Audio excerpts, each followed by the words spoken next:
Hello, my dear friends, thinkers, and gamers. Welcome back to Tales of Praxis. I am your host, Aaron Suduko, the founder of With a Terrible Fate, your first and final online source for all of the most involved analytical studies and celebrations of video game stories.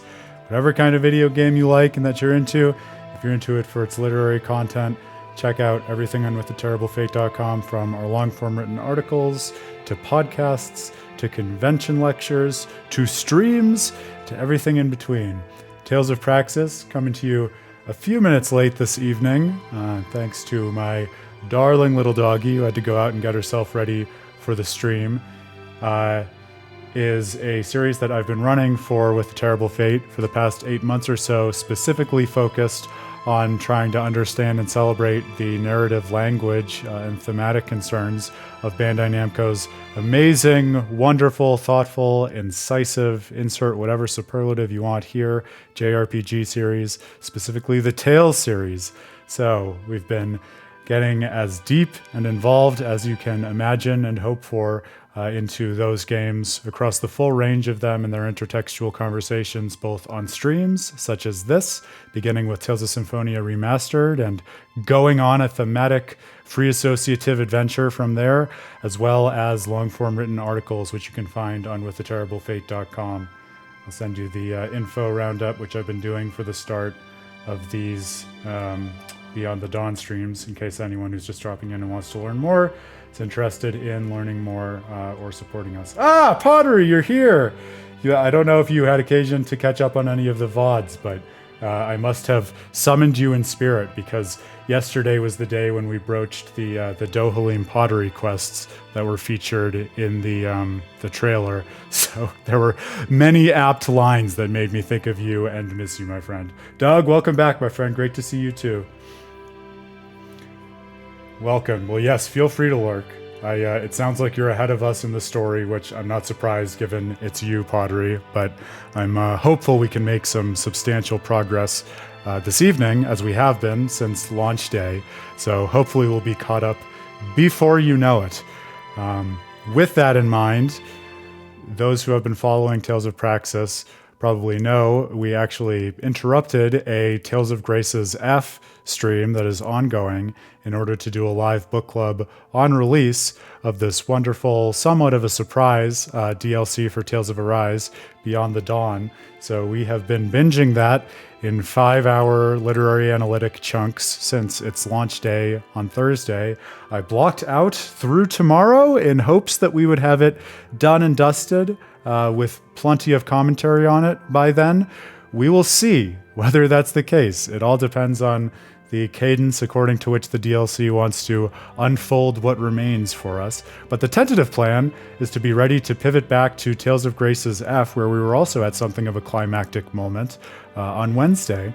So that will be the plan until I say otherwise, and if we end up needing to call an audible and extend the Beyond the Dawn streams, I will certainly let everyone know and keep everyone posted, but that's part of what makes the real-life JRPG adventure so much fun, right? Adapting on the fly and discovering what this whole litany of thoughtful games and interactive narrative experiences has to offer us one day at a time. With that in mind, I did start on the screen for Beyond the Dawn because I wanted, as efficiently as possible, to get right into it in hopes of keeping that schedule if we can. So the only other things I'll say by way of getting us settled in for the night. First, this was fun simply because it came up on my memories on Facebook right before the stream. People who have been following the Beyond the Dawn stream will know I've cited a couple of times an article that I published a while ago on the unique narrative and storytelling potential of DLCs as a form of storytelling, distinct from just video games per se. It was actually 7 years ago to the day that I published that, focused on a case study of Bloodborne's DLC in conversation with some Dark Souls DLC, and just thinking about Miyazaki and various forms that DLC can take. So, fitting that we're working through and celebrating another DLC that seems ready to be just as thoughtful and incisive on its own terms for that kind of anniversary, and fitting that it's a 7-year gap, since that's the exact span of gap that we've been negotiating in Tales of Graces F. So you see, it's all connected.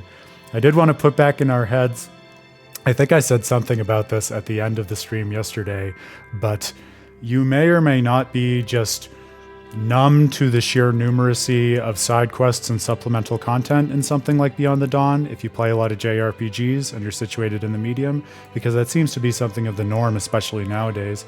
I do want us to try to approach it with a little bit more of what I referred to as child's mind, or Shoshin, that Zen concept, if you'll remember, at the beginning of the Tales of Graces stream.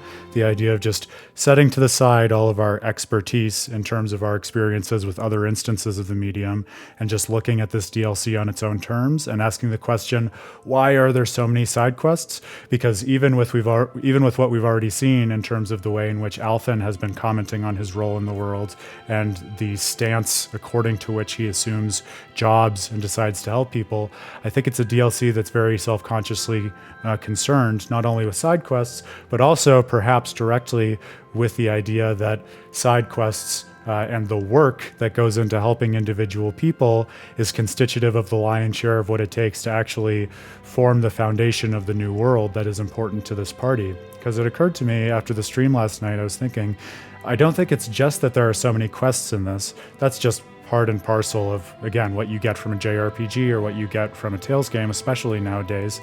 Rather, I think part of what makes it feel a little bit distinctive and interesting to me so far is that it's a DLC, and so the main story is relatively shorter, and therefore, with the same numeracy of side quests that you get in a longer game, the main story also seems relatively scarcer and sparser by comparison. And I don't think that's by accident. I don't think that is set up to entail a critique against the game in a negative way. I think it's that kind of redistribution and just different balance between optional content and obligatory main story content in Beyond the Dawn that might be one further storytelling element of what it is that it ends up being concerned with at the end of the day. So that's one thing to keep in mind as we venture now into the Shinewood Forest, I believe is what it's called. The Shinefall Woods. I was close.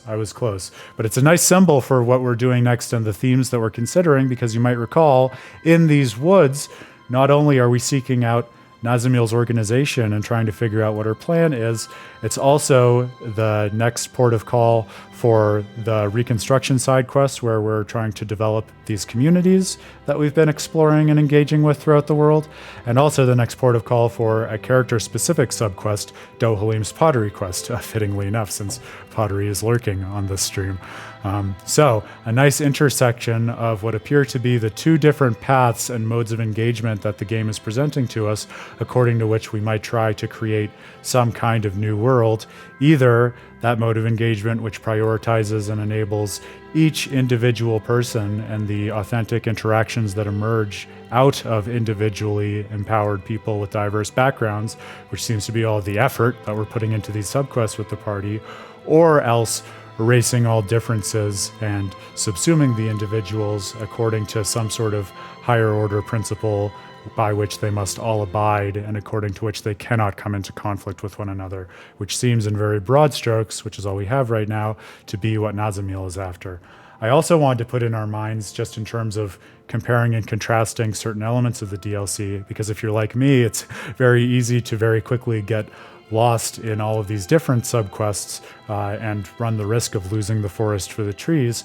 One thing that did occur to me as a nice contrast to keep in mind, especially with what it was that we saw yesterday, was, remember, we had that wonderful portrait in Law's ultimate subquest of him confronting in this mental arena, his own mind, an image of Zephyr, his father, and basically confronting and overcoming and coming to terms with a particular aspect of his past and his identity and his heritage with which he'd been uncomfortable and which had been holding him back.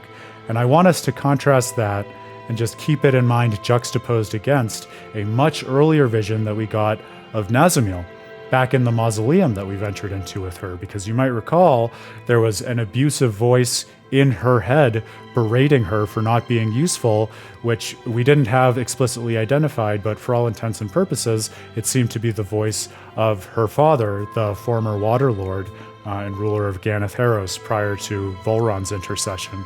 And so the idea then that Law and Nazamiel both have these kinds of difficult, fraught relationships with their past, and specifically with their father. Not to say that, Law's father was abusive in the same way that Nazamiel's father was, but both of them have a similar sort of hang-up. And I think it's going to be interesting as we hopefully arrive back at Nazamiel during this stream and see how she's coping or not coping with things, to compare her approach to the present and her engagement with her own past with how it was that Law was able to overcome his inner demons and become a more productive agent for the future that he wants to bring about based on the actions that we guided him through on the last stream. That's Aaron's food for thought. Can't wait to see where this all goes. Let's see how far we can get in 4 hours, 45 minutes. I welcome you back to Tales of Praxis, my friends. It is such a joy to be working through brand new Tales content with the real-life JRPG party. Let's see what's next for Alphen and the gang.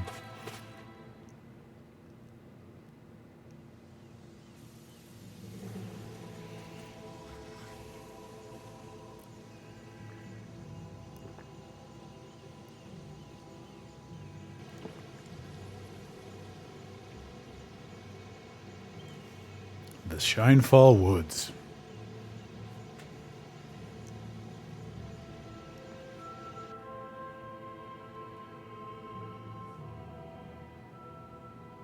Alphen.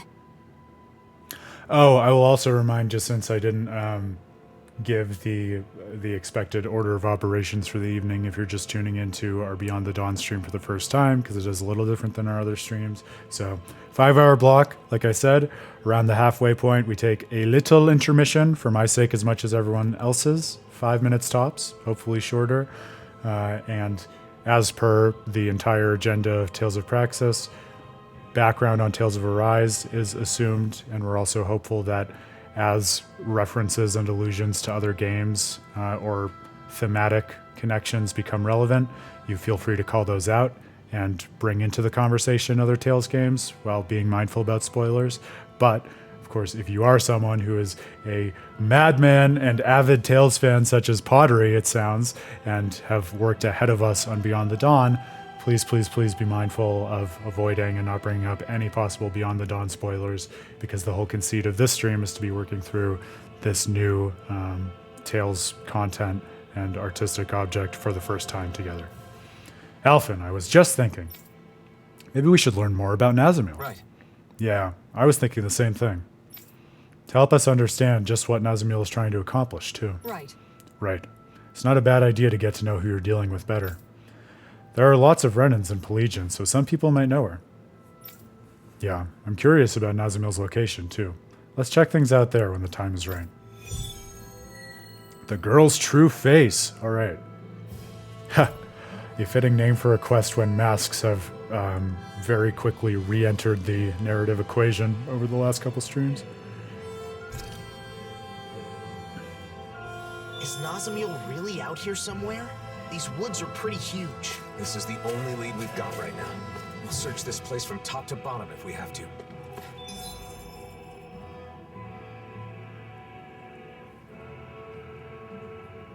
All right, so we have... I think the circles on the map are to clear out the Zoogles on the way to the flowers for that gentleman in Thistleon. And I imagine we'll probably encounter some golem-type enemies here, which is what we need for Dohalim's pottery quest. So I want to prioritize those, and then we can work backwards to the quest learning more about Nazamiel, which sounds perfectly of a piece with exactly the sorts of things I was thinking about, contrasting her with Law and better getting to know the past which she is wrestling with. Well, let's head down in the direction of the flower quest first. I feel like that makes the most sense. Out of our way!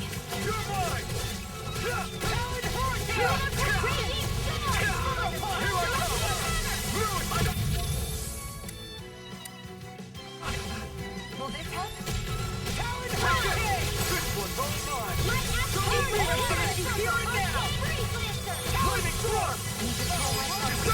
Commander of Heaven! Phoenix Crossbow! Illuminate the sun! Here! This one keeps charging us! That... A shield sword! Get behind me! Got it! Coming through! Ha! Now! Scarlet Inferno! My turn! I'm not done! Eat dirt!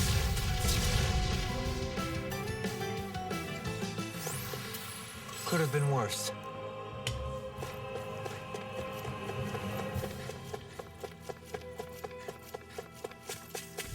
This will be a delicious piece of cake. Here's your legend Try again. harder! Not a chance! Thunder violation. Illuminate the dark. I'm not done! Hey, fire. A willing beauty of life. Divine savior. Double demon bang! I'll heal you all. Here I come! Soaring light spear! Nice. Now I can keep at it. I didn't heal you just so you can get hurt again. I know. Take this! Dragon form! Freaking does it! Or for the sunlight. The flame inside is yours to be lit. Shield! Go for it! Prepare to crumble! Not a chance! Double demon! Great!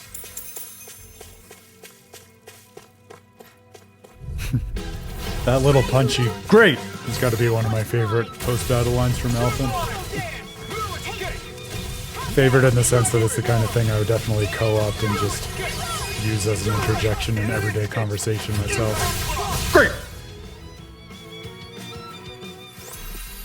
Hey! Poodle's quivering! I think we're about to be real lucky! I will count us as lucky if we find the golems That is that we need. one enormous stray. Ooh! We can take it right now.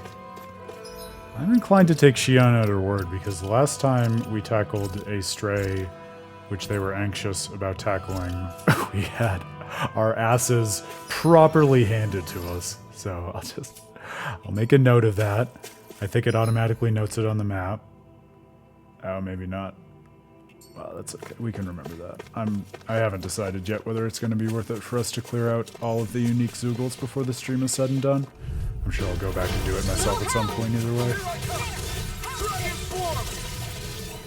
Maybe if we need a break later on once we've leveled a little bit. I'm not done! You're mine! No escape! You're finished! Flying free! Why can't they just sit still? Can you take care Bring of them them? to death and shine! Eyes on the prize! Commander of Heaven! Phoenix Strike! This should come in handy when crafting weapons.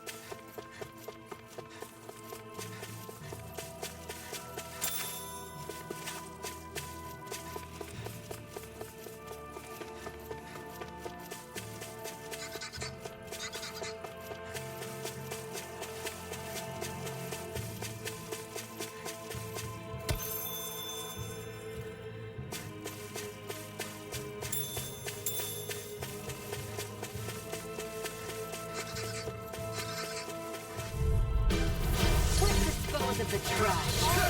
You picked the wrong fight! Double demon bang! That freaking does it! So if you were paying attention in Pelagian, and you didn't remember this from the last game or couldn't place the Zoogle, this Zoogle is the Boomy, which is the Zoogle which that particular Danon, whose name I'm blanking on, made it her mission in life to turn into the official mascot of Pelagian. So much for sitting this fight It's out. pretty cute as far as Zoogles go in this game, I would say. But honestly, Boomy's over owls, especially over Hootle. I mean, come on. No comparison, in my humble opinion. Hey, welcome back. Well, I know I don't have to remind you of this, of all people, but just since you are someone who has rolled credits, just be mindful not to spoil anything, please. And let me congratulate you. I hope we're not too far behind, but it's hard to tell. One of the things that has been fun to speculate about has been just the general cadence of this, because I've had a hard time placing it, and I think that's intentional. Yeah, we've been missing you, my friend. Good to have you back. This place is nostalgic? Maybe that's not the right word. I get what you mean. This is where we met up after Shion was captured. All of us were feeling so hopeless. I'm sorry I caused you so much worry. It wasn't your fault, Shion. There's nothing for you to apologize for. Says the person who was worrying the most. Oh. He's right, though. It wasn't your fault. And it was sort of sweet to see him so frantic. Come on now. All right. Thank you.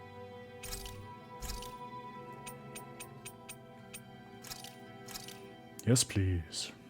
Whoa, that came out perfect.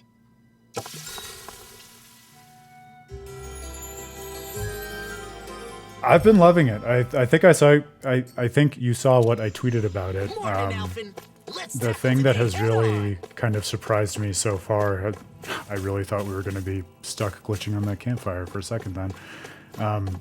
What I didn't expect and have been most impressed by so far is just the way in which I think the DLC has really thoughtfully played with a few different particular just elements of game design and like the structuralist aspects of what it is to tell a story in a video game in ways that game designers don't oftentimes make story meaning out of as explicitly, and which I don't oftentimes expect from JRPGs, but knowing the Tales series, I shouldn't be surprised. But even things like the example that occupied us for the last couple streams is just thinking really intensely about the nature of side quests, and especially like fetch quests and odd jobs, and what the value of that is, and the stance from which one ought to approach it as the heroes who saved the world. Things like that, I think, super interesting. Even little things like it was subtle, but so far in terms of the experience of Nazamil, the way in which they've used the haptic feedback of the controllers, like I've been disappointed for the people watching the stream missing out on when the controller rumbles, because I felt like that's such a cool way of representing sort of the lived somatic experience of how Nazamil is getting to know and relate herself to others as someone who's been so isolated and neglected for her entire life. I think that's really cool. And then the third example that I kind of alluded to in my tweet was just everything that happens with the confrontations between the Danins and I know, Nias, right? Bet you couldn't do it. and So to Nazamil grab and here, thrust the left leg, Alphen use the right arm to leverage over.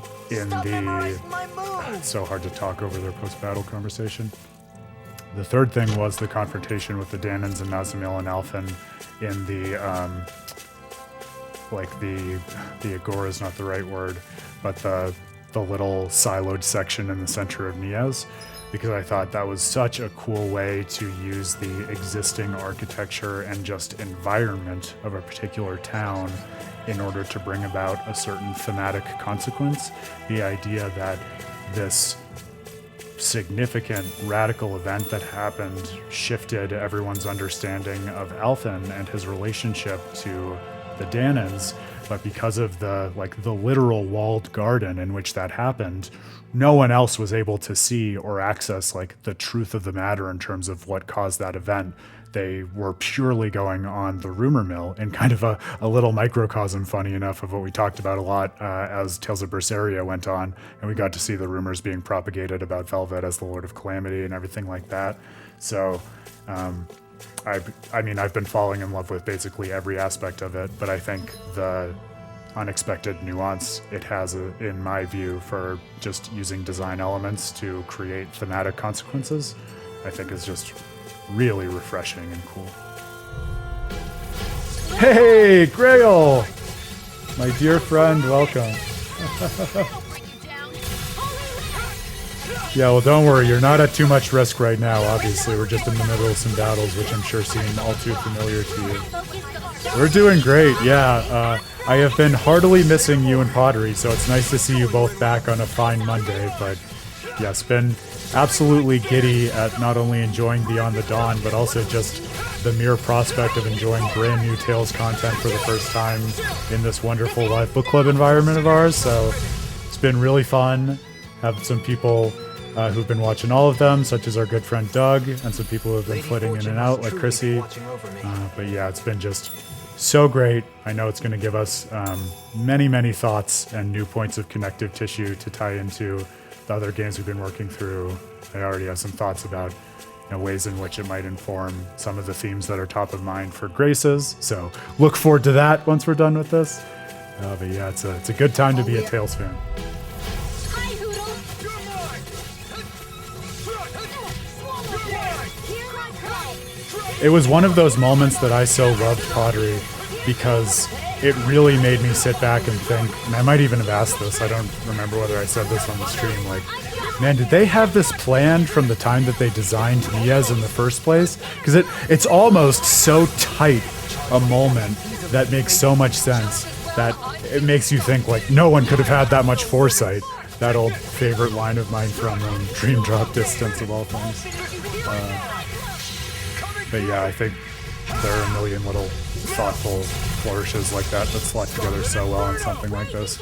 It's so nice that, in my view, it is just self-evident, exactly what I was hoping, that the creators would not come back to this unless they had a really clear idea for a story that they felt needed to be told on top of Tales of Arise. I think that shines through. And also, to see such a thoughtful coda that engages with the concerns of Arise in a very different way in terms of length and substance than the coda of Alicia's story that engaged with Tales of Zestiria, which itself was addressing different things. So the way in which they tailor the overall different interactive experiences and shapes of the DLC to the core stories, which they're reinterpreting and engaging, I think is just so thoughtful and Stay that way special. if we don't find her. You're right. We can't. No choice.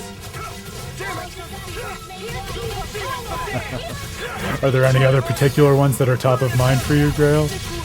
I know it's an overwhelming time to be a fan of games, which is a great thing, but also a challenging thing. I was talking with Dan about this because the other thing we did this weekend, which should be out tomorrow, I meant to do it today, but I ran out of time, is we had the first installment of kind of the next incarnation of our podcast. So we were catching up and chatting about games, and we were both kind of celebrating and groaning about the fact that it's been, in our view, such a good year for games, with another good year coming up, between new games and just old games resurfacing for, you know, some personal reasons, some cultural reasons. So it's great to have so much fodder for these kinds of experiences, but can certainly be a little overwhelming too.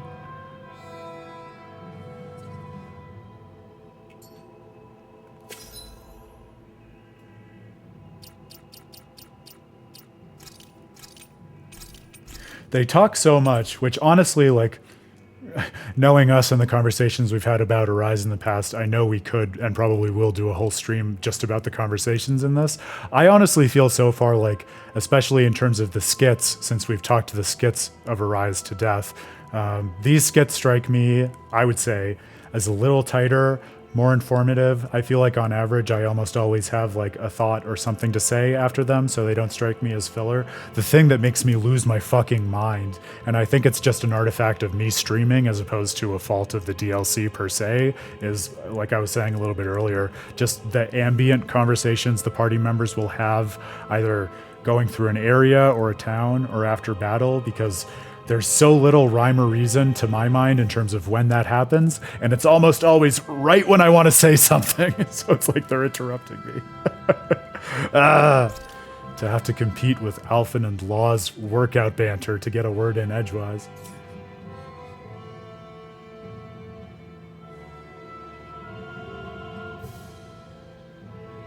Wow, the most fun you've had in a long time. And in a fighting game. That's high praise coming from you, Grail. To what do you attribute it being so purely fun and playable? You guys want to rest here? So that seems like certainly the next way forward to Nazano, which I don't want to do yet. So I'm just gonna see if we can switch the focus quest to one of these subquests and make sure we cleared everything out. Okay, good. So we did all the Zoogles that we needed to do. We have not found the high quality clay yet. So I might just do a round through another path, because they definitely said it was in the Shinewood Forest. Shinefall Woods. Why do I keep wanting to say Shinewood Forest? It's not a place. So I'd like to find that to see if we can knock out all of the subquests in one fell swoop.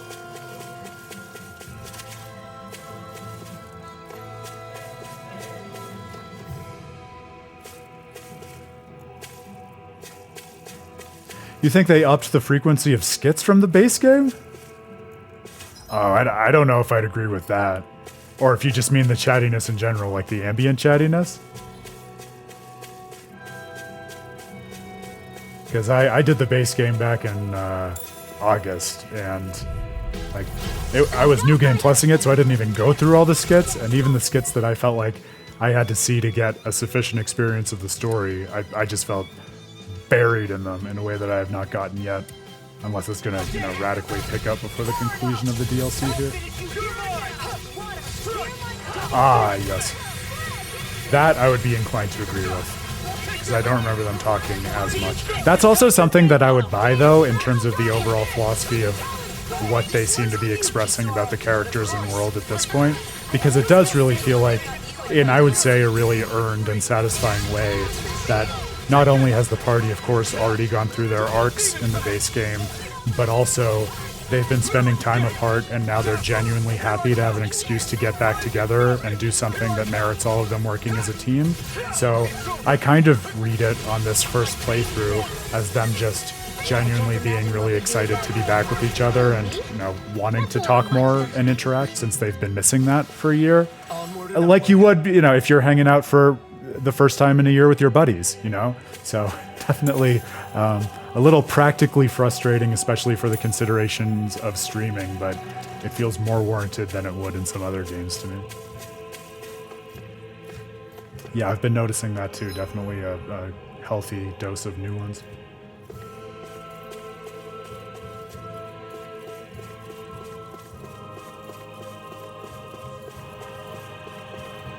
Ah, so it's just a very intuitive way to enter a kind of flow to your playstyle, it sounds like, Grail, which I can certainly grasp the appeal of that, even being outside the fighting game world. That sounds really cool. And really against the grain, as I understand it, of a lot of the design philosophy of fighting games that focus on really highly technical systems. So maybe progressive too, which sounds cool.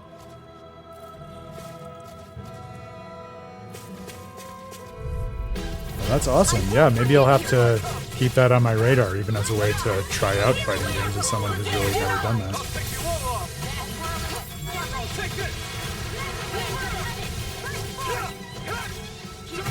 Ah, I knew that was coming. Don't give up!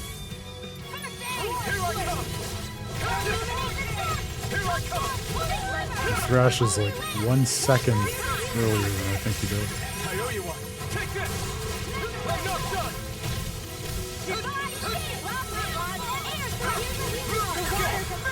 I'll finish you here and now.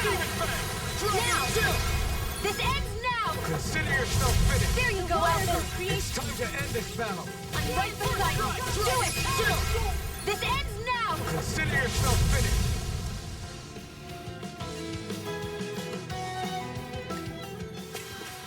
Together, we pulled off another victory. Thanks, Shion. You're overreacting. Really, I'm the one who should. Sorry, what was that? I couldn't hear. Your voice was kind of quiet. I said I should be I thanking just you. mumbled to say I love you.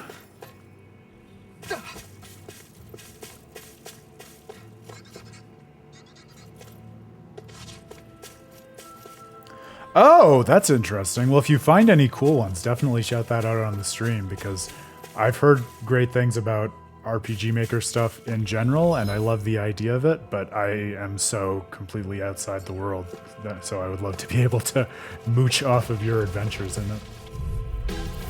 No choice. Here I come.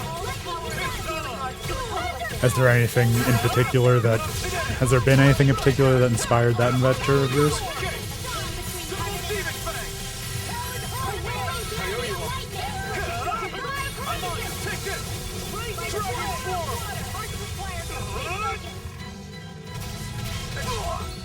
These fists have got your name on them! Keep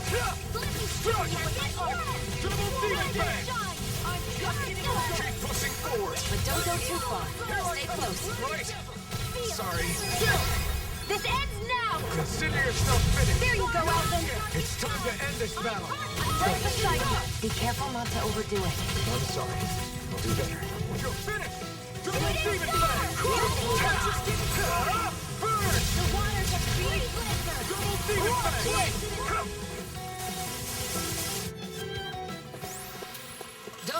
complacent.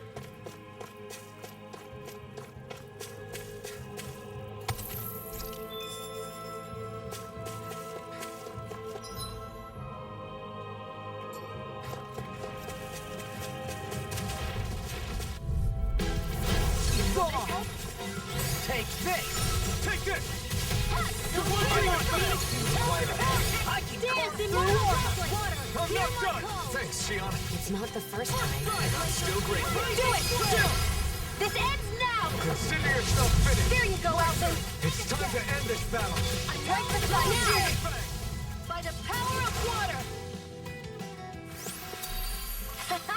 Am I on a roll or Oh man, what? well I admire you for making the concerted effort to branch out of your comfort zone.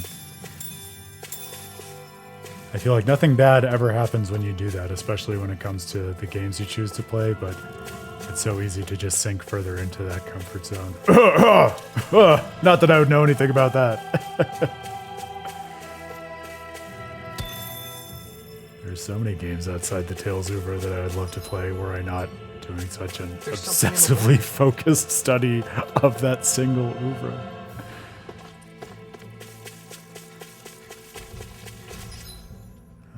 Where's this clay hiding? I really thought there'd be some golems mulling about. I wonder if we have to venture inside the domain of Nazamil before we can find that. That might be the case. In a bind? Or we can go do the sub-quest to get Nazamil's backstory and help that gentleman in Thistleland get his flowers anyways. Just have to make sure we keep it.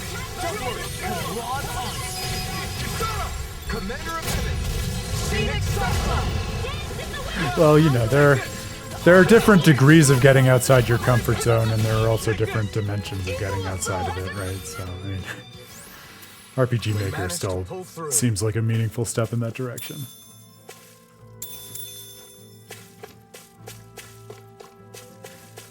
It is nice to have more dynamic changes of pace when there's a particular occasion that warrants it, though. For instance, when my buddy Matt comes to visit, as he did a while ago when we did Dawn of the New World together, and he'll also be back this coming month, which will be fun because I've already warned him I'm going to rope him into doing the stream again, and Dana's going to be here at the same time, so expect a ruckus. It will be fun, but he's also one of those few buddies of mine with whom I will just like sink into an FPS for a while and do some team-based stuff or a little bit of battle royale. It's nice to have particular friends where that can be sort of your gaming language, even if it's not the gaming language you have on your own. You know what I mean? Sometimes things are just in the ether, because I was actually very specifically thinking about and working through some ideas about Portal earlier today, so of course you would show up and shout it out, Pottery. You haven't played the Portals, Grail? Oh man, that's a gap. Speaking as someone who has gaps in his own gaming history, I would definitely call that a gap that you need to fill at some point. Those games deserve all of the praise that has been heaped upon them over the years. Alright, well let's go back to Thistleland. I'm gonna guess that fine quality clay or whatever it's called is inside the area where Nazamil is dwelling, so I don't have a problem with holding off on that for the moment.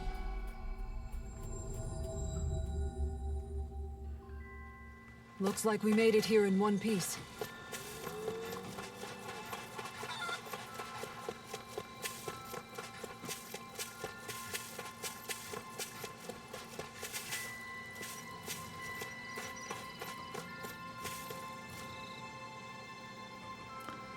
Portal's not just PC exclusive at this point, though, is it? I feel like that's on other things now. But point taken, I can see how that would have been a barrier years ago.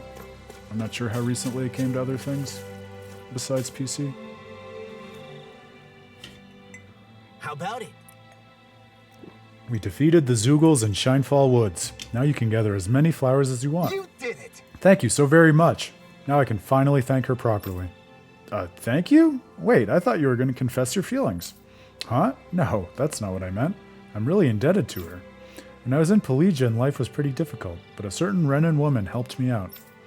A Renan working with a Danon in Pelagian. Quite the uncommon occurrence. She said she respects the Lord who's bringing together the Renans of Pelagian. Dohalim, eh?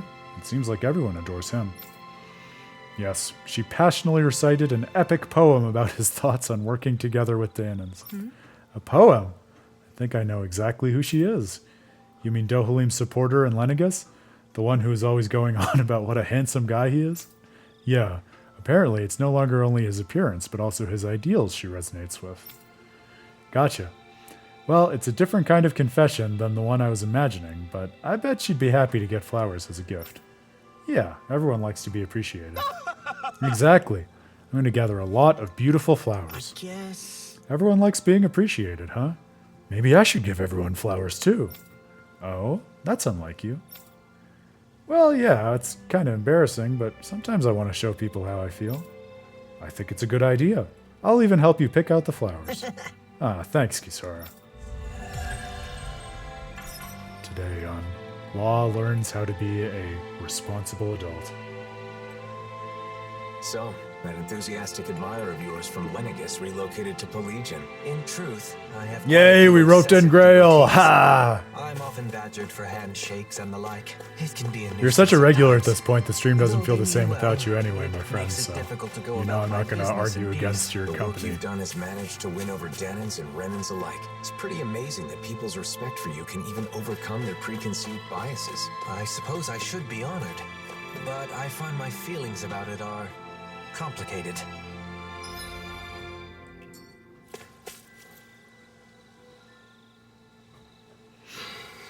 This isn't good. What do I do? I don't know much about selling things. Wait, isn't that... Hey, it's you! Long time no see. Haha, Mahavar, my man. There's a name I'd remember anywhere. Captain of our erstwhile ship for going after Almadria. Mahavar, you really helped us out before. And Nodio and the others are looking well too. I'm glad to see you adjusting well to Thistleon. Sure. That's right. At first I was uneasy, but now he's gotten used to life here too. It's easy because of you. Having you with me makes anywhere feel like paradise. Oh, my dear Naudio. Prisoner of the Dawn. That's the name of the next DLC they'll make. Or sequel, or prequel, or whatever cool. Sounds like the name of a JRPG supplemental content I would play. I see you two haven't changed a bit. What are you doing here, Mahavar? How's your ship? It's actually not in the best shape. Apparently I've been pushing it a bit too hard. I talked to a Renan engineer who helped me in the past, and he said it'd take some major repairs, which will cost a lot. Right, and didn't you just mention selling things? Yeah, I need to fix the ship fast for my crew, but I can't figure out how to earn the money. You've helped out this town a lot by transporting supplies with your ship, so I was hoping this time we could return the favor. I see. That's a tough one, though. I know how to spend wisely, but not so much about turning a profit. Not many people come here, so there's not many profitable jobs or special products to sell. If possible, I'd like to make the whole town more prosperous instead of just making money for myself. Nothing to make money off of, huh? Might be true now, but maybe if... Well? I know. What if we could make the town itself the product? Huh? What do you mean? I mean, take money to bring people here. The scenery of this village is really gorgeous. Ah, they're inventing tourism. I love it. A beautiful sandy beach on a wide ocean. People can have a relaxing time while listening to the sound of the waves in exchange for a few gold.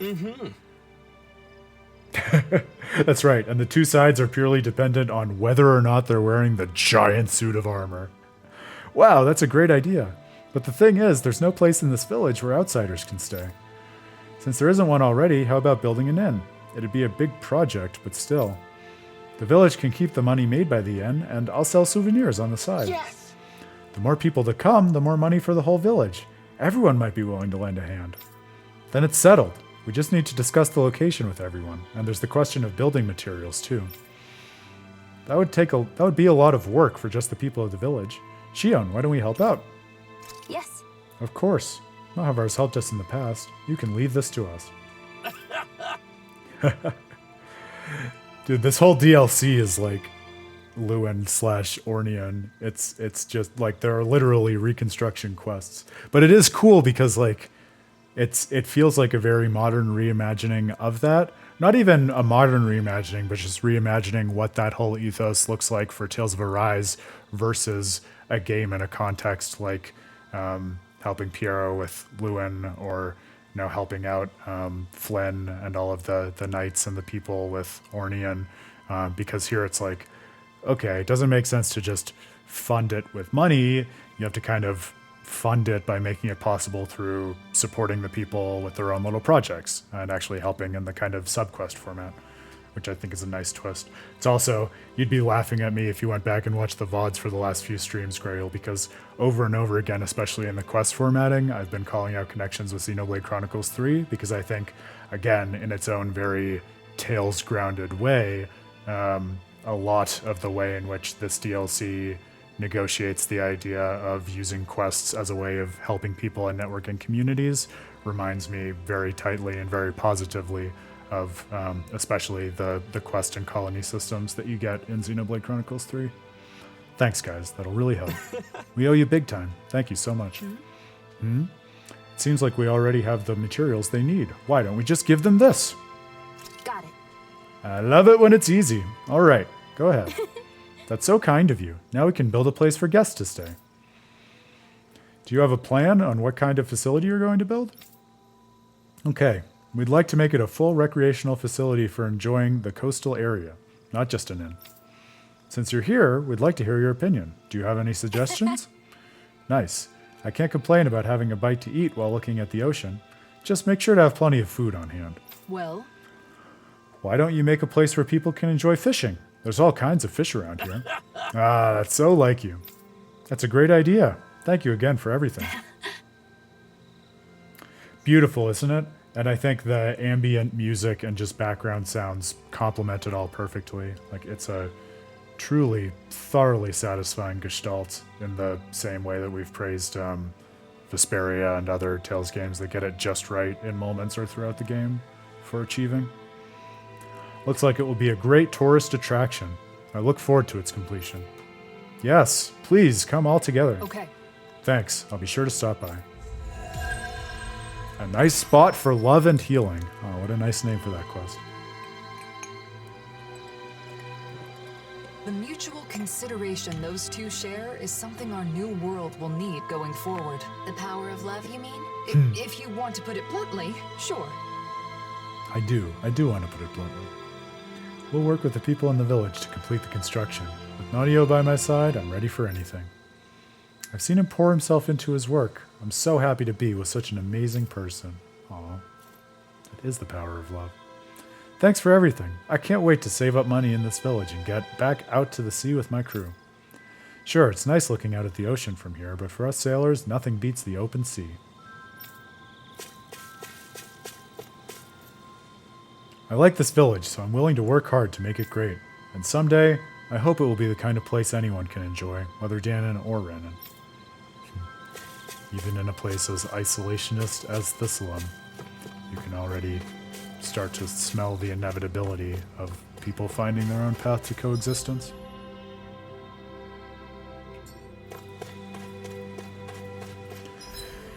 Alright, we had the getting to know Nazamil subquest was, I think, the other thing on our agenda.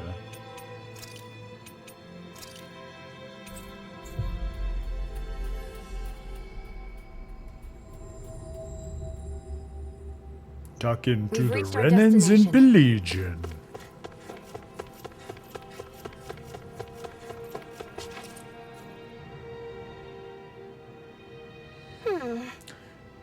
You're companions of Lord Dohalim, right? Have you seen a girl named Nazamil? You know her? I'm sorry, but you are... Ah, finally, someone who knows Nazamil. I actually used to work for the Hildress family. Could it be? The Hildress family? So that means you served the former Lord Urwagil? Yes, though only for a very short time. That's when I learned of her. But she seemed to be kept hidden away in a room and treated quite coldly. I once asked some of my colleagues about her out of curiosity, but they said I'm better off not getting involved. Huh. Oh yeah. Well, Dohalim came in and spruced it all up with his special Dohalim brand of Ilkaris leadership. So I'm sure it'll be thriving like Vicent in its own way in no time at all. Dad of the Year. Yep. A certain kind of Dad of the Year. Her story fits with what we heard from Nazamil. Indeed. So what did you do once you heard about Nazamil's situation? Whatever the reason may be, I felt bad that she was being treated like that. I tried to at least bring her a snack, but Urwagil found me in front of her room. He was furious after that. He blew up at me and promptly removed me from my post. Dad of the Year and Boss of the Year. My apologies. I see, but I'm sorry to say we're not with Nazamil at the moment. You're not? Well, I'm glad to know that she's safe at least, since I couldn't do anything for her. I just wanted to know where she is now, so I've been asking merchants and whoever else I find on the streets. He is certainly one of the dads of all time. You've been worried about Nazamil this whole time, haven't you? Well, that's about all I could do. It's nice to meet someone else who knows her. But we still know nothing about what happened to her in the past. Right. And she never really seemed to want to talk about herself either. This is also, like, I hadn't been thinking about this explicitly on the last few streams, but we had been talking explicitly about the way in which this DLC plays with the two lenses of focus between what it takes to develop and empower societies and what it takes to see and empower and bear witness to individuals, especially children. And I think another really interesting way in which the DLC does that, building upon and sort of challenging the status quo, if you want to put it that way, of the base game, is that you go through the base game and you see 5 really interesting portraits of lords who subordinate entire civilizations according to their own methods and the various societal and personal ills that come out of that. And so it's kind of the game of who's the most monstrous lord by virtue of what it is that they do to their citizenry. But then for the DLC to come and say, hey, you know that lord you never even saw? The monstrous thing about him isn't anything he did to society. It's everything that he did to his own daughter, which is in some ways so much worse. And at least I would say, like, at first blush, more immediately and instinctually repugnant for doing that to someone with whom you ought to have such a distinctly intimate and personal connection and bond. Like, what a cool way of taking the antagonistic monstrosity from the cultural level and then turning it on its head to a much more intimate scale in the also more intimate and small DLC package following up on Arise.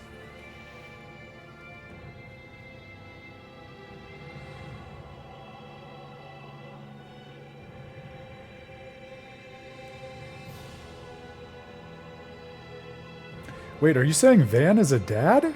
Is that what you're saying, Grail? And she never really seemed to want to talk about herself either. It feels wrong to search for information behind her back, but I'm also curious to see the environment she spent time in. Yeah. Yes, we need to learn more about Nazamil too. Let's look for people in the city who knew her back then. But her very existence seems to have been kept a secret, so almost no one should know about her. I guess it's better to hold on to hope, no matter how small. Oh, you mean like father figure. I had the whole, like, mathematical equations meme going on in my head. Like, was there some fatherhood arc with Van that I had completely blocked out of my head? Which seemed unlikely, but you mean symbolic father. I thought I was having a stroke. Yes, no, I'm with you. I understand what you mean. I would certainly agree with that. It's just hunting through the lore side of my brain for a biological child of Vandastelka grants. You're about to see a stroke on air. It won't be easy, but it will enable us to understand Nazamil better. What should we do? Got it. If it lets us learn even a little more about Nazamil, then it's worth doing. Yes, let's get to gathering information right away. Interesting. I think that's the first instance of a quest we've gotten where there's been a checkpoint of further decision for going on with the quest. Like, man, should we keep investing in this? Like, how much do we really want to know about this girl? which distinguishes it from the other ones right away. You can find someone connected to the Hildress family. I don't know. No, they were Without brother Reren's sister. Anything to go by. We may not find much useful information. He was her older brother, so I think it's definitely fair to say that he had some fatherly characteristics in her life, but he was her brother. Yeah, I think we're on the same page about that, Grail.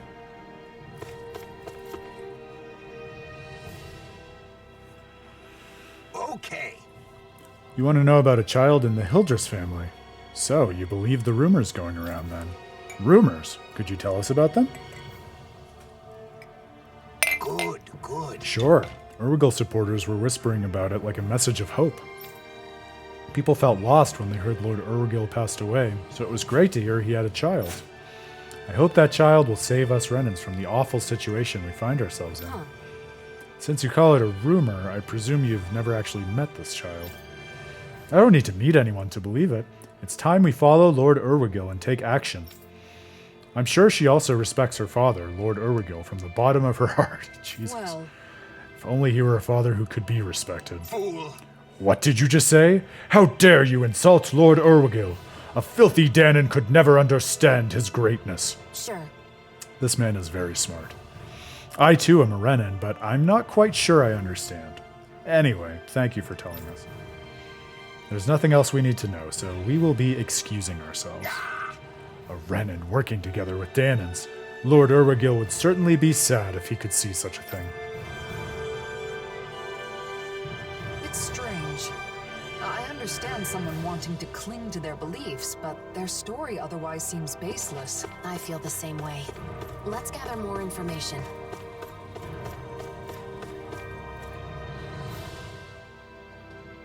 Hey, Have you ever heard of Lord Urwigil having a child? Pardon me?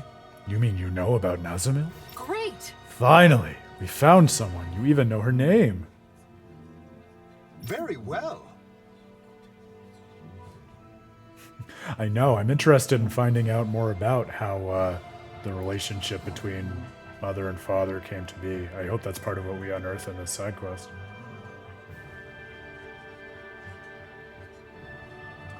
This was one of the things that I speculated on and have continued thinking about into the DLC, Grail, because I think the relationship in names is important, but I also think it's not identical. Like, I think it strikes me as important as we tease out the differences between what happened in Symphonia and the Aftermath and Dawn of the New World versus what happened in Tales of Arise and what's happening now, that this is situated as beyond the dawn as opposed to saying this is the dawn. Like, this is something that is subsequent to or consequential of the dawn, whereas we were witnessing the dawn itself in Dawn of the New World. So I think there's definitely a relationship there, but that's one of the things that I'm dwelling on in terms of the way in which it brings up different contours in the story and different issues that the characters are wrestling with, which I think it does.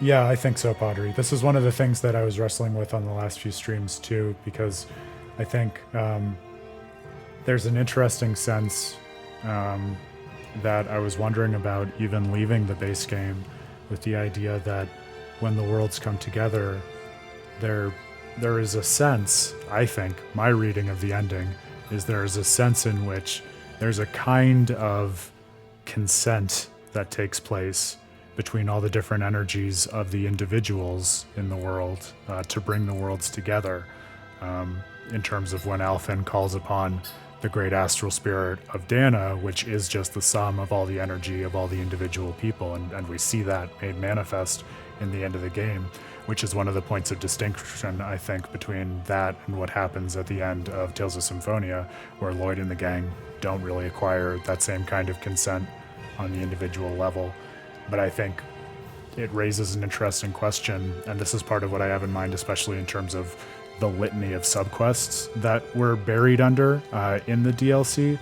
This idea that even if you get all of the foundational energy and cosmic alignment of the world on board for this new way of being, it's still necessary to actually invest in and empower people on an individual level in order to configure the world and its energies to develop in a way that will be harmonious rather than dissonant.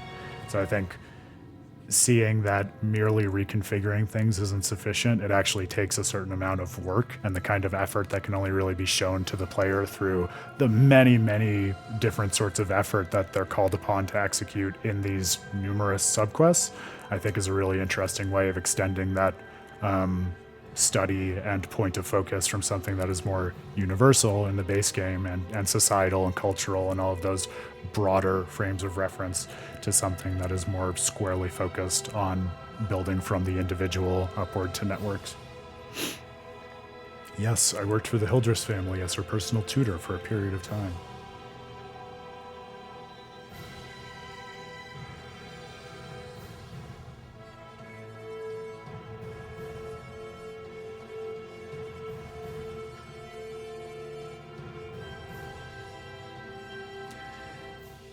Oh, interesting.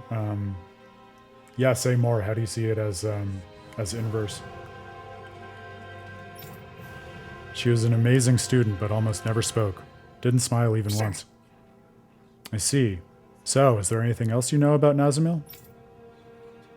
And also, though I never saw her with my own eyes, I sometimes heard Lord Urwigil yelling at her. Not to mention, her family and the people working there acted like she didn't exist. I was told that if I took a sympathetic stance toward her, I would only incur Lord Urwigil's wrath, so I kept my distance. And do you have proof that she was in fact his daughter? Well, besides her academic aptitude, I heard from my colleagues that her abilities with astral energy were orders of magnitude beyond our own. With abilities like that, she must be his daughter, though I don't know why he'd hide her from the public. Perhaps there was something preventing him from announcing it. Are you saying there's a possibility she is not his daughter, then? Your guess is as good as ours. Thank you for speaking with us. Let's continue our search. We may not have learned much, but we've seen that Nazamil clearly had no one she could trust. She was given an education and lessons in etiquette, but that isn't what she wanted. She needed kind words, a shoulder to cry on, a comforting embrace when she was lonely. Shion, why don't we try asking some children? It's a long shot, but maybe we can learn something about any friends she might have had.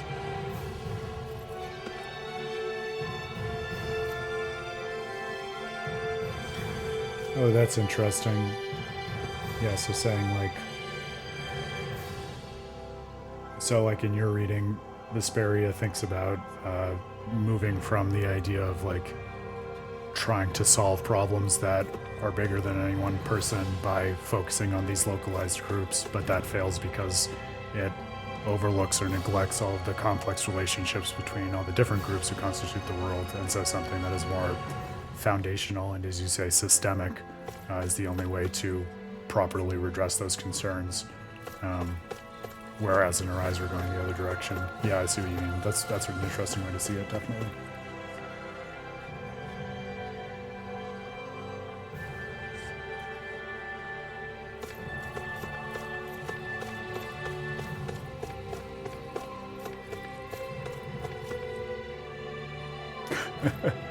By his, do you mean Volron? Is that what you're alluding to, Grail? That had been my bet. I thought it was going to be Volron's daughter. I still think that would have been really interesting, but I'm happy with how they're going with it here as well. Hey!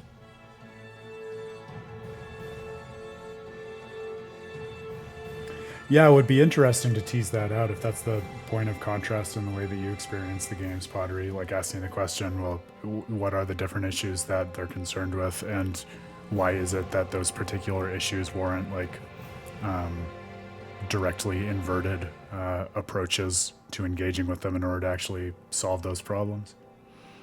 May I ask you something? I was curious if you've heard about Lord Urwigil having had a child. Huh? No, I have not. Why did you ask that all of a sudden? A child? You ever heard anything like that? Nope, me neither. Who'd you hear it from?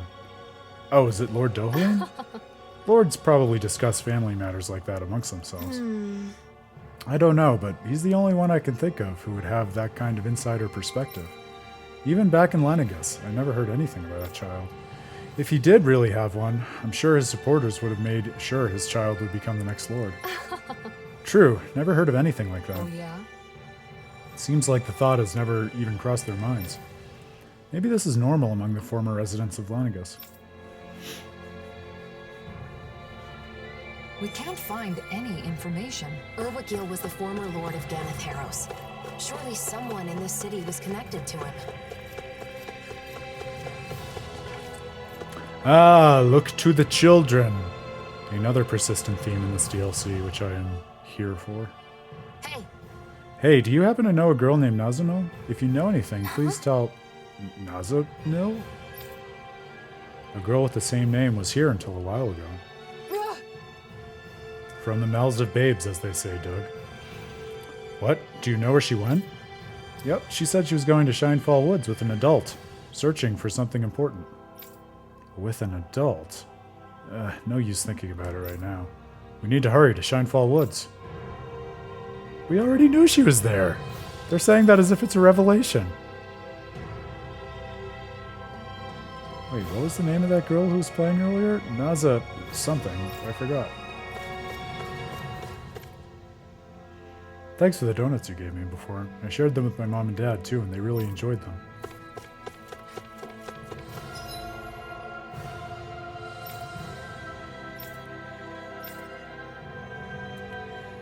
Alright, well I think, unless I've missed something, all roads are pointing to that area in the inner sanctum of the Shinefall Woods. So back there we shall go.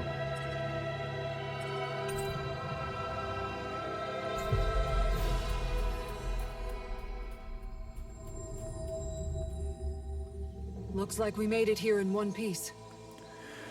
I know part of what I'm interested in, because thinking back to my broader Tales experience, I could see this going either way. I wonder if this is going to be a story that ends up turning more on her relationship solely with her dad, or if they bring her mom into the equation too, because so far the notion of who her mom was, besides a Danon, has been largely outside the focus of Nazamil and her history.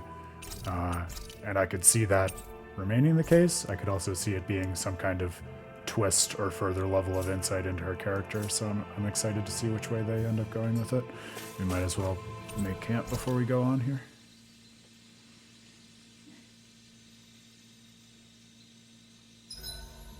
Oh, my hair's gone all frizzy. It's the humidity. Here, let me comb it out for you. Thanks, I mean, Sarah. Mom Sarah. That's what they call her.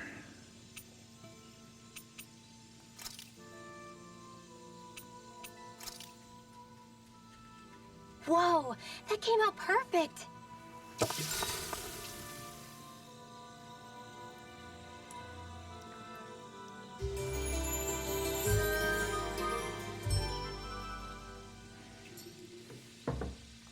Oh, you're up. Good morning, Alphen.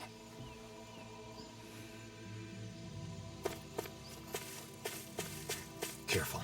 Someone's there. Yeah, more masked fellows. I hope we don't have to fight them. The tableau smacks of when we're pitted against helpless replicants in the third act of Tales of the Abyss. Replicas, excuse me, not replicants.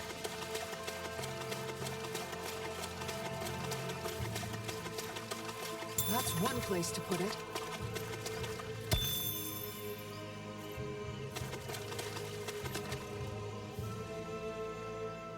Yeah, seriously, right? The snake eyes. What are they doing here? And those masks. Wait, Almost no response. Just like the people in Niez. It must be the masks, right? Actually, I think I made well, something between a joke and an observation a few streams ago that I almost feel like between Nazamil's character model and just her history and the way she conducts herself, she would fit right in one of Yoko Taro's games. So I don't know if I'm qualified to answer that question. most likely. The Snake Eyes want Renans in power again. Normally they'd have attacked us or called for backup by now. And the masks are powerful enough to pacify even them. What has Nazamiel started? I don't know, but we don't have enough information to speculate. I see what looks to be a mausoleum. Not a bad place to use as a base. Let's hope Nazamiel is there too. Come on.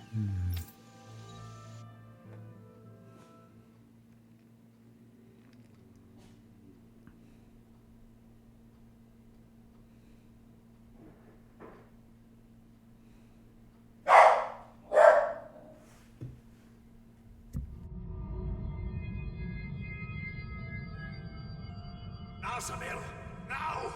Hurry up and kill him now! The great and terrible Water Lord relying on the strength of another? How utterly pathetic.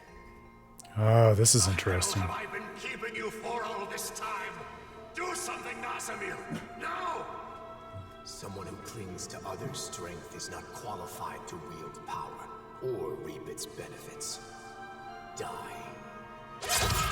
Wow. That I did not see coming. That's really cool. It is just for the strong to dominate over those who are weaker. Being different is meaningless in the face of sheer power. And yet, the one who taught me that still died in the end. The truth is that people will always doubt, hate, and reject anything that's different, including me.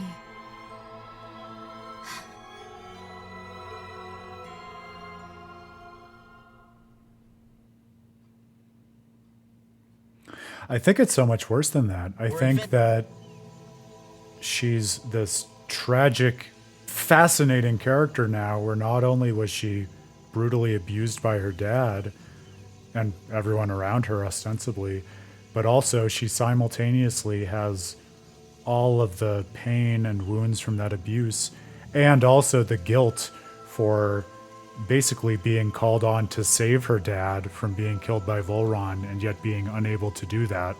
So she was bullied for being useless and also kind of reinforced in her own mind that uselessness by failing to save her own father. So the worst of both possible worlds. Oh my goodness. This poor girl, you guys. This poor fucking girl.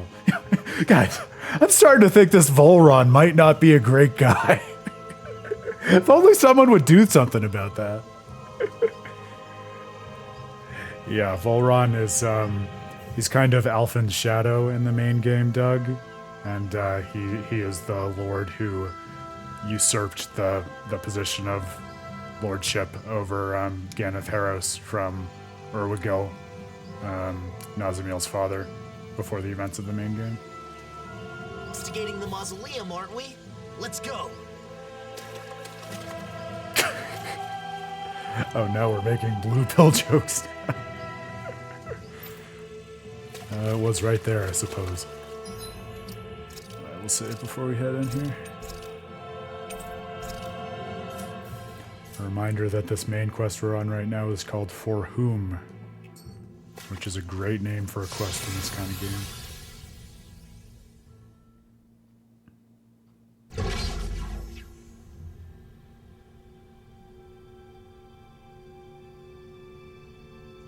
I missed your trauma is cool message, Grail.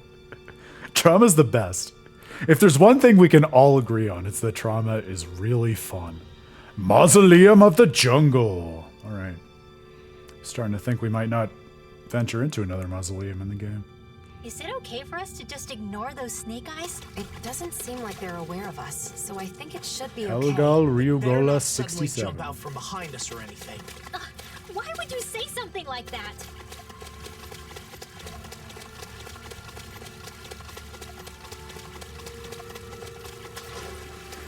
Yeah, that's right. And it seems like her dad called on her to stop Volron and she wasn't able to do that.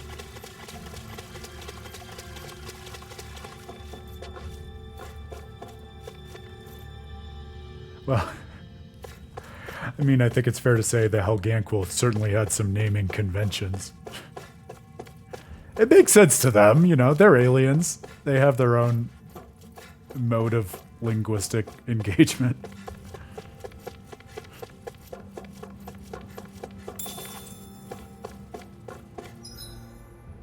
Say what you will, but Dake Faisal is a memorable name.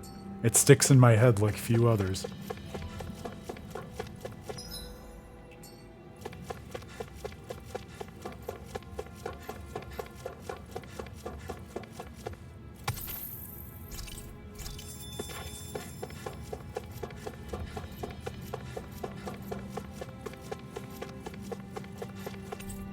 So there are some doors even Alphen can't open. Oh well, let's find another way.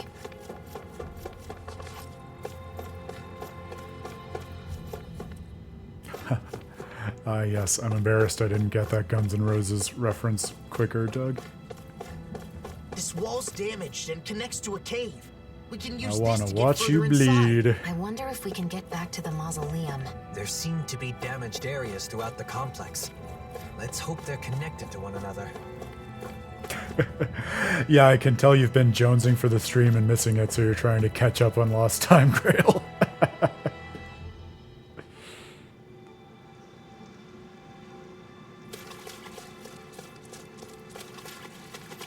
Oh, man. This reminds me of the Tales of Destiny cavern in the main game's EX dungeon, albeit more luminous.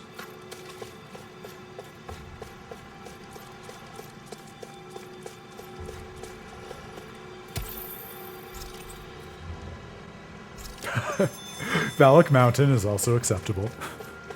There are Zoogles in here, too. Much like those outside, they don't seem to be controlled in any way. Ooh. Shadowy Zoogles? Manifestations of dark astral energy, perhaps? I feel like that would track. Cursed Assassin Wolf! Oh no! That's not what you want.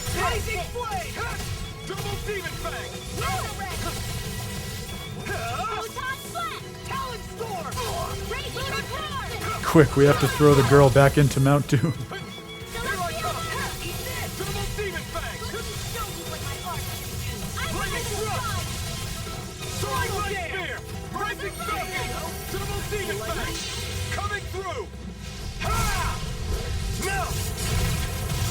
Scarlet Inferno! Now!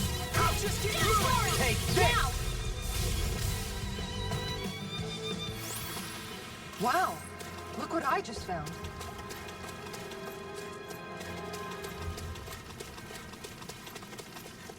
How'd the Cal Basal guys get through here without being attacked by the Zoogles? Maybe there's a safer path.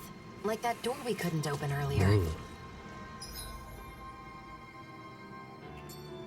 But Doctor, I am the Zoogles. Snare drum. Everyone laughs. Gotta break through! Take this! I'm on ice! Swords all fired up! Double demon fang! Yeah, everything changed when Law started milking the cows at the farm and the basil started coming out. All yours! Huh, it's gross all the way down. Actually, I haven't found this more appropriate. Let's try things more doing. You're really, really strong, Alphen. I'm just trying to do the best I can. Still, reassuring to see you around. As impressive as always. So much for sitting this fight. I'll burn it all!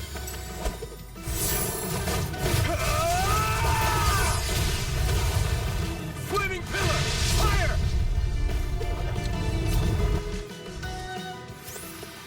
This is the power of the blazing sword!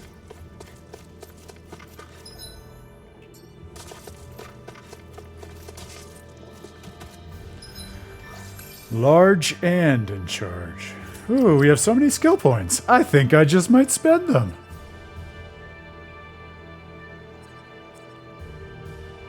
I'm gonna spend the whole thing. I'm joking! I'm joking! Are you gonna tell anyone that I housed Alphen's skill points?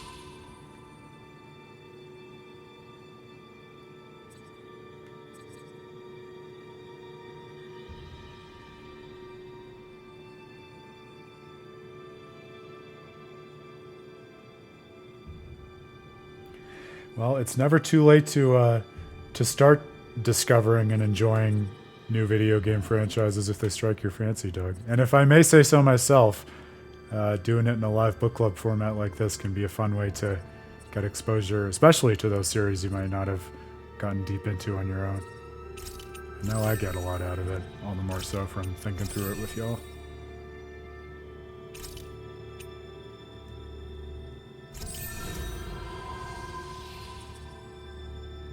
Or, yeah, you know, be generous, Grail. Maybe it's the great astral spirit of Rena's, like, conceptual models of enemies, right? Like the form of enemies, something more abstract and platonic, so to speak. I could see the conceptual infrastructure of this game being able to support that.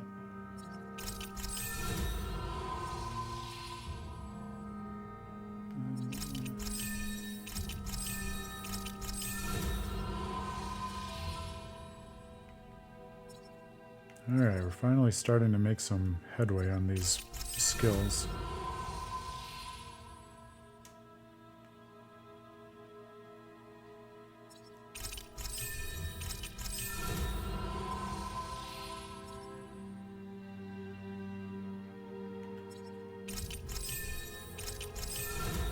Fabulous. They do. Also, I dragged you about this when you weren't here, so I'm going to drag you again when you were here. 8 titles per character? All right, buddy. All right. I love you, so I'm not going to say you were way off. I am going to say I was right and you were wrong. But yes, they give you a lot of bonuses for accomplishments that you had in the base game. So, you know, if you had clear data and if you got everyone to level 100, you basically get things like front-loaded skill points and gold and some weapons, and they have all of the titles available to you, so you don't have to re-unlock the base titles themselves, which sort of gives a nice base understanding that the characters did everything they possibly could in the base game, but in terms of the actual skills attached to the titles, they do make you re-unlock a lot of them.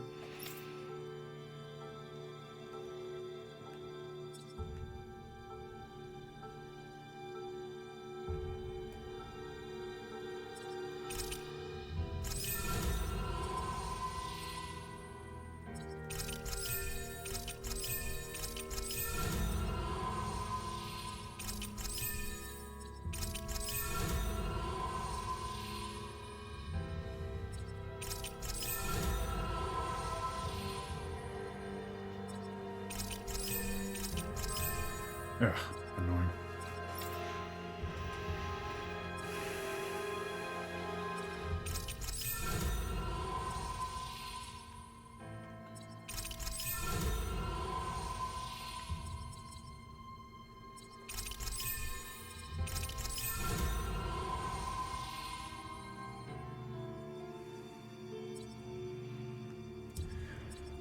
I really feel like they said what they wanted to with the base gameplay system, so while I always love, you know, DLC or just new content, adding new gameplay that's interesting for the themes and story with which it's concerned, I'm okay from my gameplay perspective with there not being additional stuff.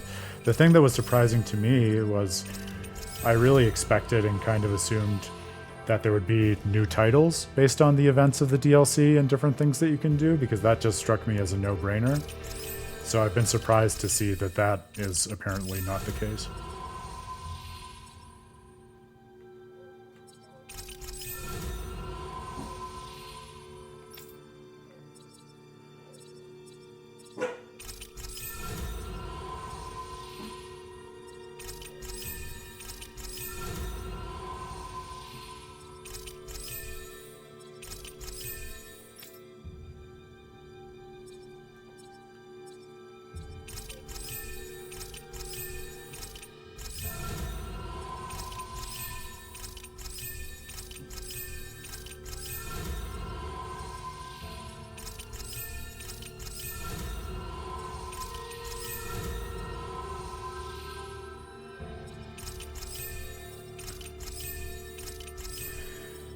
And I could see how that would be harder.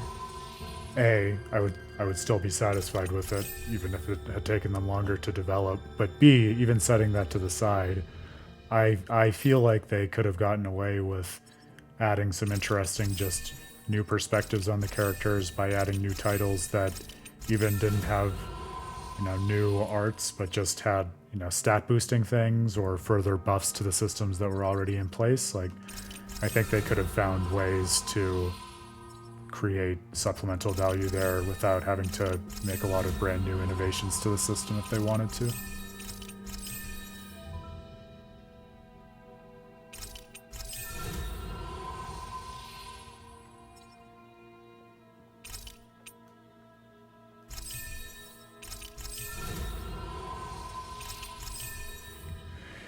Just in the sense that you don't feel it tweaks any of the other variables from the base game. Is that what you mean, Pottery?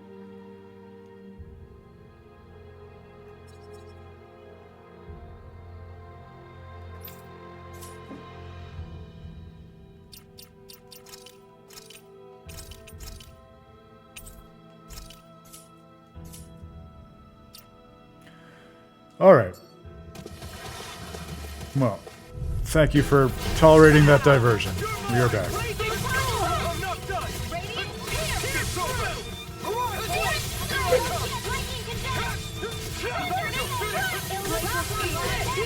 And see, I would say it was neither short nor rushed. I would just say it was aggressively fast-paced, which I would and have argued is just representative of the underlying themes and how these characters are engaging with the world. So I feel like, and I feel as though I'm seeing this come through in the DLC too, not in the same way, but with the same focus and attention. I think it's a game that cares and thinks a lot about its pacing and the pacing of your experience with it. So I don't think the fast pace of many parts, I wouldn't say all, but I would say major parts and arcs of Tales of Arise is intentional and warranted. Much in the same way, and probably for the same reason, that long arcs of this DLC have felt pretty protracted and slow by comparison. I don't think that's an accident.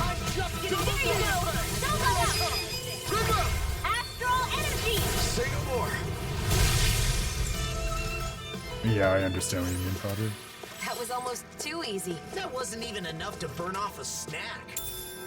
I'm always open to having a meal. I'm pretty sure that's just a you thing.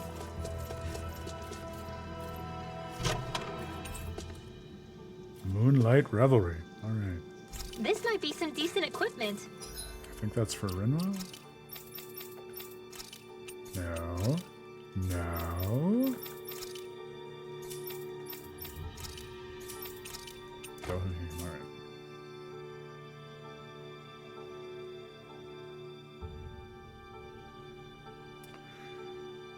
I do not feel that way. Honestly, fast-pacedness was not even on my radar for the Lenegus section, if I'm being honest with you. I feel like in terms of what it is that the party needs to discover at that point and the experiences that they have there, that just strikes me as tight and adequate, to be perfectly honest with you. That's not even me being apologist for it. I like, when I think about the fast-pacedness of it and when people would call it rushed, I think mostly in terms of like the rising action to liberation in the first arc and like the beginning of the second arc. If it's more of a complaint beyond that, then I'm honestly just more confused by the shape of the complaint in the first place. But if you felt that way, Grail, please, you know, share with me how and why you felt that way, because I'm interested in that. Anything that makes battles easier is okay by me. All right, where are we off to next?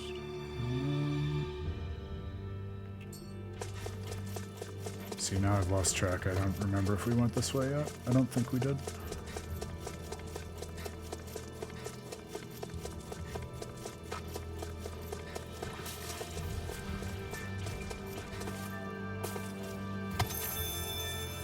Tales of Arise was a platformer the whole time. Changed my mind. An opponent like this should be easy. In a bind? Lunar connection! Lunar blast! Blazing swords all fired up! Explosive ring! Eat dirt! Lightning condemned! Lunar Dark demon fang! Dragon These swarm! fists have got your name on them! Chains of Lunar astral energy! Say no more! Step back! This one's... I think we got some new arts for Alphen. there anything I can replace and improve? Yes, vacuum blade. I remember really liking that one.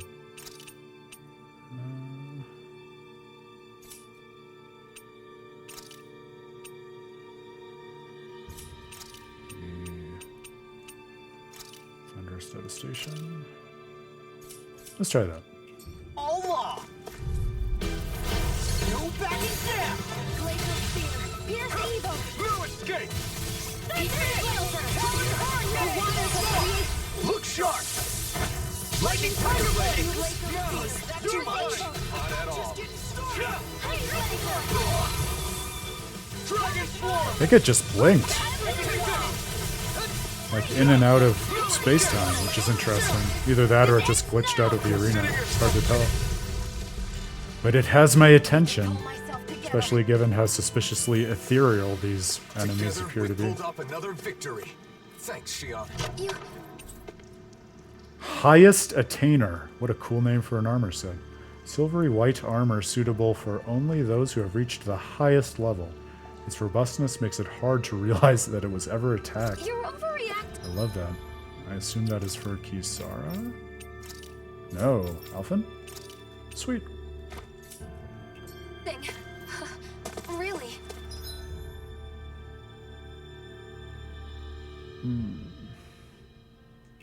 I'm the one who should. Sorry, what was that? I couldn't hear. Your voice was kind of quiet. I said I should be thanking you. Oops. Right, here goes! In a bind? Take that! Try harder! By the power of flame! A wind lightning! This ends now! Consider yourself finished! There you go, Alvin! It's time to end this battle! I'm right beside you! Illuminate the Take this! Holy glimmer! Do it! Kisara! Commander of Heaven! Phoenix Cyclone! We won that by a mile! And see, I can totally get how, if that's what you're looking for, just the clash with expectation can feel really frustrating. So I appreciate and certainly wouldn't want to belittle that. What I would say is, I think to me, part of what makes it really interesting is the contrast it sets up, which leads into like the conclusive insights of the third act, precisely because of how different Lenegis is from the Danon homeworld. Because if you think about it, right, Dana is this diverse ecosystem of 5 different realms that have been controlled by the Renans, subsumed, isolated, and so a big part of that first act is in figuring out what it takes to aggressively jostle people out of their sense of inertia, get them to resist, and then also just to discover the diversity in the world, in a world that had been, up to that point, artificially siloed and isolated and seemed smaller than it actually was. And then, the way I see it, the turn that kind of projects things into thinking about sort of like the source of the control and what it is that actually inspired that in the first place is going to Lenegis and seeing how small and singular and how much of just a satellite it is. Whereas there was all this diversity that was artificially constrained and homogenized on Dana by virtue of the Renan oppression, what you see on Lenegis is very much the picture of what was supposed to be and alleged to be this vibrant society, but really just is a semi-glorified like research satellite where these Renans are going about mostly in secret, most of it in isolation, even from the people who live there, just for the sake of blindly servicing the will and expressions of the great astral spirit of Rena, right? So I think part of what the game is trying to do there, and at least for me, I would say it's very successful at it, is jostling you exactly because you expect to be journeying to a whole other world, but you see something that is very singularly functional in the place of what ought to be more of a flourishing society or something with a broader diversity of intention. That's how I think about it, but again, totally not to belittle or negate your perspective on it, because I get where you're coming from. Break through! Take Yeah, that's what I'm saying. Like, Renan operations in the world are also a long hallway, right? It's an entire, like, subset of kidnapped Daemons who have been repurposed for one purpose with no capacity to make choices or diverge from the express intent of what this agency that is larger than their own has dictated for them, right? So I think the frustration is what the game wants you to feel on their behalf, and I think it's a case of form kind of mirroring and reinforcing content in that sense.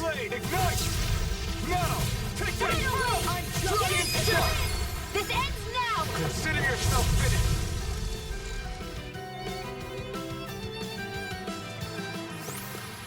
All aboard the victory train! Overconfidence can bite you in the butt.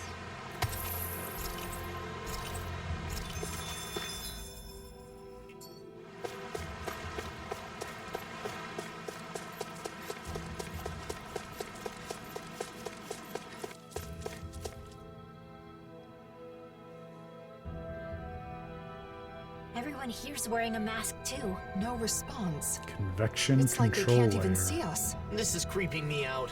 Let's get going already.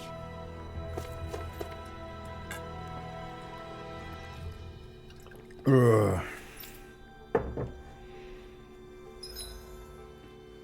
Hey, where'd we pop out?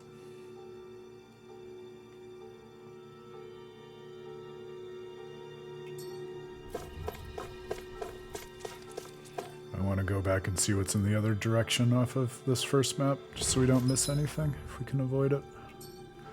Oh, and I already missed that chest somehow, because I'm just blind, I guess. Ha! Got him, Doug. More like no eyes.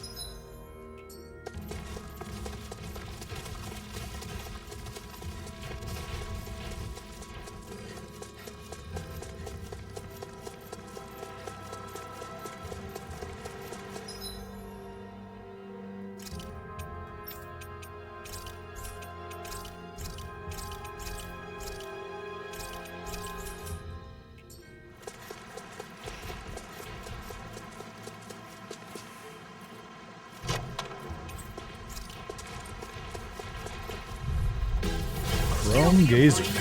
Get in, get out.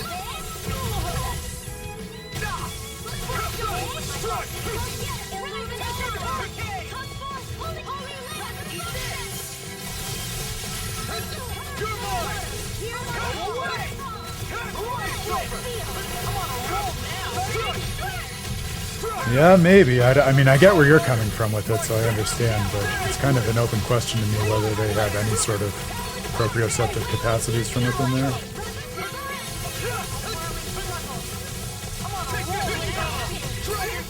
You picked the wrong fight. Dragon form. Vacuum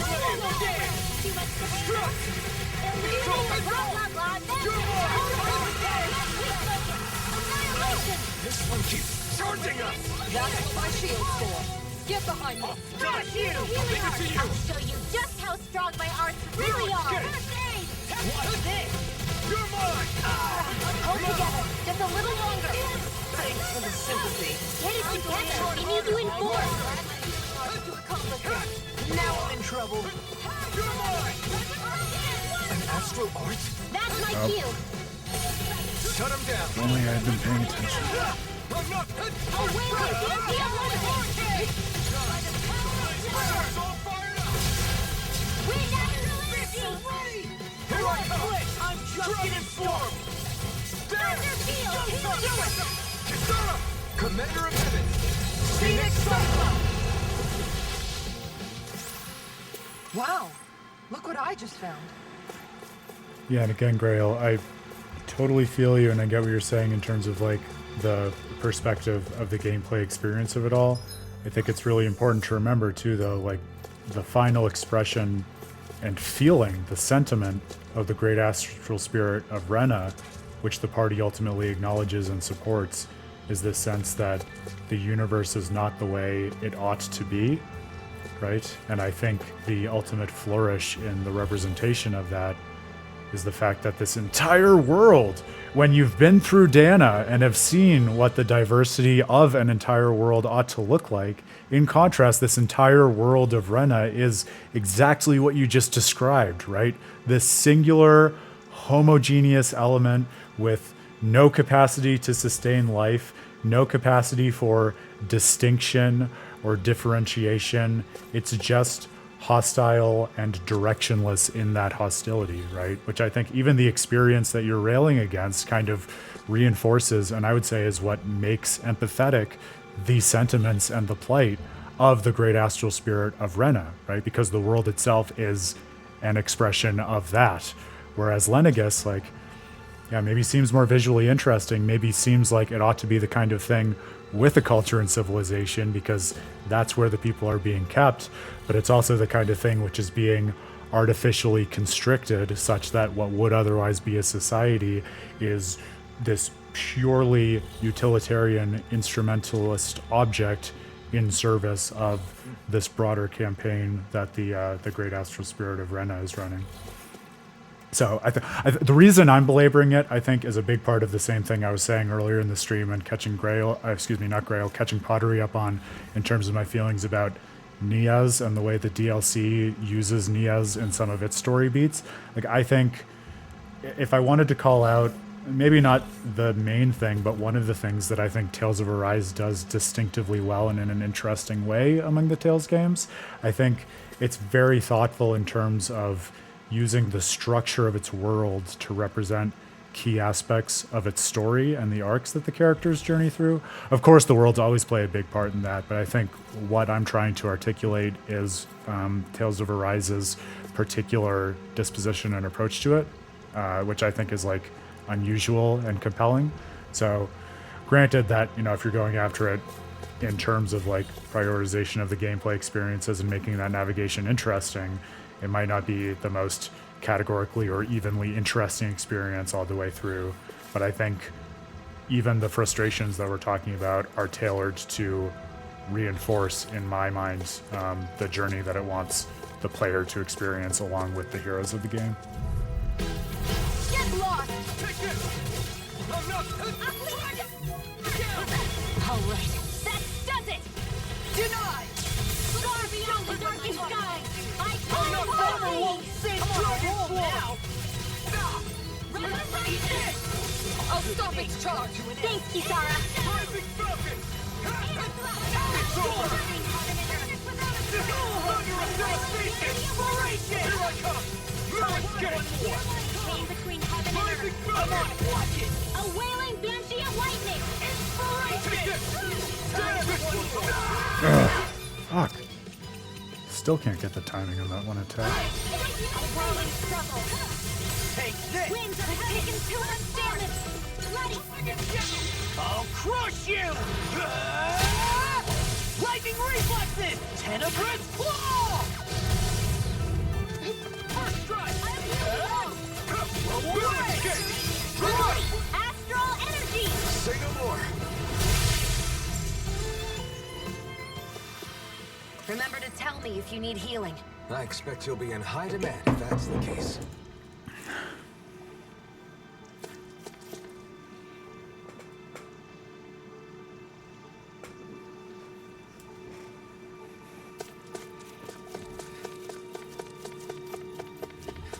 And what have we here?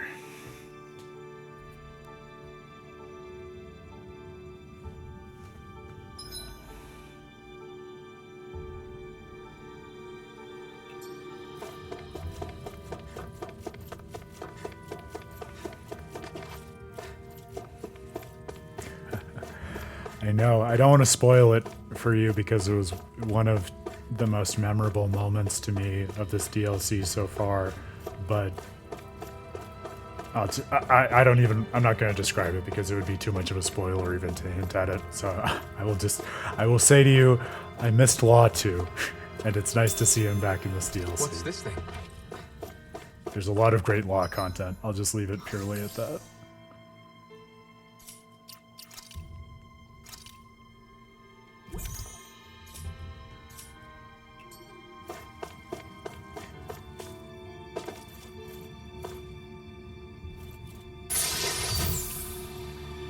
Oh, another astral flower. Still not used to finding them in chests, but I won't complain.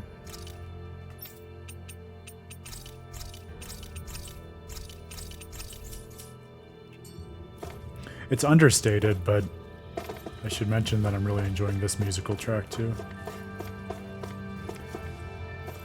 It's ethereal and a little wistful, yet also suspenseful. Alright, now we're back to where we started. Cool.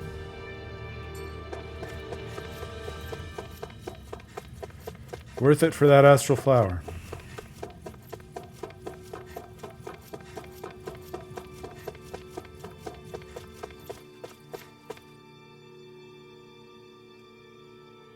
What level is the party now? 83, I think? 84. Awesome. Oh, and we're about to level up. That's great.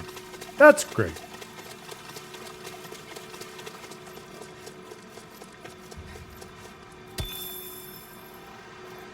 We still haven't stumbled upon any of that nicer clay that Dohalim needs for his pottery.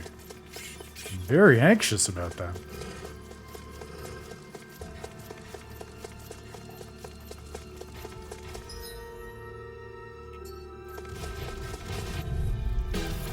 No choice. Take this.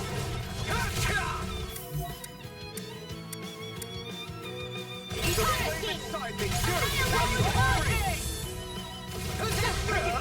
Ignite. Come one, come all. Back you flame. Why can't they just sit still? Go for it! Prepare to crumble. Not So the time again to the wind! Leave the enemy's arcs to me! Oh, do they put it on the map? Do it! They didn't do that for the first type of pottery, so I just assumed that wouldn't be able to find it probably this time either. Alright, I'll have to go back and take a closer look then. Thank you, Pottery. Appreciate that. My anxiety has abated. Can't get out of this. Vacuum flame. Here I come. Dragon form. There. Good job, Rinwell. I feel like my astral arts have really improved recently. Your studies. I'll burn it all.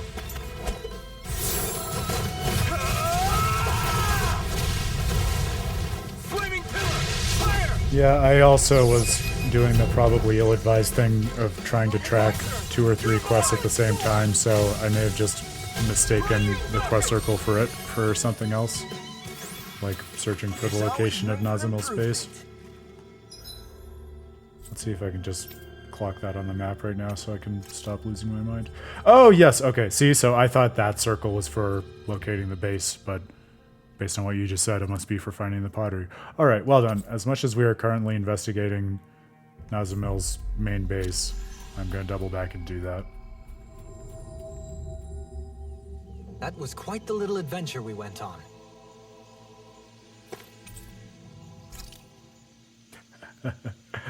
Murder ape. I mean, it's descriptive at least, right? It gets the job done. Normally we'd be... But yes, it goes hand in hand with what we were saying earlier, right? The very different approach to names of all colors, from places to enemies to everything in between, that the different games have. It's certainly iconic.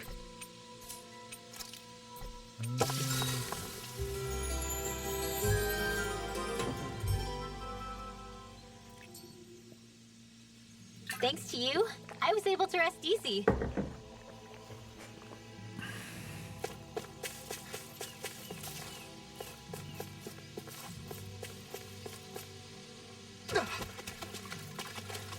Okay, Dohalim, we're doing this for you.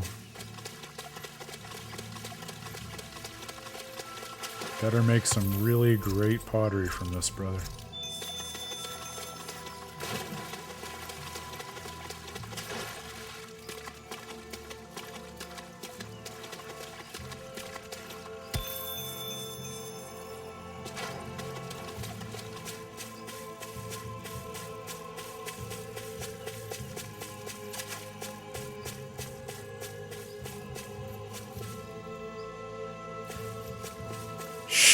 Don't give Pottery any ideas. No, he's not allowed to break this, no matter how much he might want to.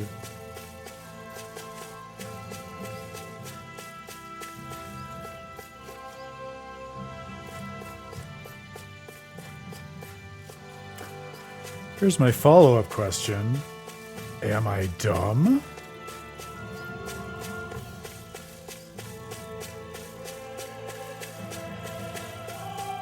Is it the only item in this DLC that is hidden? Yeah, I suppose we couldn't hide that from you. We tried. Are you allowed to answer the question of if I'm dumb? No, you're fucking not. Thank you very much. Oh, there it is. I am dumb.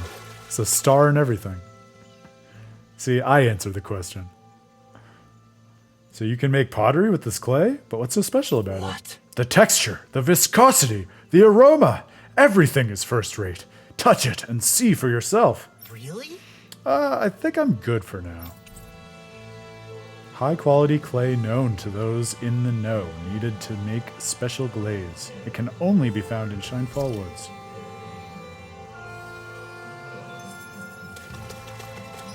And away we go.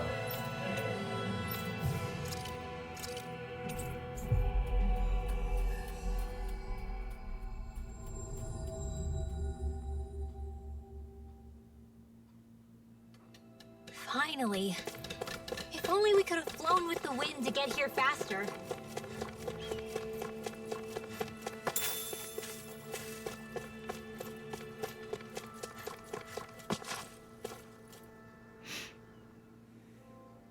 We brought materials for the glaze. How's the quality? Oh, you can make great glaze out of this. Terrific! Now you can finally make the pottery of your dreams, Dohalim. My dreams. Right. Is something wrong? I thought about the reason his pottery is so beautiful. Why it's so fresh and attractive.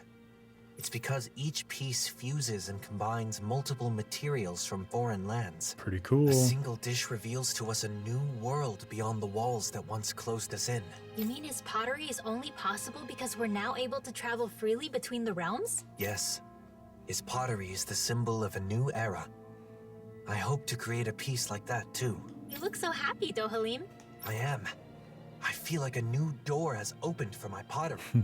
My creative desires are welling up like a mountain spring from within. Now to create something with my own two hands. A new form of pottery befitting our new world. That's it! Now pour that energy into the clay. Use my kiln when you're ready to fire your piece. Ah, the kiln. Right, the kiln. Oh dear. Huh? What's wrong now? To create new pottery for the new world, a new kiln befitting the new era is also necessary. What? Even the kiln has to be new and special? It's infectious, Grayle. You can't escape it. Art is a result of the artist's commitment. There can be no compromises. Right. And how long does it take to build a kiln? Just out of curiosity. I think it's safe to suppose that, Doug. I mean, new world has got to be sturdy enough to survive and stand the test of time, right? It fits the metaphor. Probably a year, more or less. A Bro. year? First, one needs good stones. We could likely find some in Menancia. Is this dish ever going to be finished? It was not ever going to be finished. The Path of the Potter. I'm glad we took the time to circle back to that. Perhaps we should inquire further about the kiln materials? Let's do that another time. I have a feeling you two could talk about it all day. You're not angry, Kisara? Anger won't change anything. And besides, I think it's a good thing that Dohalim can devote himself to his passions like this. Agreed. You've got a long way to go, man. Make sure to show me when it's finished, though. Then we can have an intense discussion about pottery. Broadening your world sure does lead to interesting encounters. It sure does. Did that open up any other subquests? That does sometimes happen.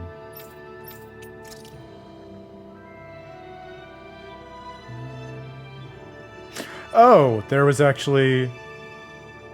Got it. There's another investigation point to do with Nazimil's past in the Shinefall Woods. I'm glad that I went back to that because I assumed it was just pointing us to her main base where we were. But we can go back and do that too.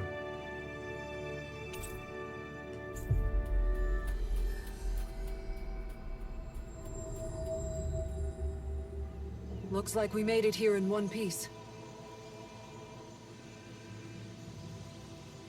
Which amazing landscape are you thinking of, Grail? I'll confess that the main vista I have in mind from the end of the base game is just the image of the overall new world that's formed, because that's such a distinctive and memorable image in my mind.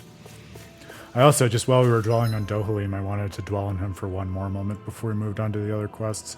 I love all of the characters in this game. Surprise, surprise, I know, for a Tales game and for Aaron thinking and talking about it.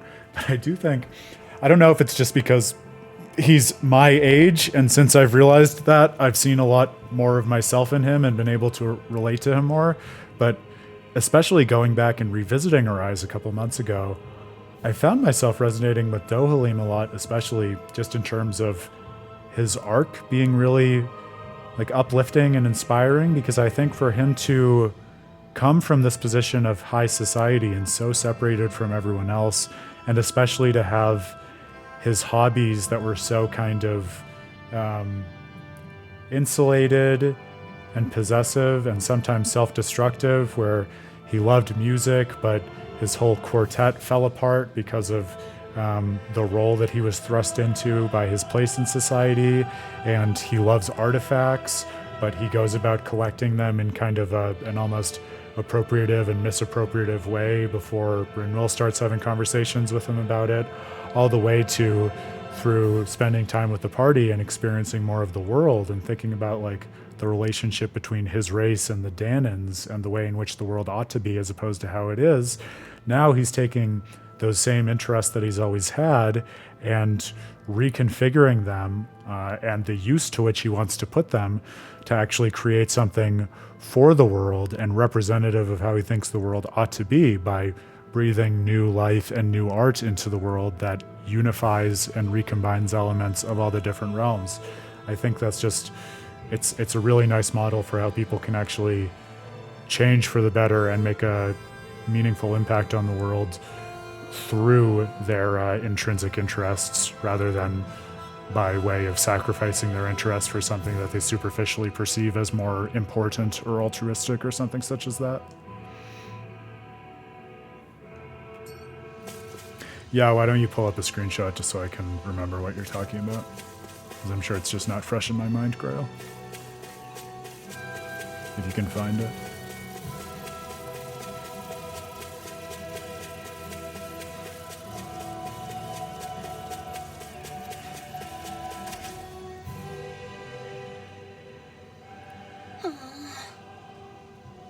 Oh, thank goodness. Have you come to find us? That's not what we meant, but is something the matter? I came with this girl to gather her favorite food, but then we got lost along the way. And then you guys showed up, so I thought maybe you came to help. Right. I see. We can show you the way back, but did you see anyone else around here besides us? No, you're the only ones we've run into. Right, Nazalake? Ah, a case of mistaken identity. Nazalake, is that your name? Yeah, that's me. Thanks for the help. I think we'll give up on the food and just head home now. Come on, let's go, Nazalake. That girl in Pelagian said Nazamiel went with an adult to search for something. Right. She must have been talking about these two. A simple mix-up because of their similar names. Even if it was a mistake, they did need help, so let's just say it was worth it and move on. Yeah. That's true. I'm glad we were able to help. I'm glad I was able to double back because We didn't learn much. I was about to make a double mistake and assume we were just being pointed to where Nazamil was, which I imagine must have been the point of the quest. It's kind of cool.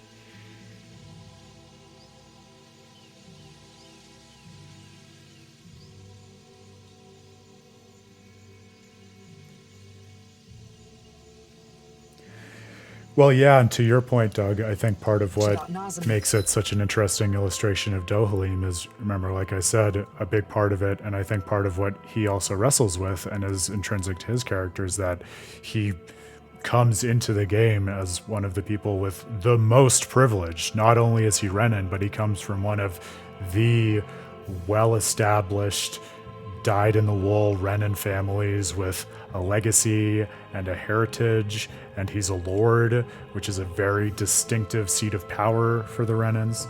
So absolutely, I think the game wants us to think about the way in which particular modes of agency are only available to people with particular modes of privilege in their life, which is all the more reason that I think this game is a really potent one to engage with in the modern times, where so many of those issues are really pressing and pertinent in the real world. But that could just mean she was hidden away while she grew up. Why don't we share what we know with the woman who worked for the Hildress family? Good idea.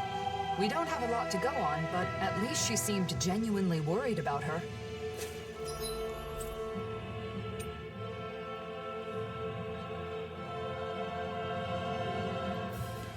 And I'm frustrated. When is it in the end of the game that this vista comes up? Like, can you give me some context clues to remember it at least? I'm frustrated that I can't. Especially since I truly just played this.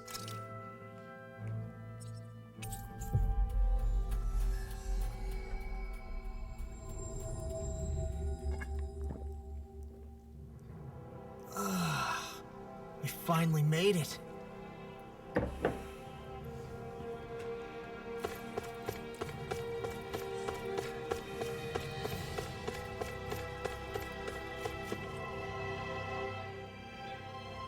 That can't be. I see. So Nazamiel never stopped being treated like that. Sorry. I'm sorry. I know it wasn't the kind of story you wanted to hear. No, it's alright. I'm just glad to hear about her from you all. I did pre-order it, Pottery. I didn't even hear that there was an EX quest, so I hope that came with my pre-order. I mean, I certainly, went through the motions to pre-order it on PSN, so if there is something like that, I hope we have it. If it's something you can direct me to, feel free to help.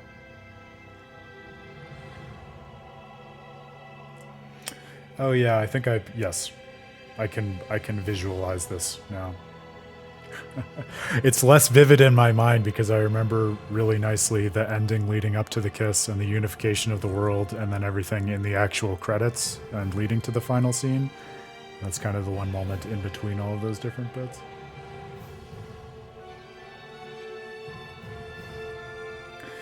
That's interesting too, because I think you could... Okay, I'll do that, Pottery.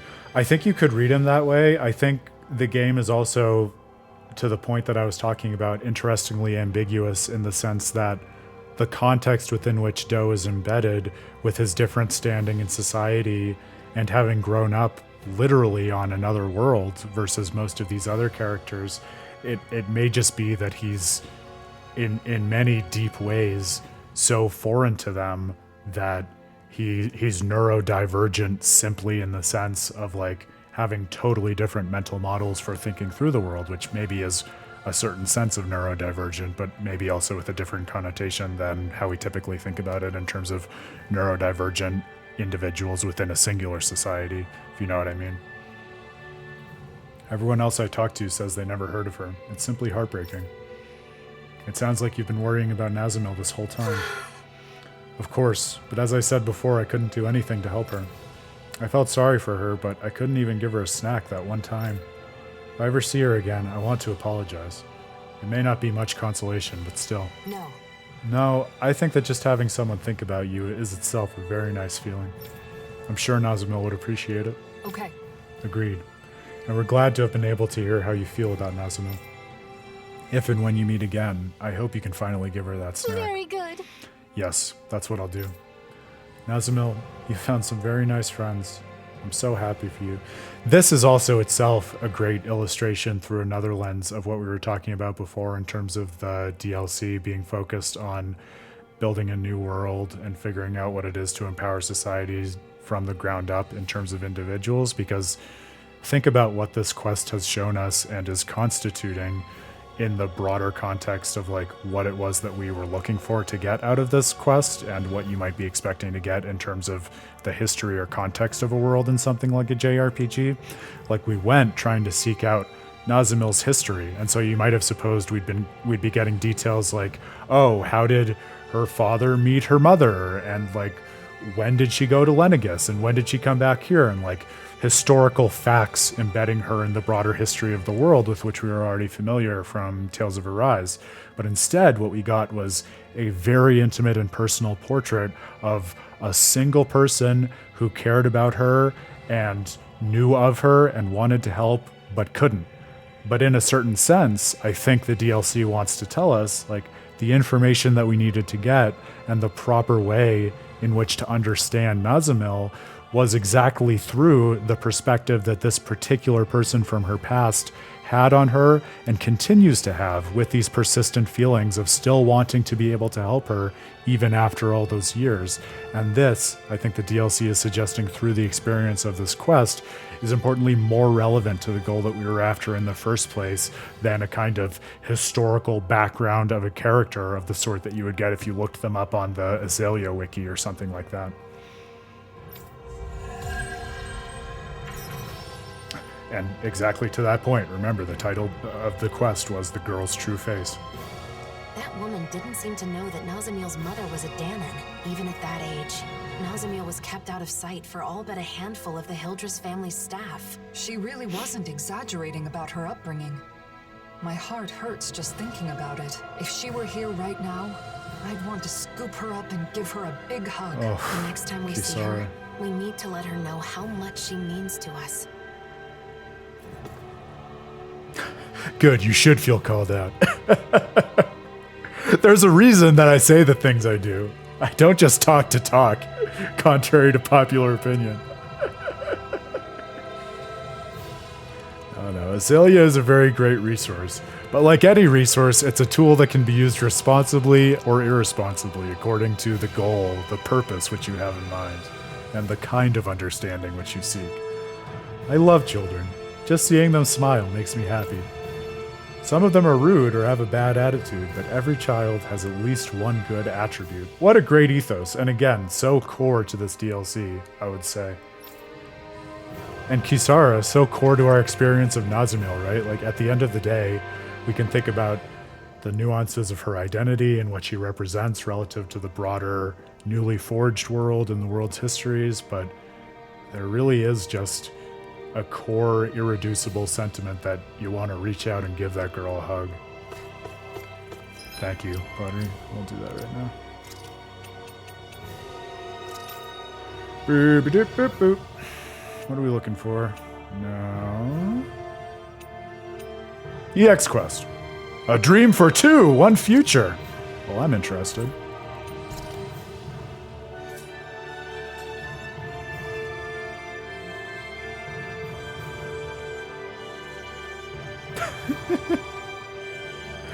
No. I don't think that's the insight about children. Were there also, oh, there's a bunch of extra items and stuff, too. Well, I guess I can just claim everything while we're here. Doesn't mean we have to use everything, but we can have it at least. Because then you had it.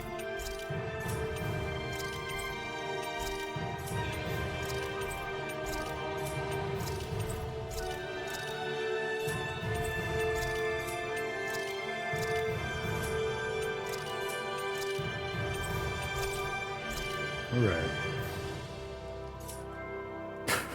Oh, must we, Grail? Must we? Alright, because you asked.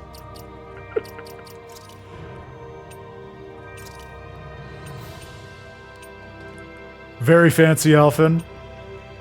Here, we'll do rotational outfits. Try not to get whiplash. Or vertigo.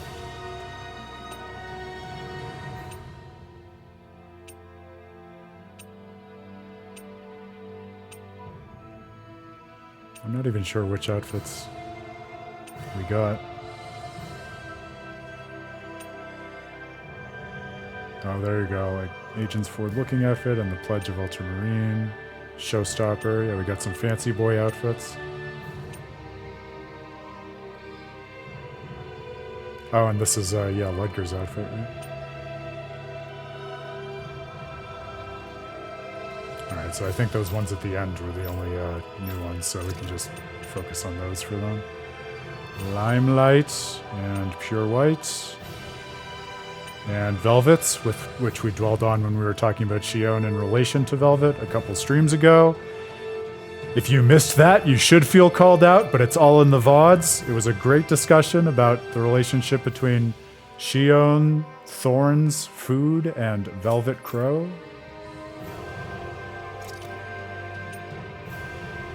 Good luck, Peach Blossom.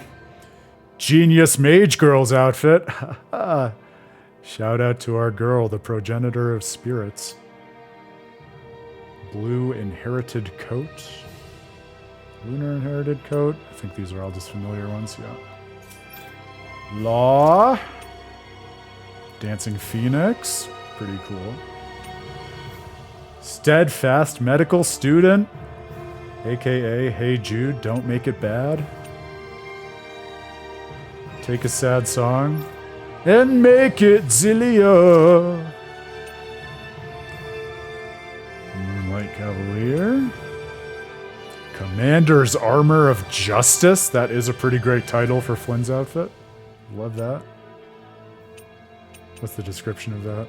Wearing it will not make you lose your sense of taste like its owner. Alright. AKA Jude Law. The joke was right there. How did I miss it? Oh, was it an Alice in Wonderland shield? I missed that. Oh, the shield itself, yeah.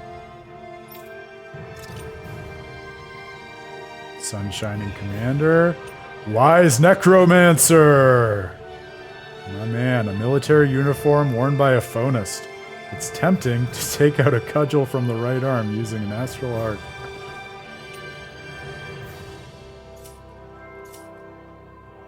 Awesome.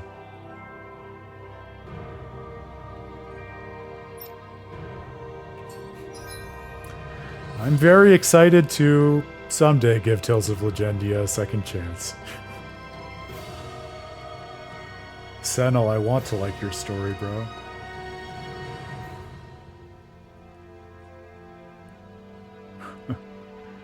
Yeah, definitely some DBZ resonance. EX quests are special quests where Alphen does his best to achieve a certain goal. Ooh, they know how to pique my interest. They are marked by the location of a golden letter. Their details are recorded separately from other subquests. They take priority over other subquests.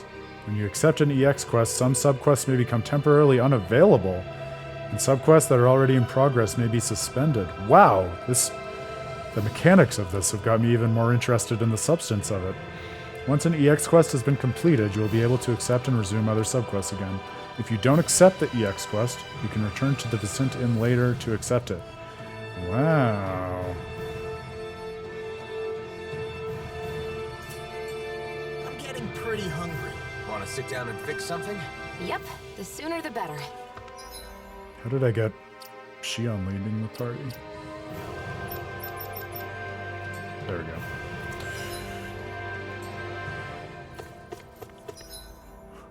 It is, I mean, empirically, this is, what, day 5? So it is like at least over 20 hours so far.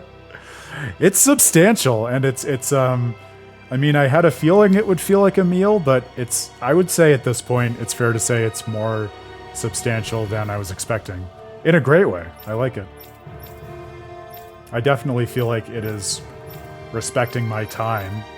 Like, at least of the content which I've engaged so far, it doesn't feel as if any of it comes across to me as filler. Now, granted, a lot of that, as with any JRPG or JRPG content, will turn on the end game and the meaning that it makes out of everything that we've done. But so far, I've been really grateful for the extended length, and it has me more excited to see how things turn out. But yeah, we've been doing 5 hours every day since Thursday. It's been a joy. Yeah, that might start to feel a bit excessive, Doug. Agreed. I actually wanted to ask people this, and this is totally tangential to Tales of Arise, but I'm working on something that's more squarely in the philosophy of video game narrative, working on a paper for something, and I wanted to ask whether other people feel the same way that I do. So I play through JRPGs especially, but a lot of story-based video games more broadly, and I will oftentimes feel as though a lot of my experience of the game in terms of how I feel about the time I spent in it and whether or not it was worthwhile turns on the very end of the game. and how like the story itself kind of interprets the meaning of my actions and all of the efforts that I made along with the characters throughout however many hours the story took. Do you feel that way? Is that something that resonates with people beyond myself? This idea that with some games, or at least some game types, you'll sometimes be going into a game and kind of gambling that your time will be made worthwhile at the end by the game saying something interesting about it? Or is that more of an Aaron thing? Tell me how you feel about the way in which games ultimately interpret your time in it, I guess is what I'm asking.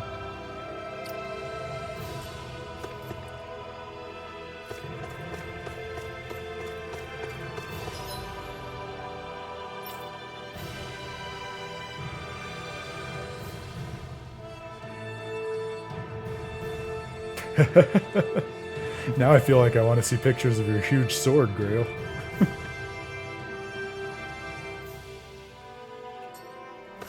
It's an interesting question, though, that as well, because like I feel like I see lots of people. I'm gonna do Rinwell's quest first. I think that's why I came here. I was like, why did I come here? I know a lot of people set the girls as leaders for these sorts of games. I feel like I tend to default just to whoever the focal character, or if you want to say main character of the game is. So whether that be Velvet in Tales of Berseria or Alphen here in Arise, just because I feel like that helps me to better maintain the focus of the story through them. But I imagine that has to be the kind of thing where there can just be radically different modes of reasoning for deciding which character to represent the party on the screen, in terms of whether it's who you like to look at or who you feel is most leading the charge in the story at that point, or any number of other reasons. Huh? I think someone's calling out for us. They could have something they need from us. Yeah, what I was asking Pottery, to put it a different way, is how do you feel that the endings of a game shed light on or change the meaning of your time with it? So for instance, like if you're playing through a really long game like a JRPG, are you kind of counting on the ending to make a certain meaning out of the story that's worthwhile? Or do you feel like, regardless of what the end of a game story says about the actions you've taken in the world and what you've done, like either the journey will have been fun or not, and the meaning of the ending is kind of separable from that? Because I oftentimes feel like, where this is coming from is, I oftentimes feel like I will sit down and play a game that I haven't played before, I don't know where it's going, and I'll go through a long journey in it, and whether or not I ultimately like the game and feel like the journey was worthwhile depends a lot on the narrative meaning that the game is expressing, and I think a lot of that comes out of the ultimate outcome of how the story concludes and what the conclusion says about the meaning of the efforts that we made in all of the prior events leading up to that conclusion. Which is to say that oftentimes, like, a good or bad ending can have a hugely outsized impact on how I feel about the entirety of my time spent in that game. And I was just wondering whether other people feel that way.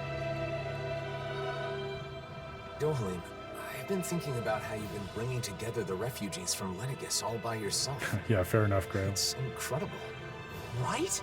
It sounds like you've got a lot to deal with, but I never hear you complaining. Way to go, man! Each thoroughfare is a river.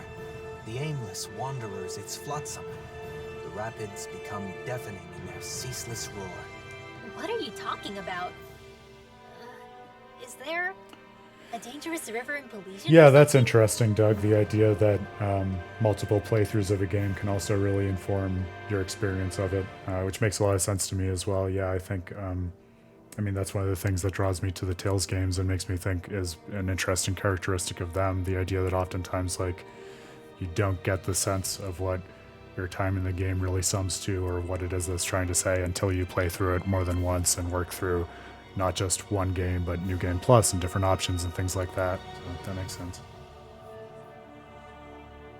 That's hilarious. Pottery got auto-modded for saying climax. That's so funny. I'm gonna just pause here to read your messages because there's no way I can keep up with this really interesting substantive stuff in the chat and also follow this skit.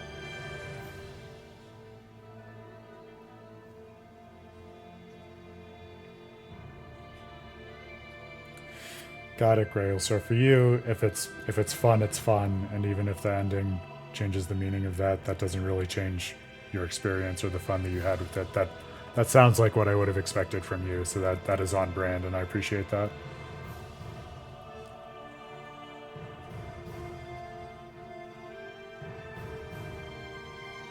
Okay, so separable from the meaning for you, Pottery, but the vibe and feeling and impact of the ending still has a significant effect.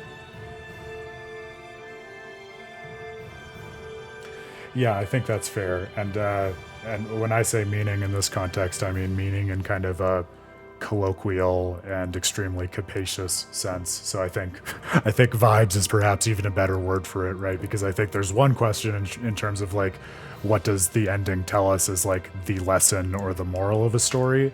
But I think like more broadly speaking than that is exactly what you're talking about, and kind of what's more interesting to me at this point of what is the vibe that the ending and the way in which a game wraps up casts over the entirety of your time with it, right? I think part of why I'm thinking about this is like one thing that philosophers of games think a lot about just in terms of games more broadly than video games or more broadly than video game stories is the idea of like, why are the different reasons that we play games? Like, what's the difference between playing to win versus playing just for the sake of enjoying it or for, you know, thriving in the struggle of a game? And what difference do the win conditions make? And I think one of the interesting things to me about video game stories is that oftentimes, like, in one sense, the win condition is a bit of a foregone conclusion, because in most games, you know, if you understand at a basic level how to play the game, you're going to be able to roll credits on it in most cases. It's not going to be a question of whether you win or lose at the end of the day. But also, I think one thing that's interesting and why I'm asking this question in a kind of leading way, because this is what I want to think about, is like, I think more so in video game stories than in many other games, the win condition is a little more opaque or harder to access going into the game, because if you're going into a video game story blind, you oftentimes won't know how things are going to end or what the game is saying, and to use your word, Pottery, what vibe it's going to be, you know, casting over the entirety of your time playing with it until like tens or hundreds of hours already spent and invested in the game. So it's a little bit more in my head like an interesting gamble of the time spent in the game versus some of the other games you might play, which are more transparent in terms of win conditions and the insights you're going to get out of it at the end of the day. If you think about like chess or poker or party games or things like that, right? So I feel like there's something interesting there to unpack in terms of like how video game stories work and the dispositions with which we engage them. So that's why I have this on my mind right now as I'm working through it. But yes, appreciate all of these insights and perspectives, my friends. Thank you.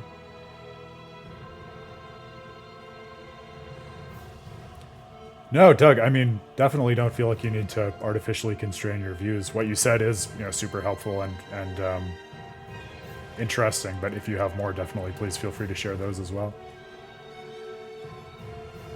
Yeah, and that's another interesting question too, Grail, right? Interesting to me at least, like, to what extent does our taste in games and like our knowledge of the medium and its subcultures sort of constrain the decisions of games we play to the point that we already have a decently good sense of what we're going to be getting out of it, even if we don't know exactly what that is. Because I agree, there are definitely a lot of shades and points of variety in there. But it's hard to define the contours of that. That's one of the reasons that I'm asking y'all, just to get more boots on the ground information about it.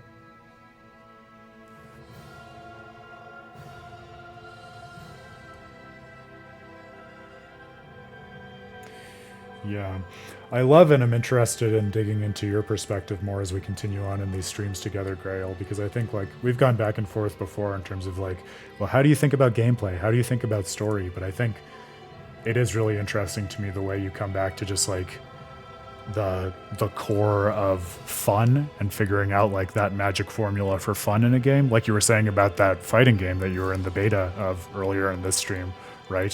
Which can sometimes have to do with gameplay, sometimes story, sometimes the synthesis of them, sometimes maybe something different.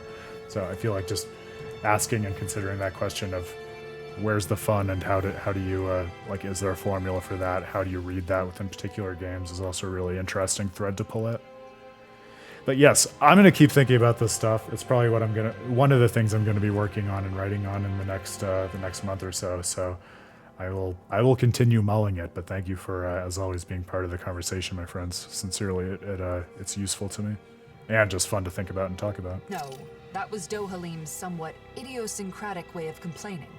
Huh? Which part? The deafening rapids represent the troubled voices of the people here. He has to listen to their woes every single day, so I suppose he must get tired after a while. Okay. Though, to be honest, even with it explained, I'm still not sure I really get it.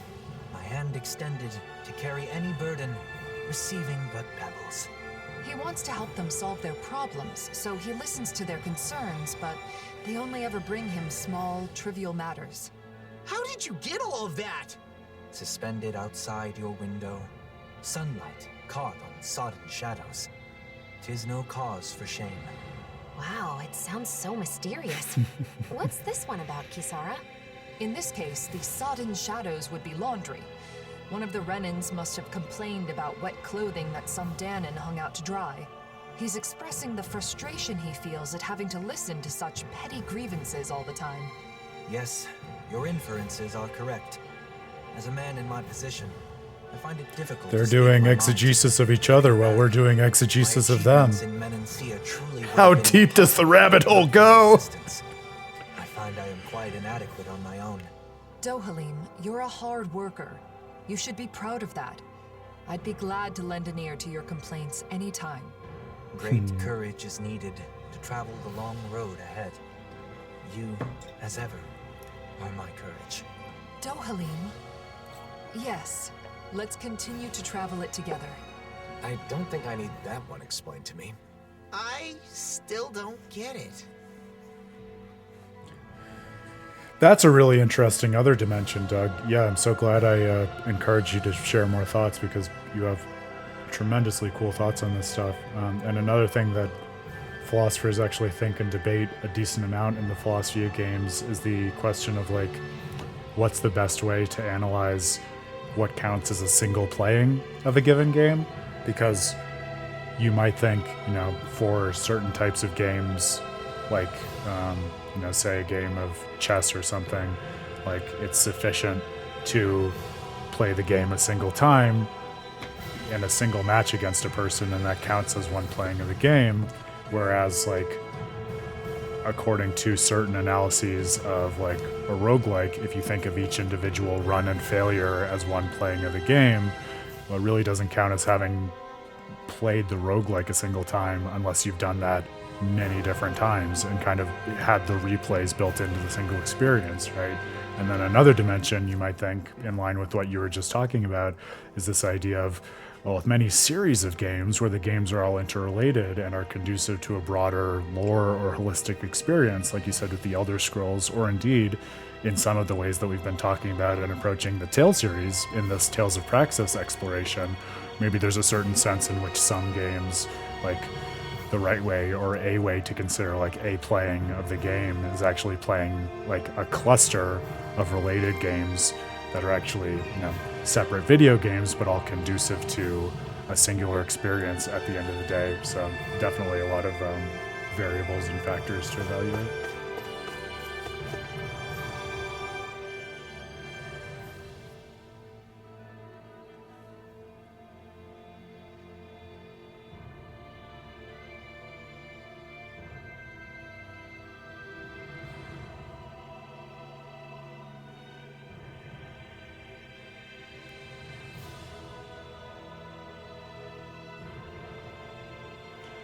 Yeah, also, Grail, I mean, A, I love that explanation, and B, I certainly wouldn't say that makes you a strange person. I would say that makes you a social gamer, and probably more so than myself, which is part of why it's so cool to talk and socialize with you, because you give me such a different perspective into a medium which I will usually treat as sitting down and reading a book in that kind of solitary enterprise, or an enterprise that even when it's social, like what we're doing on the stream, I refer to it as a live book club, right? Which similarly presupposes kind of a singular one-to-one experience of one consumer experiencing the story, which is certainly not the way in which all people experience games, and not the way in which we always do on the stream either, right? Like there have been times when I've brought people as guest gamers on the stream to talk through this stuff and play through the Tales games with me.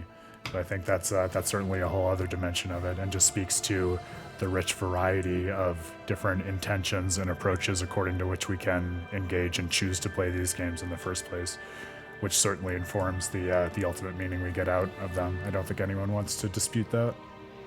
Give me a break. It's not like Danons can use magic. With Rinwell on the side of the screen. I love it. But that lady who's friends with the blazing sword could. Forget about it. It's impossible. Quit trying to act like a Renin. Hey! Whoa, easy there. No need to fight. It's the blazing sword and his lady friend. Hey, listen to this. I want to use astral arts just like you do, but she keeps saying I can't. It's crazy talk. A Danon pretending to be Renin. You shouldn't talk like that. She just looks up to Rinwell. No need to shame her. But it's not possible for Danons to use astral arts. I mean, even Renins. Hey, wait.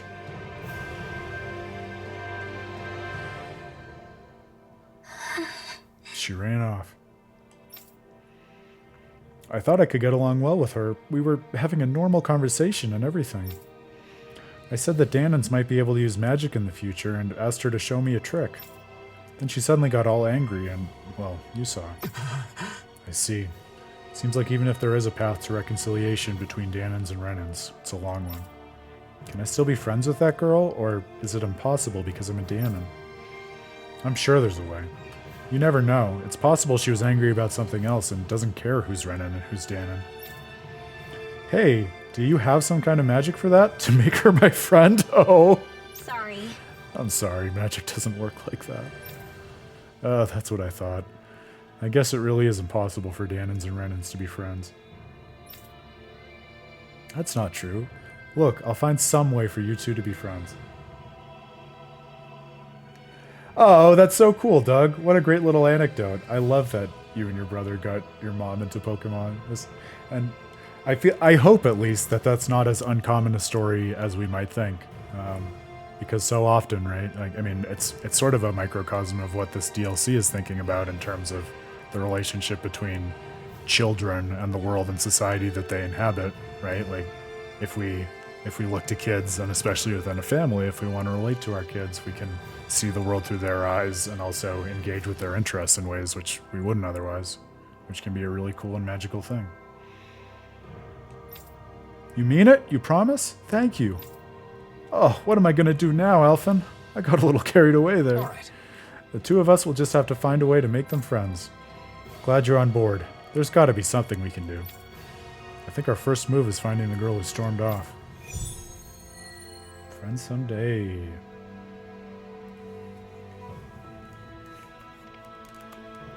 That Renin girl seemed like she was hiding something. Everyone has their secrets, even children. For now, let's focus on finding her. Someone may know where the girl went. We should try asking kids around town if they know anything.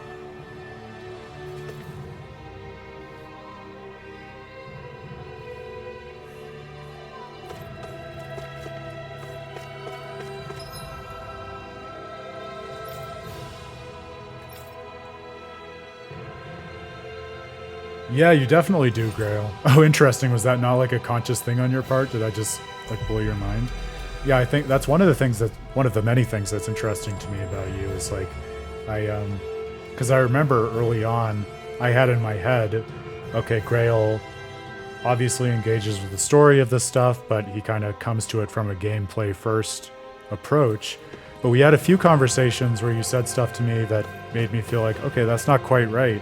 So I've been kind of trying to figure out and feel it out. And I think, yeah, my best analysis of you, for what it's worth, is it comes down to like building out rigorous analyses of these systems of play according to what makes a fun experience, which can oftentimes be constituted by a combination of factors from gameplay and story, but also, like you were just saying, even things beyond those factors, right? Things like community engagement, the opportunity to spend particular sorts of time with particular people in your life, right?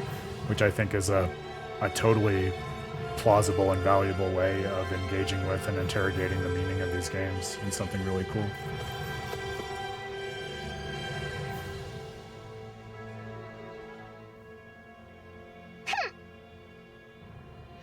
No, I don't know anyone like that. Really? You live in the same part of town. Surely you've played with her at some point. I'd never play with her. My mother told me not to. Sounds like that poor girl's treated like dirt by the Renans.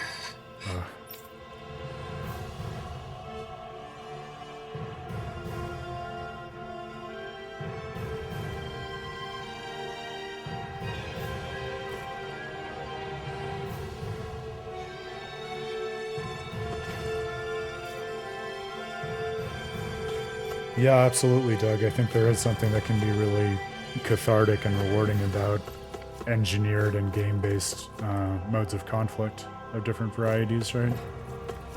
And really interesting, I think at least, to study that across different forms of game.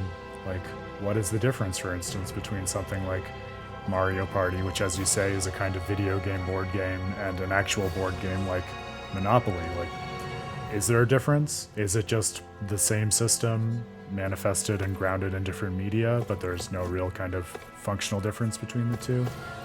These are the kinds of questions that keep me up at night.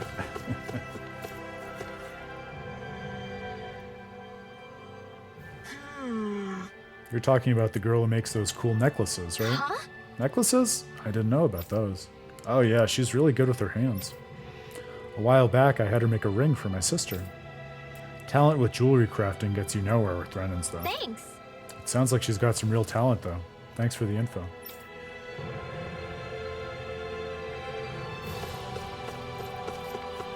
So she has aptitudes, but aptitudes which are not valued within her native society.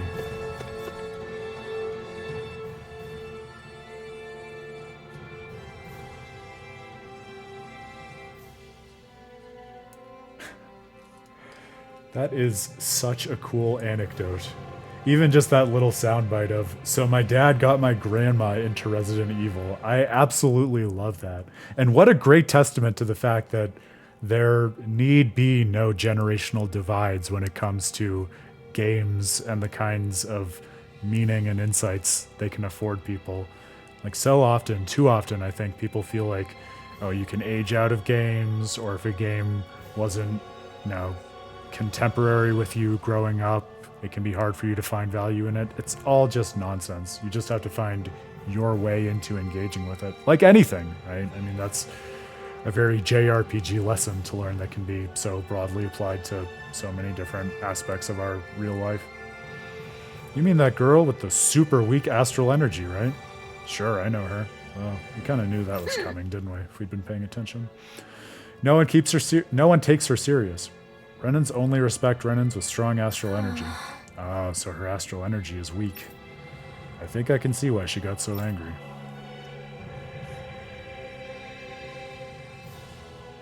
We still don't know where she went, but I think we've gotten the picture. Yeah. Yes, a very Her cool astral grandma energy is indeed, weak, Doug. So she's been ostracized by the Renans. So when the Danon girl acted like she could use astral arts, it set her off. Wait, Alphen, I have an idea. The Renan girl is good with jewelry, right? So maybe if we give her some materials to make necklaces with, it would help them become friends. Worth a shot. After all, most people are happy when others show interest in what they like. Besides, I don't want her to feel trapped. Just because Renan values say someone's aptitude with astral energy determines their worth. I want her to know that she can focus on what she enjoys and be herself. We should relay that message and give her some supplies for her art. Then that settles it. First, let's gather supplies. Now that I think about it, a book I once read had some information about materials used in Danon necklaces. So I know where we can start. Once we've got everything, let's take them to the Danon girl and fill her in on our plan. It isn't easy being different. That's something Nazamil and I know all too well, which is all the more reason to do everything we can to help that girl. I can relate too, but I'll let Rinwell take the lead on this one. I agree. This seems important to her.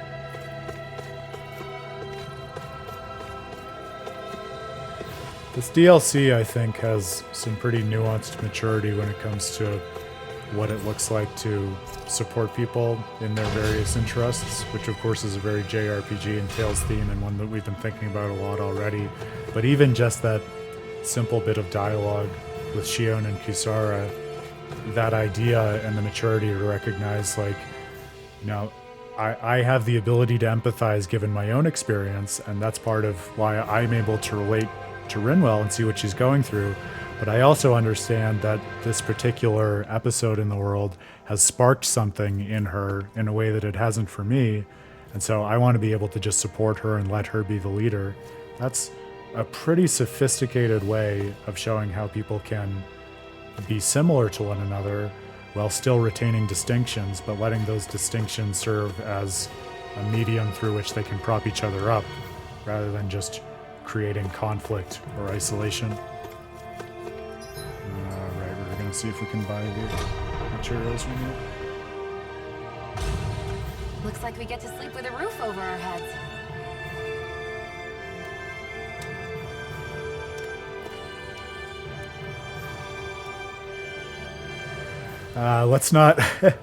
Let's be careful about coloring the chat with too many of the comments from popular reception, Grail, just because, yeah, I don't trust it, and I'm more interested in the immediate live book club reading that we're doing somewhat in isolation, just with a lot of us doing a close reading together.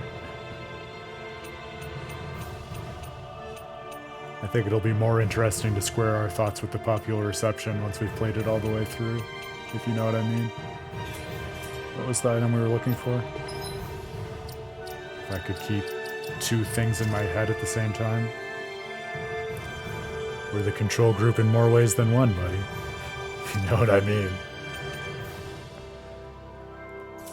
Blistering fangs, alright. Can we buy it? Yes, we can, but it's so expensive. That's alright. It's okay, we have money. Don't worry about it. Rinwell, you are so funny. I did not ostracize that girl. I did not.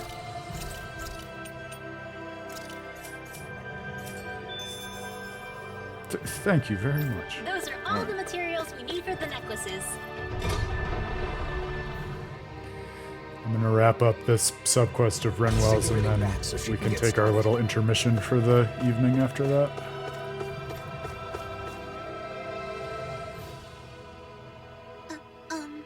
Excuse me. If you've got something to say, then say it already. I'm sure you're just gonna make fun of me like everyone else. Great, you're both here. Got a minute? I just found some pretty materials. Think you could use these to make accessories? Oh? Wow. I've never seen anything like this. I can make a nice necklace or even earrings with this stuff. But hey, I don't know much about those kinds of crafts. Do you think you could teach me sometime? Skillful means, baby. What? I don't know about that. You sure? I heard you've got a knack for that kind of thing. Fine. I guess I could show you a thing or two. Thank you. Oh, can this girl join us? The more the merrier, right? Not to over-commentate this, but it is so cool that Rinwell, who was raised to explicitly hide her own gift and aptitude for astral arts because it endangered her family very directly for her or anyone else in her clan to demonstrate that gift, to now be actively encouraging another kid who is similarly isolated to practice and celebrate her own personal aptitude. That is just so beautiful and such a thoughtful homage to this character.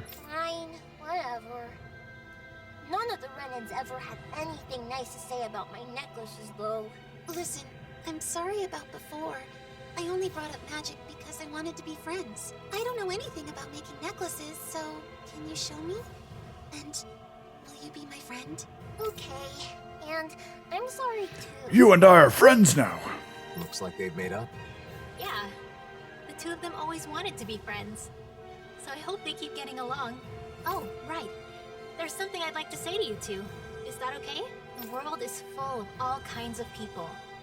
Everyone has their talents and shortcomings. But there's more to them than that. Whether they're Danin or Renin, if people can work together to appreciate each other's differences, the world will be a better place. Oh, I see. I don't really know about that yet. It's okay. I've been figuring it out little by little myself. Alright then. I'll teach you how to make cute necklaces, just like me. Right now? Sorry, I appreciate the offer, but I'm kind of busy at the moment. Yeah, it's interesting, Grail. That will be one of the things that I think you'll really enjoy exploring in the DLC more broadly, because it's one of the things that's consistent in journeying across the 5 kingdoms, is you get to see like the very different forms of integration or lack thereof between Renins in particular locales and the Danins who were there before, and the Danins who are immigrating and emigrating. So kind of getting a falsely limited perspective on that right now. But the two of you should just go ahead and make them without me. Got it. Thank you, miss. Yeah, you get some pretty harrowing pictures of that in different places, actually. Getting along, and even included you in their new circle of friends. Oh, stop it. You'll make me blush. But seeing the two of them made me realize I really want to get close with Nazamiel. Not just as an adventuring partner, but as a true friend. I'm sure you can do just that. This is great, too, because for all of the foregrounding the DLC has done of Nazamiel, you might think that all of the characters in the party come to think about their relationship with Nazamiel or how they can inform and help Nazamiel through these subquests. It's not true.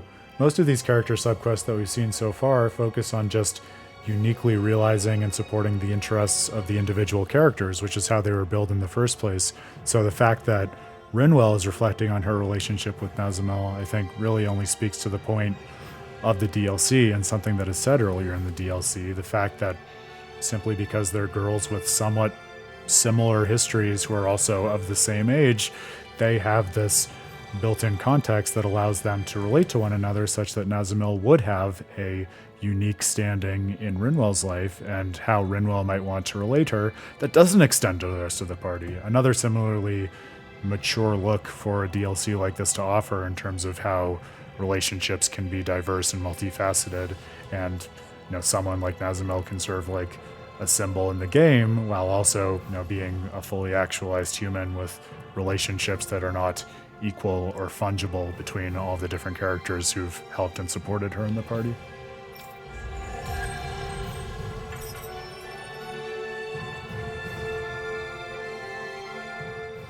Good job, Rinwell. Sounds like those two were able to make up thanks to you. Yeah, it looks like they were able to clear up their misunderstanding with each other. I hope they can become good friends. I hope so too. But what if something goes wrong and they get in another fight? Shion? I'm sorry. It's just, I can't stop thinking about it. What's to keep the same thing from happening all over again? Shion, don't worry. Working through their differences is how kids learn to understand each other and become closer friends. She's right. Kids may fight a lot, but they usually make up quickly. I see. I guess you would know better. I never had those kinds of experiences. But you and I were like that too, weren't we, Shion? We clashed with each other sometimes, but we also talked a lot. It's true. And in the end, that's how the two of us became friends, right? So if we could do it, I'm sure those kids will be just fine. Rinwell. Yeah, you're right. If you believe in them, then I'm sure they'll be okay too. Oh, but the only reason I feel that way now is because I had the chance to become friends with you, Shion. It was only because of you that I was able to help those kids make up with each other. So, thank you, Shion. I'm really glad we became friends.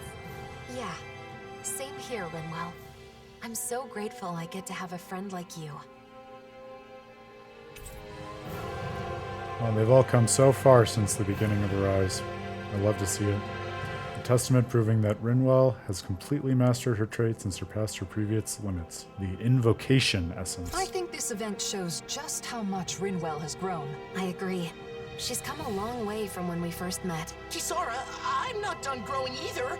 There's no way Rinwell will end up taller than me, right? That's not the kind of growth we're talking about. Though your dignity shrinks by the day, Law. Hey, what should we make next? I know, the last thing we made was a necklace, so next let's make matching rings. Yeah, teach us how to make pretty rings. I love that quest. I'm loving all of these quests. What a great DLC.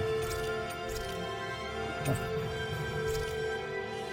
Yeah, I have the same wondering that you do, Pottery, because Grail, I mean, you have had little windows into my love of Eternia so far, obviously, but like, you might remember one of the things that I said during it was in terms of its idiosyncrasies of style and voice acting and stuff, I almost felt like that lent it some of its character and accessibility, because if it were the perfectly packaged, pure, modernized thing, it might be simply too good.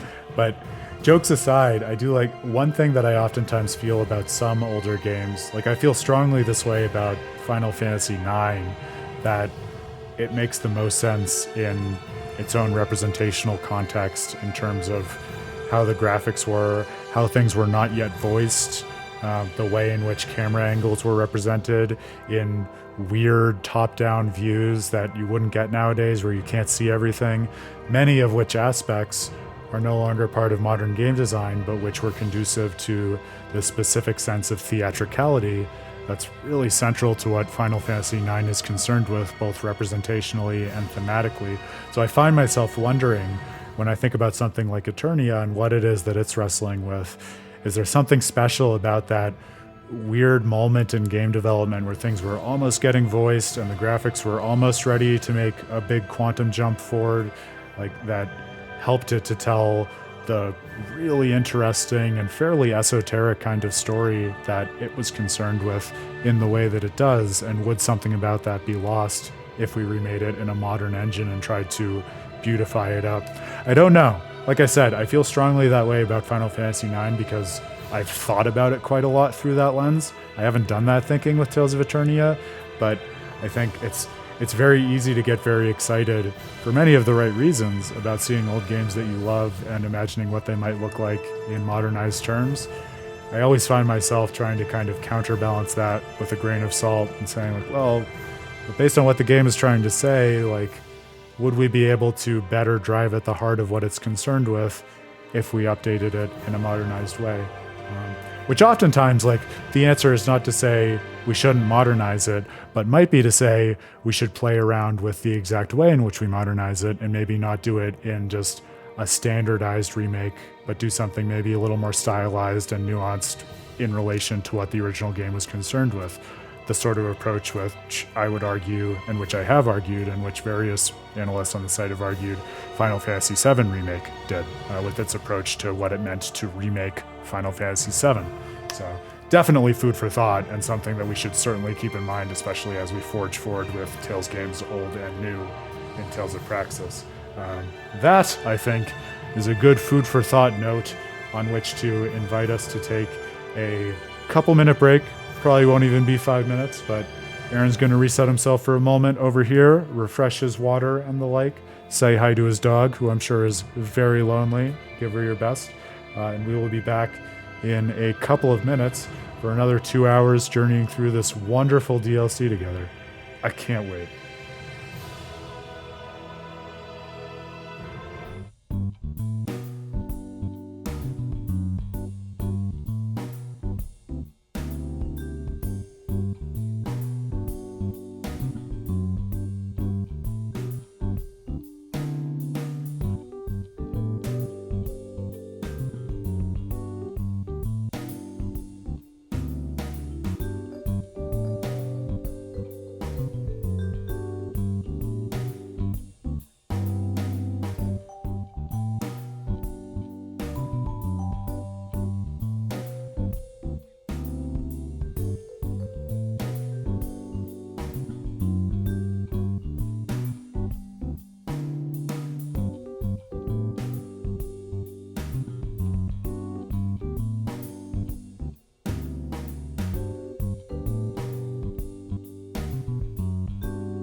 If I took an extra minute there, it's because I discovered another hidden subquest in real life. It was called Get Evie's Bone from Under the Couch for Her, which is her favorite game, Reverse Fetch. So I'm sure that's going to make her think that Dad is ready to play with her. If you hear a frustrated Corgo in the background, that's the reason why. Yes, well, since I figured I would need to build in intermissions for the longer stream, I figured it was nice to give the stream a bit of an overdue overhaul anyways. So, hope you like it. Yeah, I went out of the way to try to find good royalty-free music that would actually set the tone and be palatable for a little intermission screen, so I'm glad you like it. The hours I put in, well, probably more like hour singular, but still, worth it. All right, let's dig back in. So we have 2 character-specific subquests remaining, if I'm keeping track correctly, and I think I am. We have Dohalim's second one and Alphin's second one. Excited to see those unfold. And we have that EX quest, which thank you so much for calling that out, Pottery, because I'm sure I would have gone through the entire DLC without even thinking to check unclaimed DLC content. And to wit, I do think that EX quest is the one remaining which we have available right now. So let's do it! And then we will return to the main events of the story.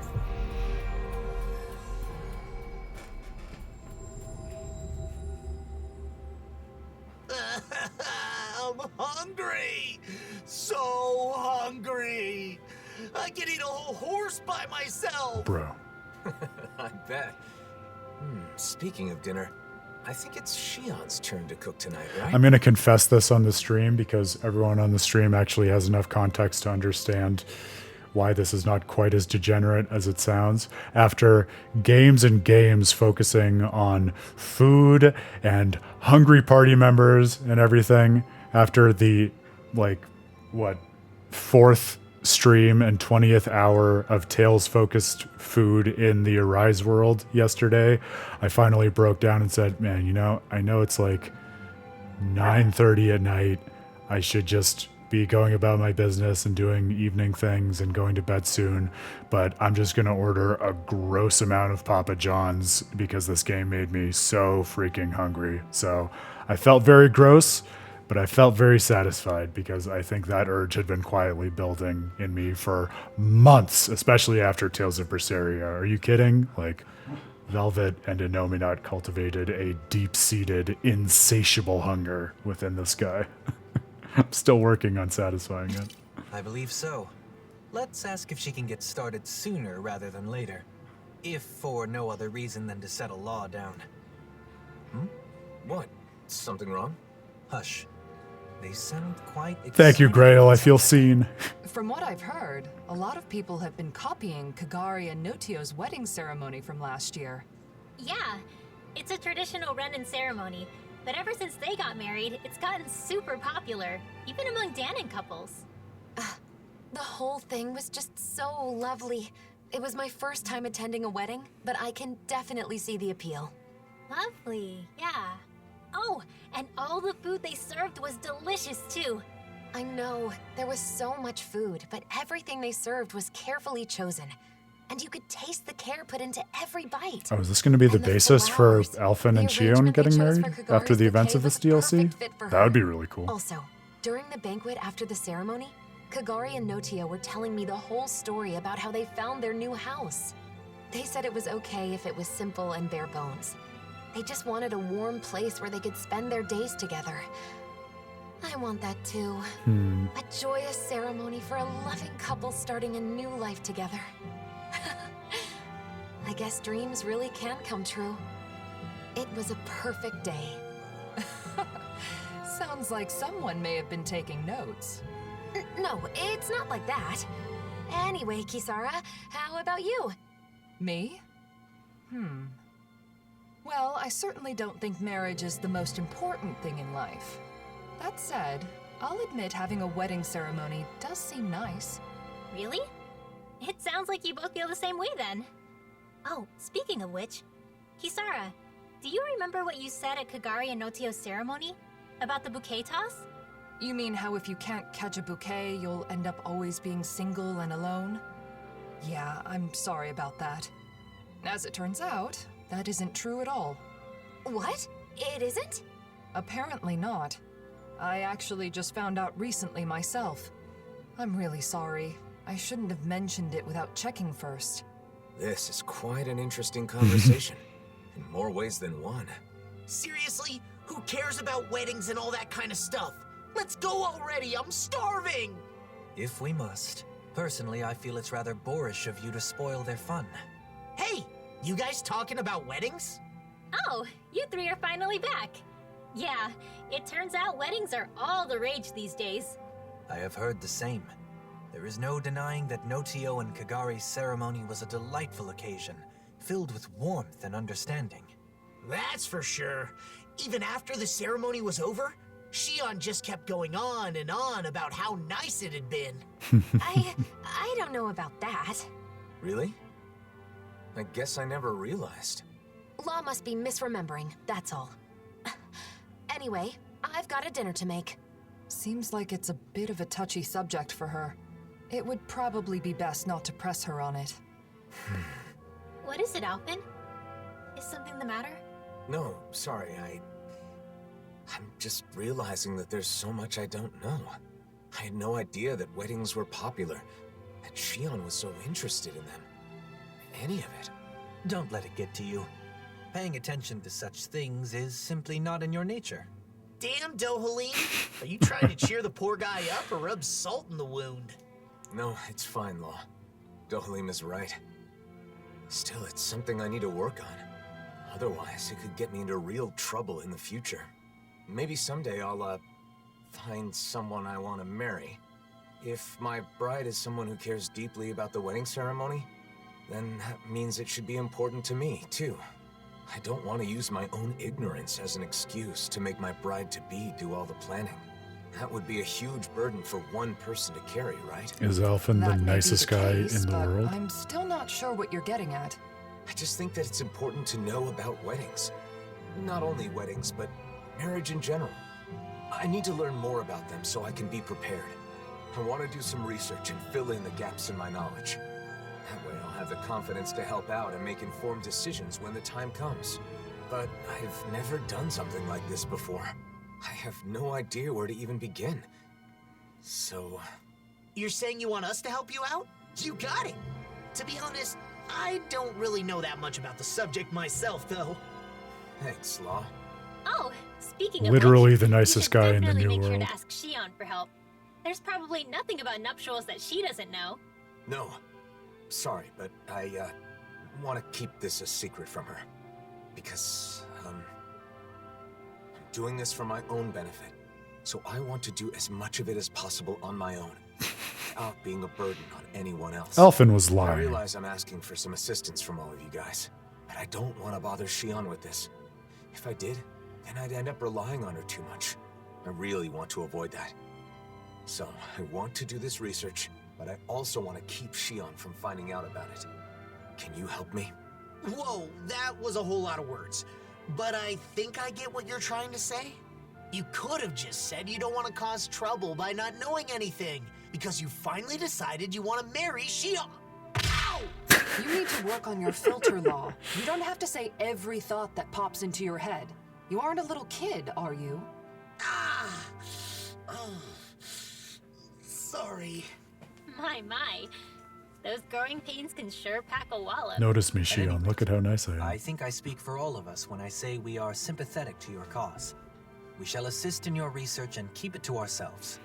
You should go about this endeavor in your own way.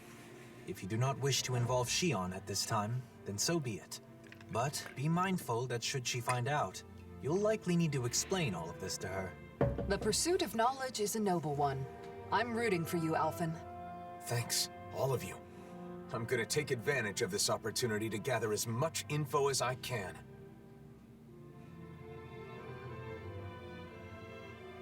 In some ways, I feel like What he's... kind of information are you after first?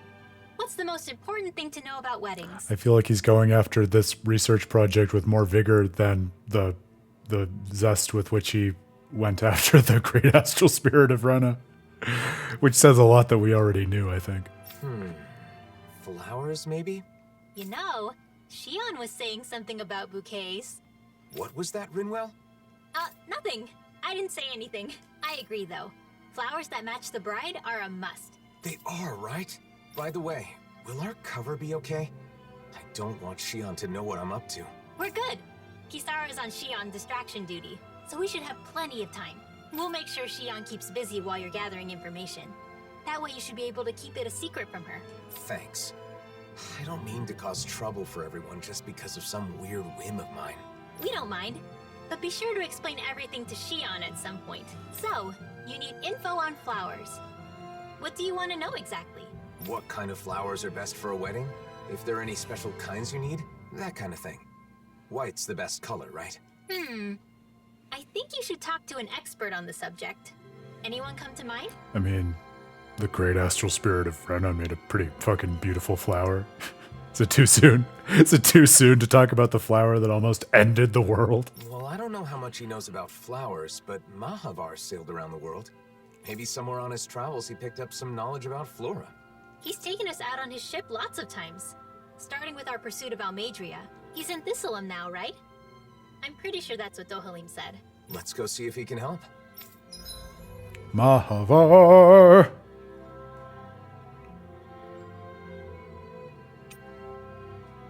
This is the explanation of this that we just read. Is that what EX officially stands for? Extra? Well, there you go. Today I learned. I guess I just always assumed it was one of those Talesisms that didn't necessarily stand for anything, but was simply a sui generis concept. I'll start calling it extra content. Shion's Diary. Shion's Diary? What?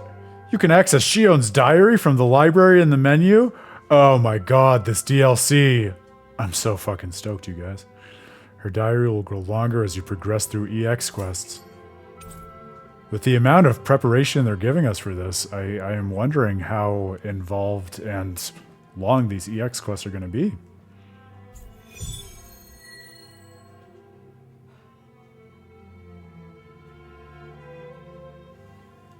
I was able to distract Shion. I hope she doesn't suspect anything. That's great, Kisara. The way forward is clear now, thanks to you. Yeah! Let's hurry and go ask Mahavar about the flowers. I think for 15 years, more or less. But I don't have to remember things about my own gaming history because I can just look up citations of myself since I publish about them. 2003. 20 years. That's typically when I mark the beginning of my gaming adventures, and I know that because I wrote a whole personal reflection about it as the conclusion and final motions of my analysis of Ni no Kuni. I won't apologize for that, though. In what context would you have it explained to you besides a tutorial like this that EX stands for extra? I've always just heard it referenced in the communities and on the few occasions when it does come up in games as just EX.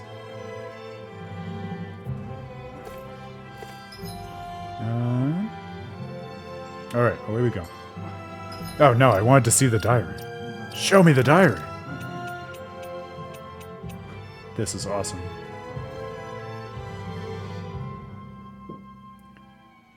Well, as I said, I mean, I think it could be like a sui generis concept, like, I can't think of another good example right now, but just like, oh, EX dungeon, EX content is just the name for like, you know, things that become accessible in New Game Plus, or things that are accessible after doing the main story, or things like that. I almost like that descriptor of it more than simply saying extra, because extra to me connotes some sense in which it's superfluous or less relevant to your main adventure, whereas I think if you consider like many of the EX dungeons, even among those which we've done on the stream together, like, think about everything we talked about at the end of the Heavenly Step. You want to say that's extra? You want to say that's superfluous? It's like substantive. And made key contributions that you didn't get anywhere else. So I almost want to think of it as something that is distinct and operates unto itself rather than simply standing for extra. Is this how you write a diary? I think I'll start writing a diary today to commemorate embarking on the journey with everyone, or something like that. I just want us to be able to look back and think, wow, that really happened, and laugh. The only thing is, I have no clue how to write a diary, so it might end up being in my weird style. I can't help it since I've never written one before, not that it really matters. If you're not thinking about Tales of the Abyss, then you haven't been watching Tales of Praxis for long enough. I don't know if this makes sense as the topic for my first diary entry, but today we talked about weddings. It's already been over a year since we attended Kaguri and Naotio's amazing ceremony. A lot of people started talking in private about it, and now more people want to get married. That's nice. Something positive to talk about. Also, I realized I had a big misunderstanding. What Kisara told me about how if you don't catch a bride's bouquet, you might never get married, I'm glad that isn't true. It's not like I cared much one way or the other, but I guess it bothered me, just a little. Speaking of which, Alphen looked strangely serious at dinner. I wonder what's going on. It's not like the food tasted bad. I mean, he got second helpings. Maybe he was thinking up a new dish? The line breaks are interesting too. I don't know if there's anything to that. Kisara consulted with me. Rinwell and Alphen were talking, and I was going to join them, but then Kisara stopped me. She said she wanted advice on her new shield, like how to make the design more visually appealing. I'd always taken her to be the practical type, but it seems she's come to understand the importance of style. This is a wonderful development. I'll need to give her some good advice. Anyway, she seemed really focused on the details. Even after she finished telling me about it, she kept asking one question after another, so it went on for a while. I didn't even notice that Alphen and Rinwell had already finished talking. Kisara sure is particular about her designs, so I think this will take some time, but it'll be worth it. Get ready for a great shield, Kisara. I'm hooked. This EX quest seems like it was tailor-made for Tales fans with the background from other games. Also, really excited to see where this goes because I'm definitely one of those who celebrates Tales of Arise, among many other reasons, for being pretty, I would say, progressive in terms of JRPGs, in terms of explicitly articulating and consummating a love story in the way that many other JRPGs stylistically shy away from. Like, you do see Alphen and Shion like fully realize their romance and kiss and then eventually get married at the end of it, which I think really does put a bow on many of the themes with which it is centrally concerned and which inform how to read the rest of the game, in my view.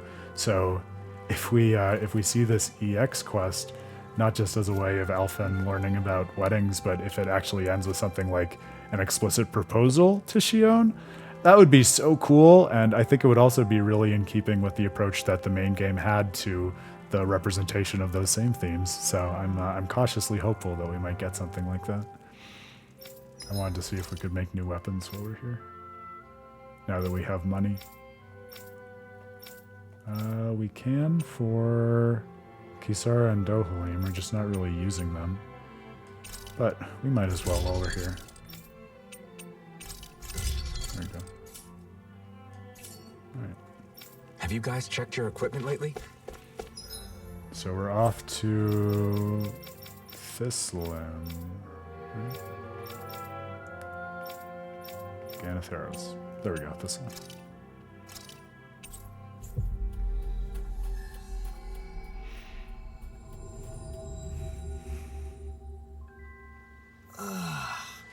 You finally made it. Oh, I was hoping they would have done a special backdrop to the menu for this EX quest since Shion is... Oh, she's still in the party. That's funny. I thought based on the conceit of the quest and the way in which it was describing her diary that she wouldn't be accompanying the rest of the party. Or she and Kisara, I guess, if Kisara was the one who was distracting her, but I guess that's not the case. Mahavar, can we have a minute? Oh, Alphen! How you been? What's with the serious face? I've come to glean some of your worldly knowledge. Do you know what kind of flowers are best suited for a wedding ceremony? Flowers? For a wedding? Yeah. Do they need to be a special kind? Any practical information you have would be helpful. I think some kind of pretty white flowers would be best. Whoa there, hold on just a minute. I'm glad you thought of me for advice, but, you know, I'm not really the flower type. Can't you remember anything? It's super important. If the flowers are for a wedding, then why not just use whatever kind of flowers the bride and groom both like? There's no particular type that I like. Heck, I barely even know the names of any flowers. Wait, Elfin, it's your... Ah, I think I get it now. In that case, I'll give it some more thought. Maybe...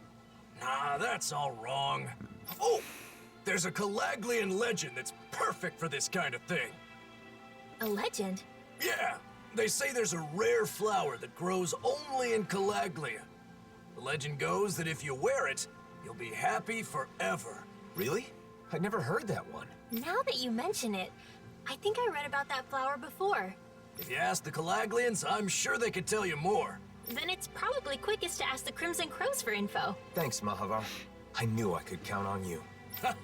Same goes for you. I won't press you for details on your plans, but good luck. Thanks. See you around. The man, the myth, A flower the that makes you Mahavar. happy when you wear it. What a beautiful legend for Calaglia to have. It may be difficult tracking down real information about the legend, though. It sounds more like an ancient fairy tale. We'll have better luck if we ask people in the area where the flower can be found. Special kind of flower, huh? I think I know what you're planning, but a gentleman doesn't pry. Good luck, Alphen. I'm rooting for you.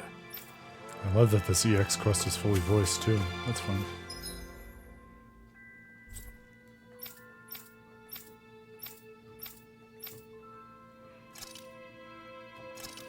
The reliance on fairy tales has me thinking back to Tales of Vesperia. Speaking of intertextual content specific to the EX quest. Finally. If only we could have flown with the wind to get here faster.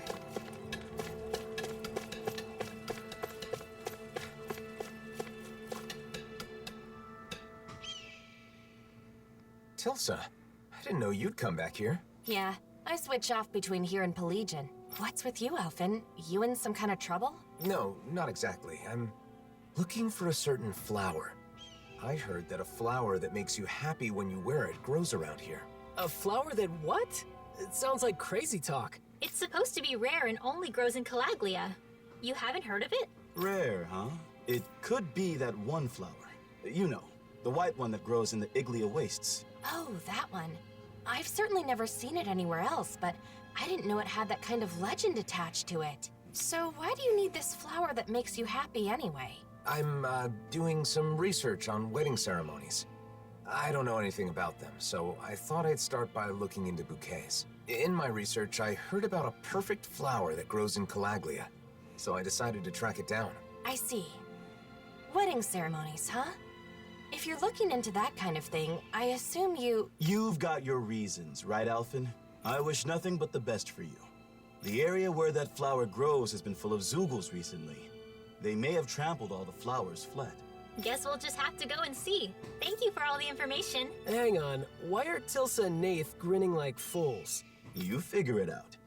You think maybe he wants the flowers to make a bouquet? To give to someone? One book, Grenar. Just read one book one time. It won't hurt you, buddy. You mean, Alphen? You planning on making someone special the happiest woman in the world? Wait a minute, I never said anything like that. I'm simply trying to learn more about weddings. You traitor! I'm supposed to be the first, then it's your turn! No, you're misunderstanding. It's really not like that. Nath, back me up here. I purely have an intellectual interest in weddings. If we're jumping to conclusions, then just ignore that ignoramus and go off to find the flowers. But be careful. Thanks, I appreciate it. Wait, Alphen! Ah, damn it!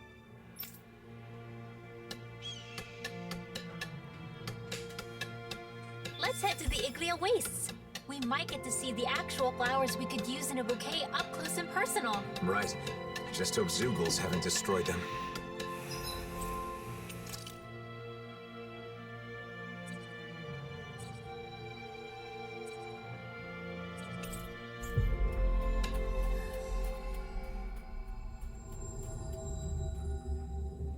Finally.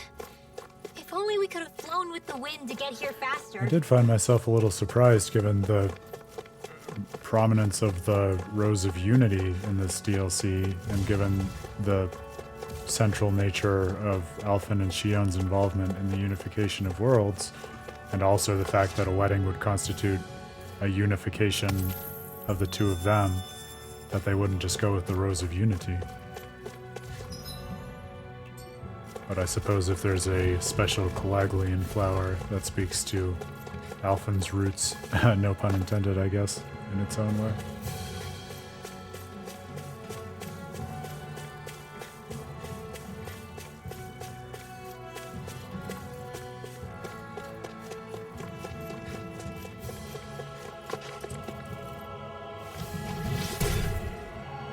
It still amazes me every time he does that. Yeah, the way they grow before your eyes really is astounding. Hey, Dohalim, what would happen if you tried to cast that on a person instead of a plant? I don't know. I've never made the attempt. Are you seriously going to ask him to cast Oh, that no on worries. just so you can be a little taller? Are you crazy? Look at you, responsible gamer, filling out surveys and such. You are a young man of We're straightforward. lucky to have someone as thoughtful as you in their beta, my friend.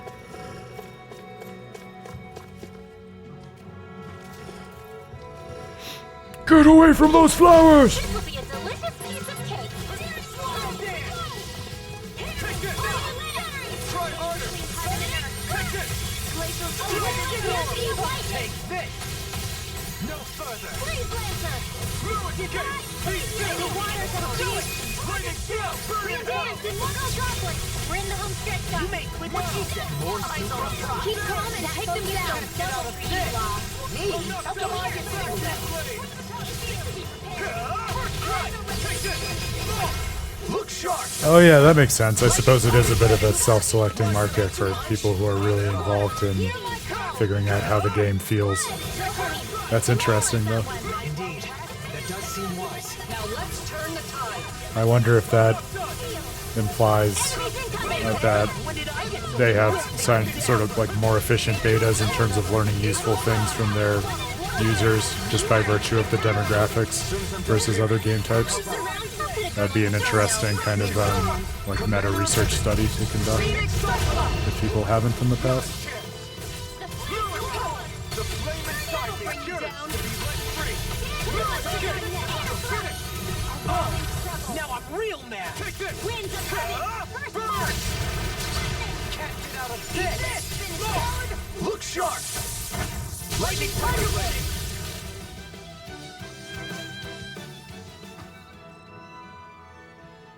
They really are beautiful flowers, but they've all been trampled, like we feared. There are a few that aren't harmed. So these are the flowers that can make you happy.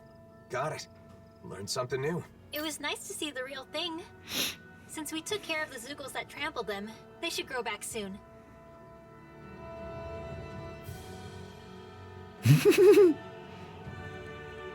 You know what you care about, so that's a big part of it, I'm sure, right? Also, something like make a particular character's specific command faster feels like extremely actionable advice. Like, if I were a developer, I would be very happy with how specific and direct that feedback was. You're right. If someone wants them for a wedding bouquet, they'll probably be able to pick some here. Though it may take a while for enough to bloom for a whole bouquet. Something wrong, Rinwa? It's nothing. I just had a lonely thought. Lonely?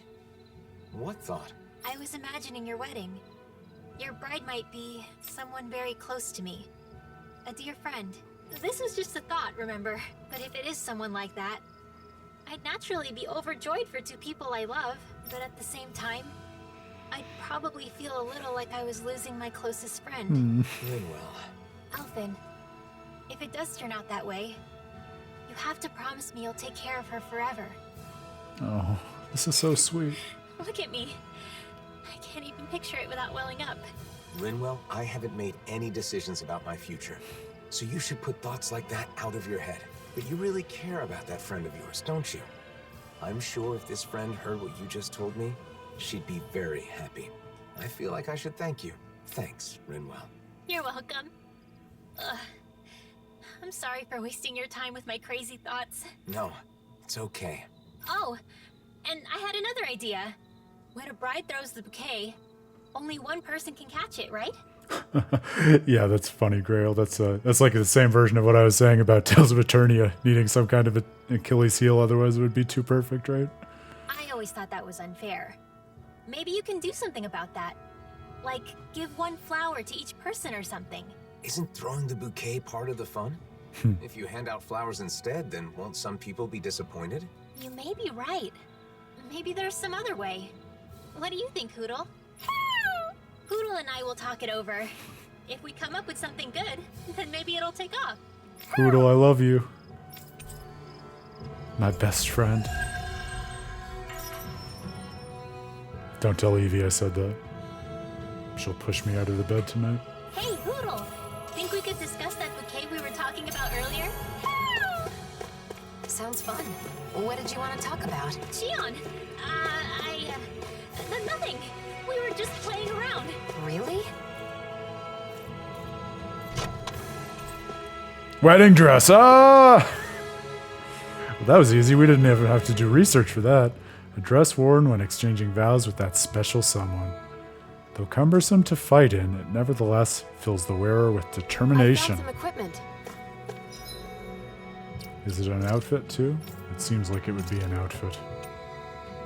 And it's better equipment.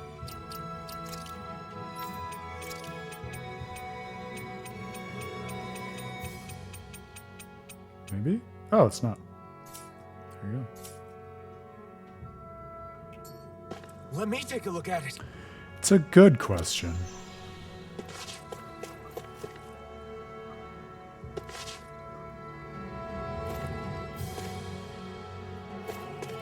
Oh, well, there you go. So I'm sure it's in one of the other unclaimed DLC packs I have kicking around.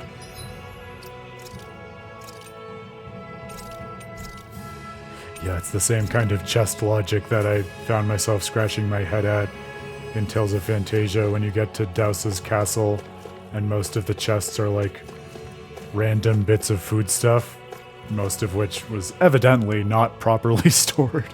Like, what was the plan, buddy? How did this end up here? This is not good housekeeping. Why did you put your wedding dress here, fair maiden? Alright, where are we going next? Oh, I keep opening the menu because I was going to go to her diary.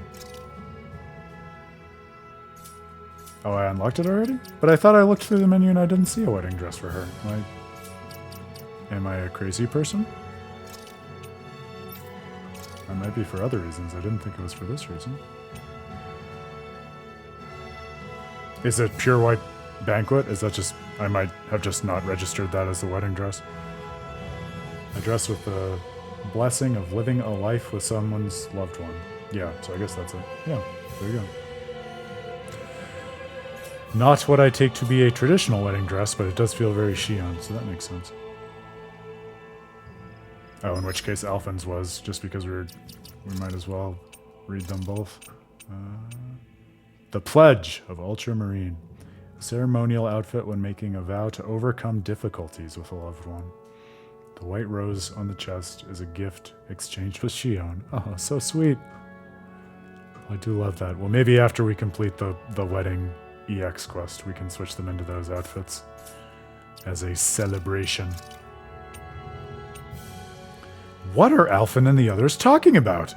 I've been helping Kisara with the new design of her shield for a while, but she suddenly told me that's enough. After she'd been asking me so passionately about every detail, too. I wonder if she didn't like my advice. She didn't seem at all bothered by it, though. I thought I'd go ask Rinwell, but she was in the middle of talking to Alphen, so I changed my mind. Speaking of which, the two of them sure have been talking a lot lately. I wonder what it's about. I wish they'd include me if it's such an exciting topic. It's not like I want to know all about Alphen's personal business or anything. I'm just a little curious. You think it's going to be an ordinary diary, and then after the event, suddenly Mew starts writing in place of Shion. What? Now that is an EX quest for the ages.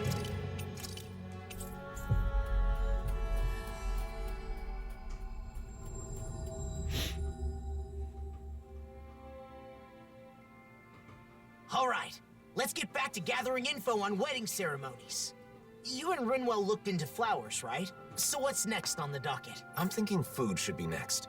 The food at Kagari's wedding was really amazing. I still remember it. That's so. Hey, didn't I hear something real similar from Shion? I did a little bit of the training grounds, but I think that there were some significant CP rewards for having a combination of clear data from Tales of Arise and having completed everything in that clear data. And there were a few bonuses that stacked at the beginning. I think that's most of it. And then just the astral flowers that found kicking around. That was close. I almost let something slip. I don't know anything about that. I just have an interest in wedding foods. What should be served, how it should be prepared, stuff like that.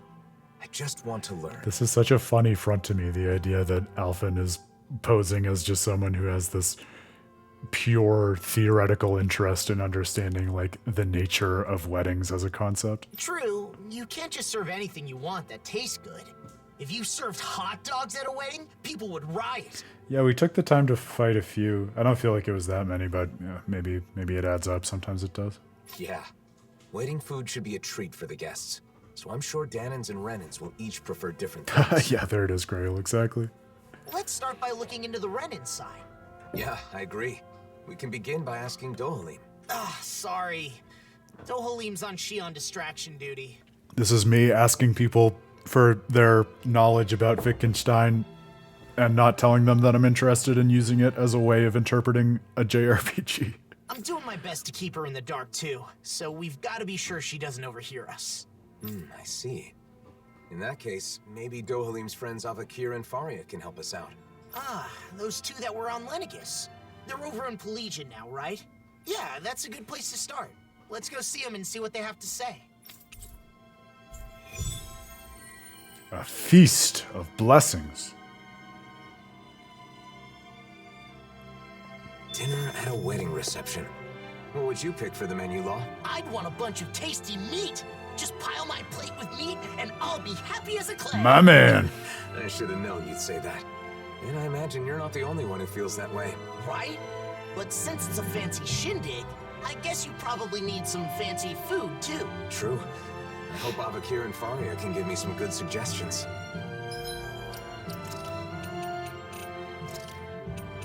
Law is acting weird. So it's a day that ends in Y, is what you're telling me. Law told me to give him and Alphen space when they're talking. Apparently they're discussing something really serious and important. Sounds suspicious to me. Very suspicious. A little too suspicious. I swear, Law was grinning more than usual. He must be up to something. He's not good at hiding things. I wish Alphen wasn't mixed up in it, though. He's a bit of a softie, so I'm worried. Maybe I should just keep an eye on things.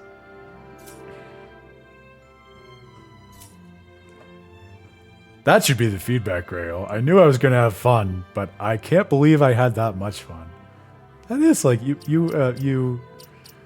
think you do get something across with that level of insight.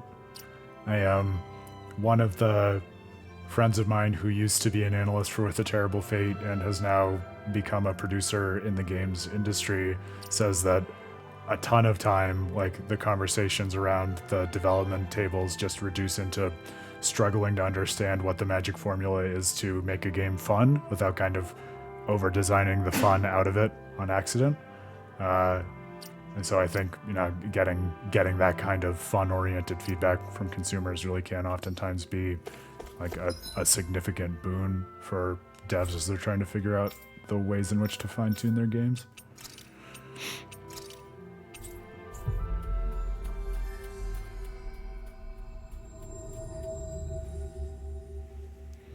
I'm just gonna check on my mischievous dog real quick because I feel like I just heard something.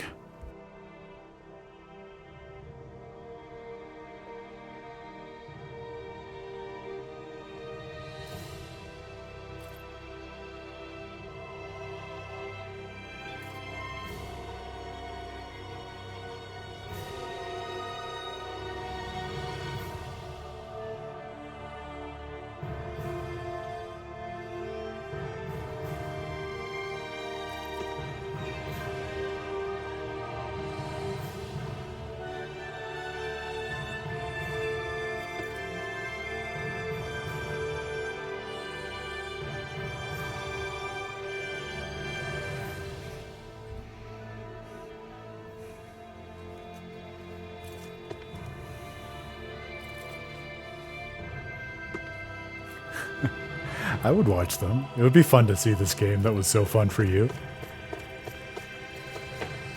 I feel like I know you sufficiently well at this point that it can be independently interesting to me purely based on your perspective on it. Even if I wouldn't end up playing the game. Maybe I will, for all you've said about it. Like you said, it seems as if it's a good avenue into fighting games for people who aren't in that milieu. I know it's sudden, but Dohalim's busy, so we were hoping the two of you could tell us a bit about Renan Customs. I'm surprised you'd come to us, but we'd be happy to help out a friend of Dome's.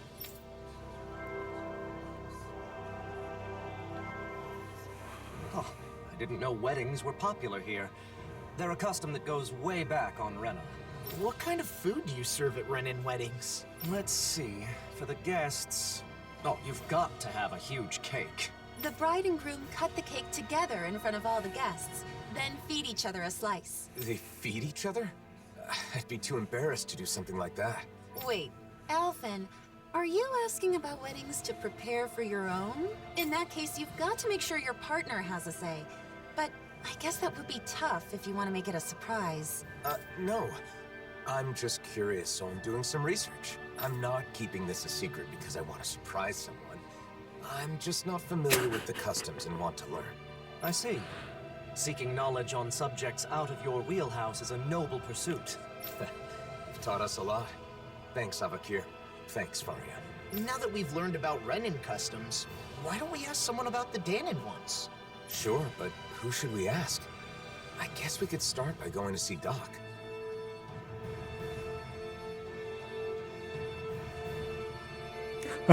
Oh, definitely, yeah. I think that was one of my favorite kind of double meanings of it, even back during the base game, just given his deep-seated love of music, right? How could you not go there, right? Sounds like a plan. Let's head to Ulzebek. I don't know why I cut off Law.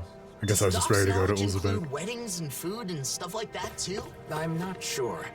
But the more I think about it, I suppose those aren't really his areas of expertise. I guess I might have a bad habit of turning to Doc whenever I have a problem. You must really trust him. It's good to have someone like that when you're lost or confused. And he clearly doesn't mind. And here I thought Alphen was secretly making wedding preparations to surprise a certain someone. Guess I was wrong. That's too bad. I'm sure you'd like that kind of elaborate plan, but they're not for everyone. Yeah, you're right. But if there's anything else we can do to help, don't hesitate to ask.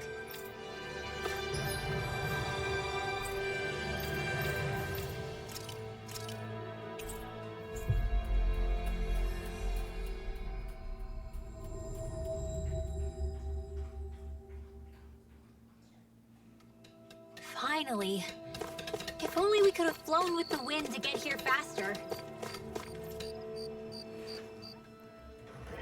Hey, Doc. There's something I want to talk to you about.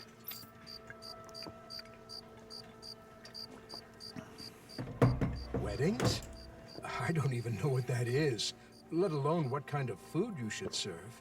Calaglio was poor, and we couldn't even afford to think about stuff like that when we were slaves. Yeah, we were a little too busy being on fire to think about what flavor of cake to serve, Alphen. Yeah, that's true. Oh, I've heard of weddings. There's ceremonies for people that are getting married, right? Married, you say?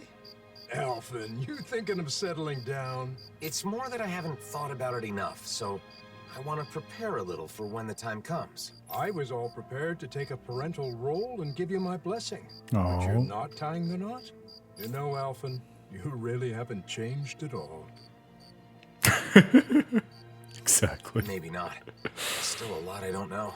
So much I have to learn. So if Doc doesn't know anything, what now? I can't think of anyone else who might know about weddings. Do you know anyone who's done that marriage ceremony? If you do, maybe you could ask them. Oh, right! We do know one couple. Kagari and Notio. Of course, why didn't I think of asking them? We attended their wedding, and theirs is the one that set off this whole wedding craze to begin with. They're the perfect pair for us to talk to. Then our next destination is set. I'm sure they'll have all kinds of useful information. Seems like everything's settled here then. Good luck, Alphen.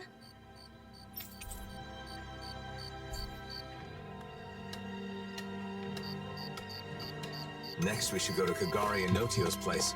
Let's head to Thistleum. They sure get along well. Like they're in their own little world together. Well, they're married, so that's a good thing, right? Yeah, for them. But it's hard to know how to respond when they're acting like that. I think there is something, without reading into it too much, heartwarming to me about the fact that Shion is susceptible to this deception, or in the absence of that, that she's willing to play along with it. Because if you think about where she started with the thorns and no community and default distrust, right? The fact that she now has a sufficiently robust and close friend group that she's willing to just trust them implicitly, even when they're pulling the wool over her eyes with very silly schemes like this, I think is a pretty cute demonstration of how far she's come and how much she really has opened up. I should probably prepare some words to say for when you do decide to get hitched. Alphen, I wish you a lifetime of happiness. Nah, too cliche. Treasure your bride and your new life together. Yeah, that's better. This truly is the dawn of a new marriage. I think you're It's too old school. Doc. I'm sure Alphen will let us know when he's ready to do that. That sounds like something a centurion would say.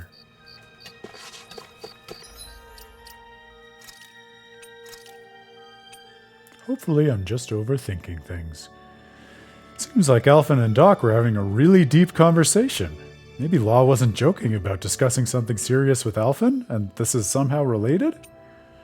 But when I tried to ask what they were talking about, Dohalim stopped me, so I never found out. I asked him, do you think Law's planning something? He's acting so strange. But Dohalim sidestepped the question and said, isn't Law's behavior always a little strange? Law is obviously acting suspicious, and Dohalim is trying to throw me off the trail. Come to think of it, Kisaro is acting strange too, and I feel like Alphen and Rinwell kept glancing over at me. Maybe I'm overthinking this, but I feel like everyone except me is involved in some sort of discussion. I can't help but think maybe, just maybe, they found out about that. She's no dummy. Going along with the deception, but our girl is smart.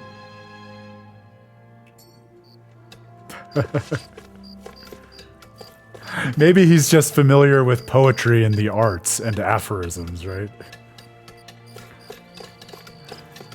Not as if weddings are a sufficiently well-established custom on Dana yet that they would have their own unique cliches.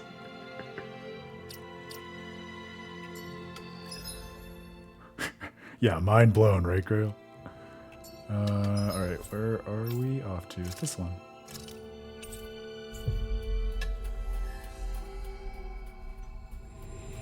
To query the original power couple.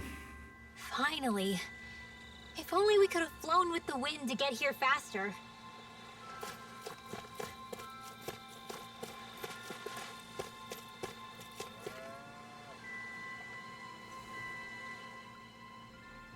Oh my, hello. Are you here for Notio? Or did you come to see me? Both of you, actually.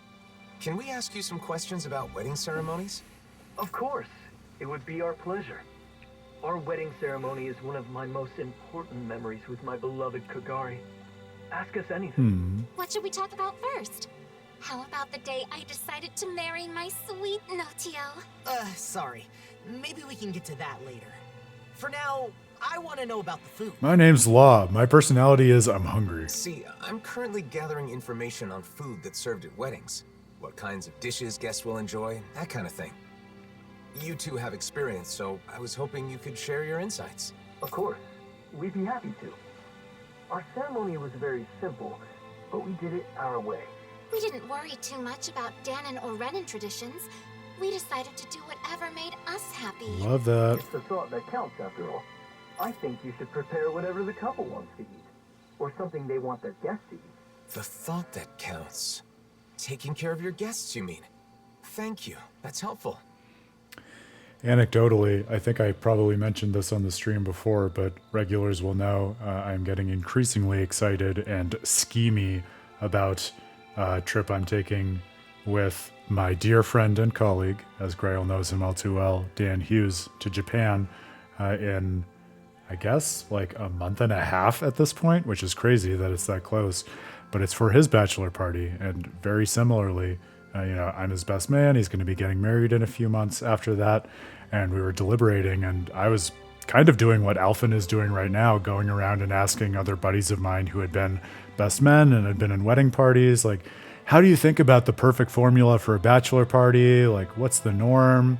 How can I figure out how to do something that's special for Dan? And at the end of the day, we just had a conversation where we sat down, I think actually at PAX West, just one-on-one over a meal, and had a very this conversation moment of saying, like, we could do something generic with everyone in your wedding party, but it feels kind of more you and in keeping with like our friendship and what you might want to do for the wedding, to just do something more one-on-one of a sort of adventure that means more to you personally, like going to Japan. So not that I purport to be an expert on weddings, but I feel like this advice merits serious consideration for people who do consider this path or get involved in it in one way or another in their own lives. Oh, and we prepared dishes with ingredients that are said to be auspicious. Since everyone came all the way just for us, we wanted our guests to feel happy too. Everyone who attended seemed to enjoy it, so I recommend doing the same. But gathering everything was quite an ordeal. Remember, Notio? We were only able to serve what we did through sheer luck. What do you mean by sheer luck? The merchant we talked to said it was a miracle he got everything, and that he'd never be able to manage it again. Wow, it's that much trouble. And it may be tough to procure those kinds of ingredients. If that's the case, we should try to gather everything ourselves and see what we can do. You want to gather things now? Even though you're not getting married yet? Yeah, I want to make sure I know how to get what I need. I want all my bases covered. I'm gonna have to hear her talk again. My gut is no, but I'll listen next time she talks. Okay. You sure put your all into things you're serious about, huh, Alphen? I appreciate your help, Law. So, what kinds of auspicious ingredients should we go after? Sebring is a high-class fish with an elegant taste, so it's often seen in celebratory meals in Thistleum. I can hear pre-Scarlet Night a ball velvet in her voice now that you say that. Yeah. But I would not have placed that otherwise, so I'm glad we had that conversation. Yeah, thank you, Grail. They also said something about lemons bringing good luck. I don't know why, but they said it'll keep you from catching a cold. Yeah, that's right, Grail. The armor stays on 1,000% of the time. Where I'm from, we eat rat pig meat on special occasions. It's supposed to be good for your health. Sounds like certain ingredients carry special meaning. We'll see what we can scrounge out. Oh, you're getting me excited now. Food we both like that also feels special. Guess I'll start with stuff I like. Be a good idea to find some spices. The spiciest stuff they've got around here. I'd caution against too many unusual flavors. It's best to stick with the recommended ingredients, especially in your case. Oh, well, we're gonna have to look that up to be sure then, Grail, because I can hear it, but I don't want to be hearing it just because you said it. We need to get to the bottom of that. Your mind and body can also enjoy the festivities when you eat auspicious foods, right? I never get tired of seeing that smile. I can't believe you're my wife. It's like I'm dreaming. Oh, Notio. Oh, stop, Notio. Notio. You're embarrassing me. Armor Man.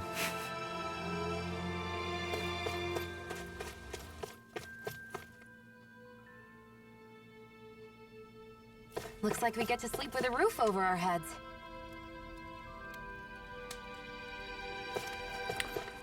Hold the phone, Grail. You're saying milkshakes are tasty? You're blowing my mind right now. That's got to be the most controversial view that you have ever posed on the stream. Oh, you're going to make me hungry for another binge after this stream, dude. What flavor milkshake? Paint me a word picture of this milkshake. I don't think we're going to be able to get rat pig meat here. That's frustrating. Sebring, I think, was the other thing, right?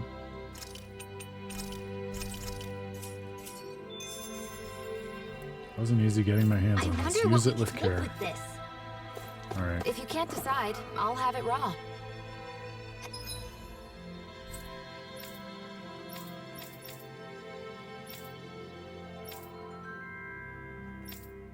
Can we get some?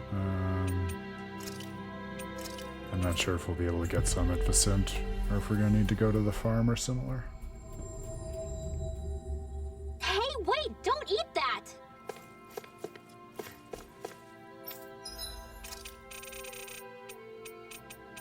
Ugh! Annoying. See, you say you have a problem, but that sounds like a solution to me. Alright, let's see if we can get rapid meat at the farm then. If I'd been using the farming mechanic they give us, this would not be as much of an issue.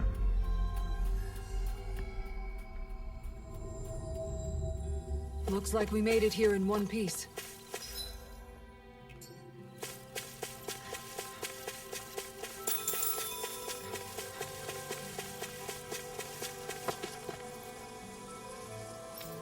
Oh man, you're gonna get my mouth watering.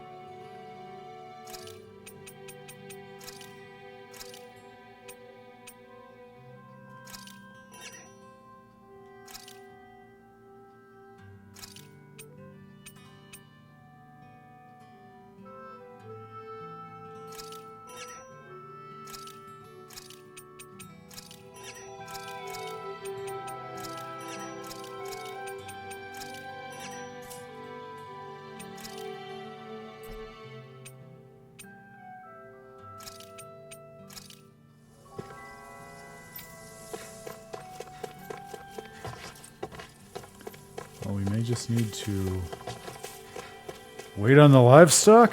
So I don't think we can buy rapid meat, unfortunately.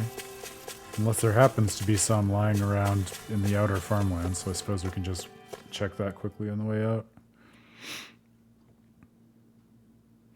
Man, yeah, I can't remember the last time I had a great milkshake. There is a really great local ice cream place in my town, which is dangerous because they do very cool flavors.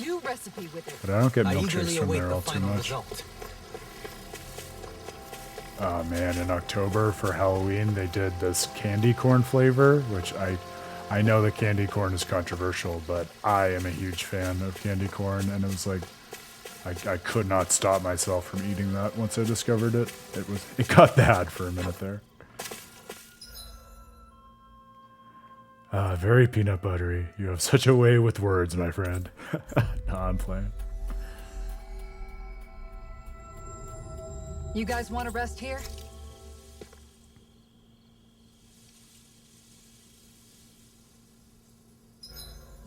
Look lively! Hoodle and I are raring to go! Isn't it past your bedtime? Says the guy who can't stop yawning. I know that feel. I know it well.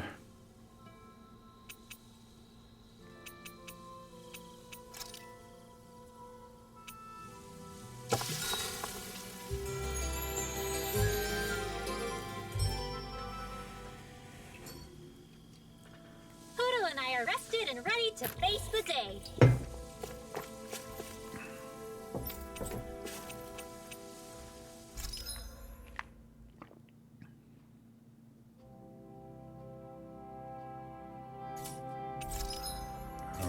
Can we guard the livestock? I guess not. If we rest again, will that pass time? I don't remember the mechanics of what exactly advances growth in the ranch. If it's in-game time or if resting will do only it. waging of words and a feast remain. I'm not going to bother with cooking again.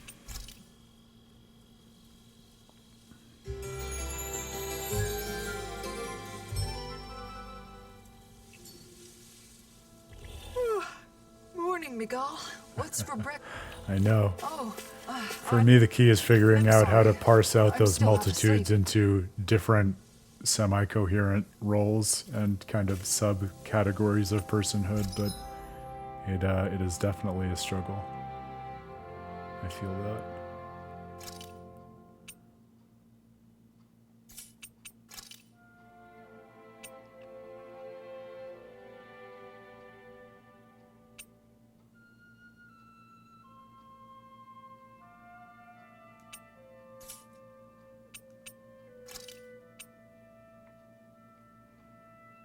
So if I empty the barn, will that give us a yield? No. Of course not. That would be too easy.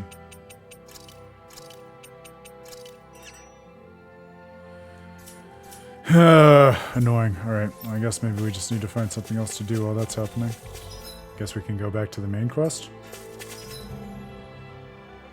I wasn't expecting to hit a mechanical snag in this that really harshes the mellow of my side quest flow. Alright then. In the meantime, I suppose we might as well go back and try to find Nazamiel. Try not to get too much whiplash. We've reached our destination.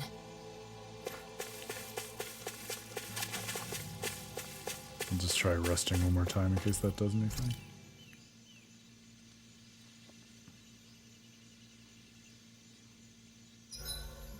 The air isn't as humid as it used.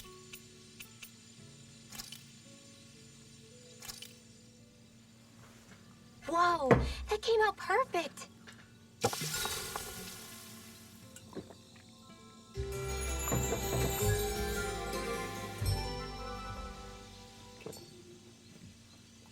I couldn't eat any more if I tried. That is true happiness. It keeps your character interesting, at least. And it helps you to avoid becoming a cliche. I know. And here I said at the beginning of this stream, I imagined we would be focusing much more squarely on Nazamiel during this stream. But hey, I'm the last person who's going to complain about there being more to experience in a thoughtful Tales DLC than I'd expected. Something feels odd here. Be on your guard. Alright, where we go?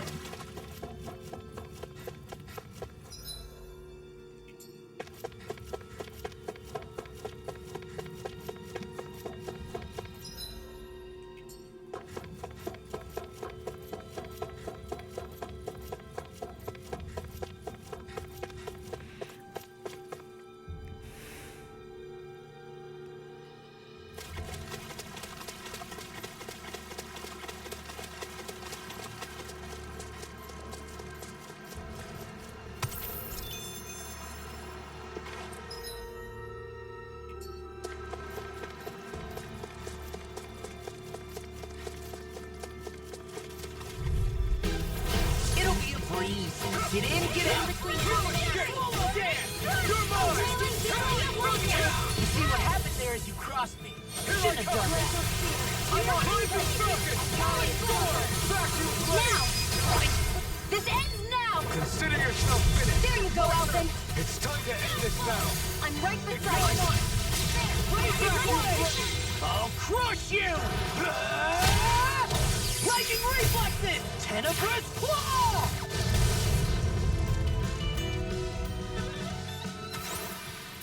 One deadly strike, just as ordered.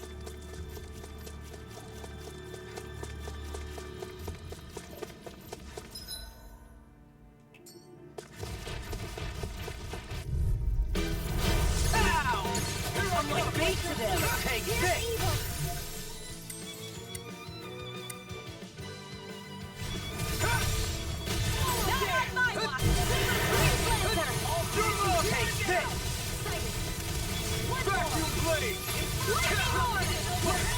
Got fired.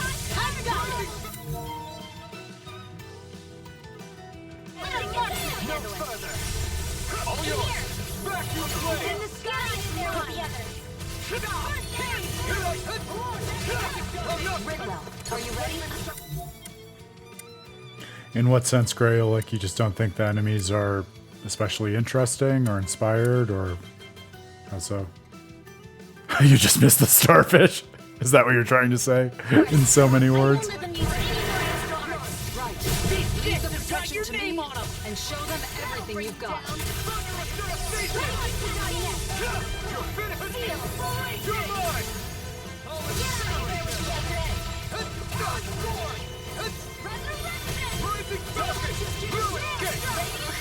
Now you see what I can do! focus. We are take some time to recover. Nelson and the others truly are strong. What about me? Thanks, Gianna. It's not the first time. And I'm so grateful. Here I come! Right in the pocket! Dragon form! There! Coming through! Ha! Now! Scarlet Inferno! All possessed glacial speed. Here's evil. This is looking good. Wait, you fight better at a distance. The further away, the better. Am I on a roll or what? Well, look who's in a bright and shiny mood.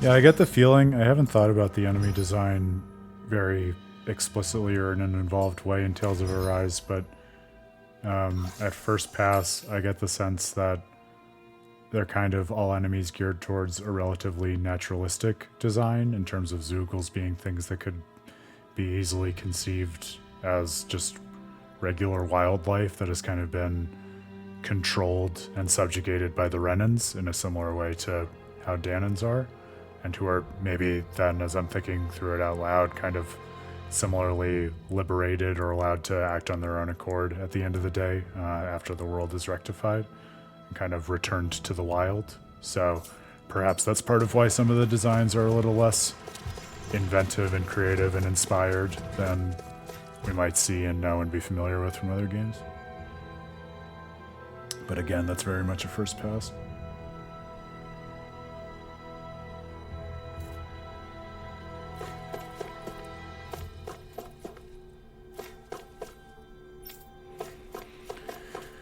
Alright, back to investigating these poor enmasked folk.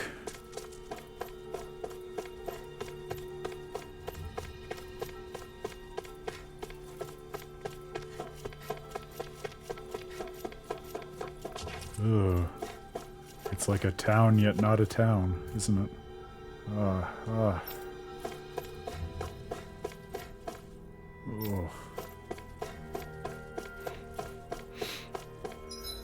It's like, are they nauseous? Are they numb? There's not even enough context to really read an inflection into those little utterances that we're getting.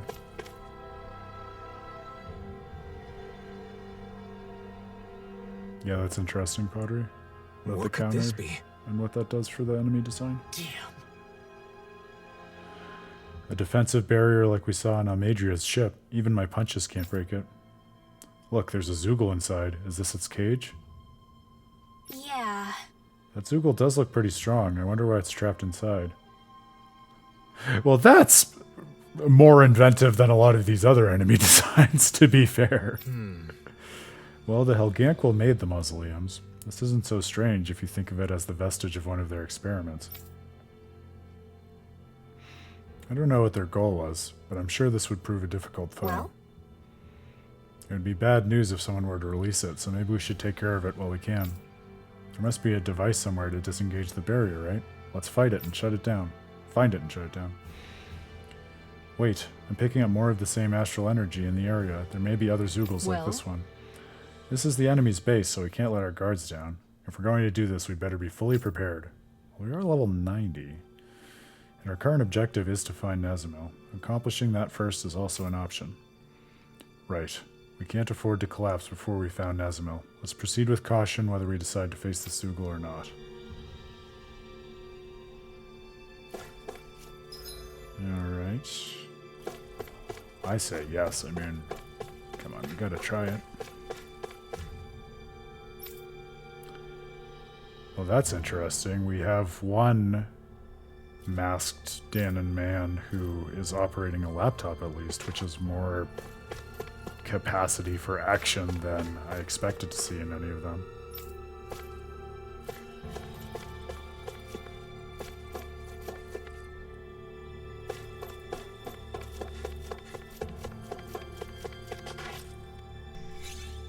There we go. Oh, does he see now?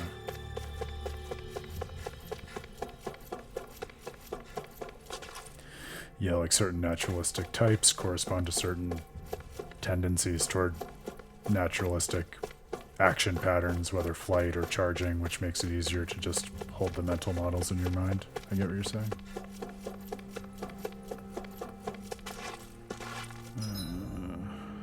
Oh, I went right by it, I think. No? Where? Am I crazy?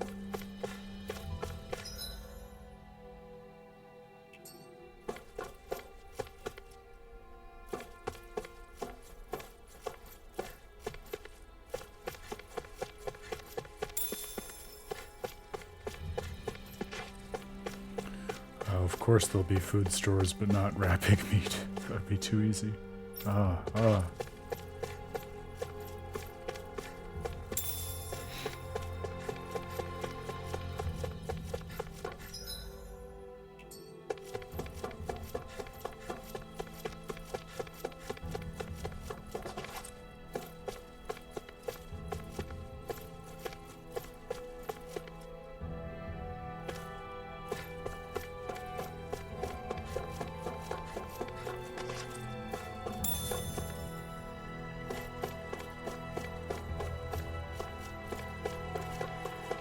Yeah, it seems as if that would be more satisfying to you, Grail, if I'm reading things right.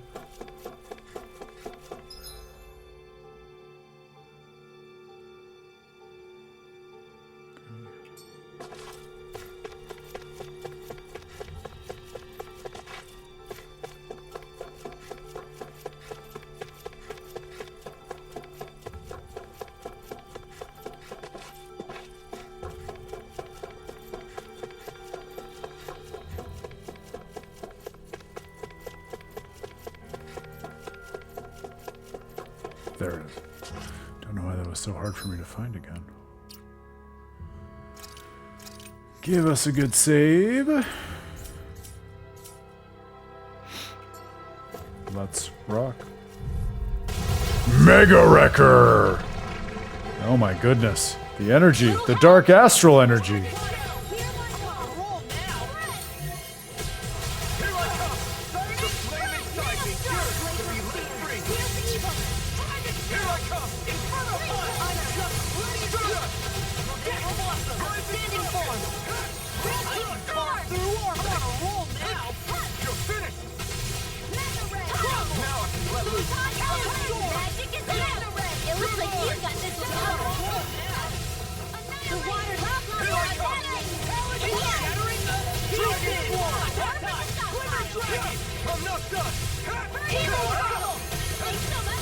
So much for sitting this fight out. That wouldn't be a complaint. No, that is silly. I'm not done. I'm not fighting. You'll pay for that. I'm not done. It's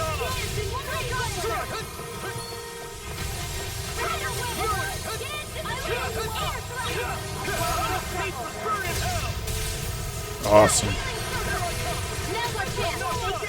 Well, say what you will about the rest of the battle systems, but the core breaks are always extremely satisfying for me.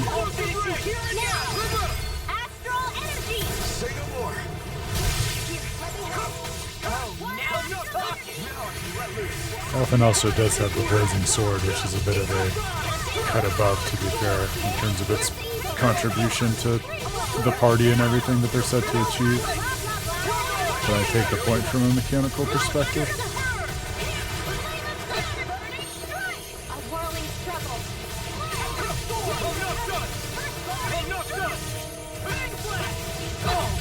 Now I'm real mad.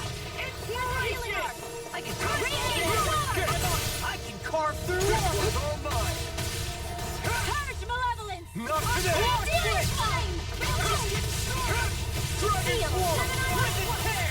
Amazing! Not long to go now. We couldn't be done without that. Thanks! Come on, let's do it! I'm on a roll now. Vacuum blade. I'll smash you. They're not playing around. Totally. In an instant. Impact block. Fabulous.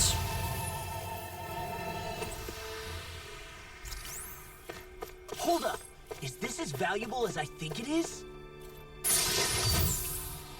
Supreme Shield Aegis. I like that. A guardian shield that gives unparalleled power to the righteous. cannot even be held by the unrighteous. New equipment. Very cool. And ending rod bucks. A rod made as a last weapon to end the battle. After its power is wielded, only silence This'll make remains. us even more formidable. Great descriptions. I love those.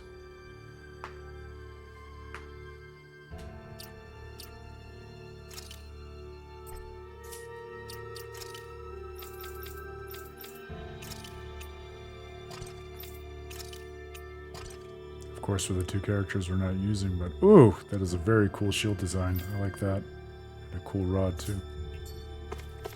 Love me some DLC weapons.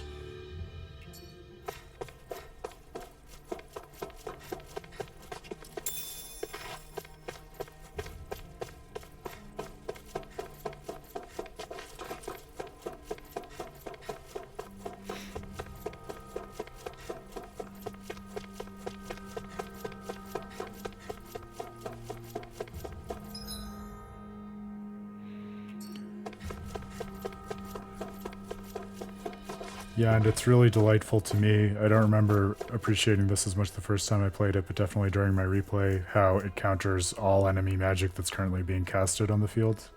So you don't have to worry about picking one spellcaster over another if you're trying to use her counter. That makes it feel really nice and satisfying to use for me. Ugh.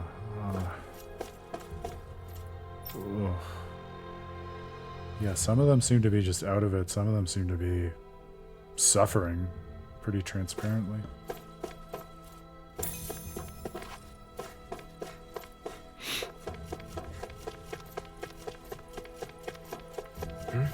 Wait, someone's there. The blazing sword? What are you doing here? One of the Snake Eyes not wearing a mask? So an enemy? Wait, I don't want to fight. Pretend you didn't see me, please. What's going on? Why aren't you wearing a mask? This used to be our base. Then they took it over. They? You mean Cal Basel? Yeah, them.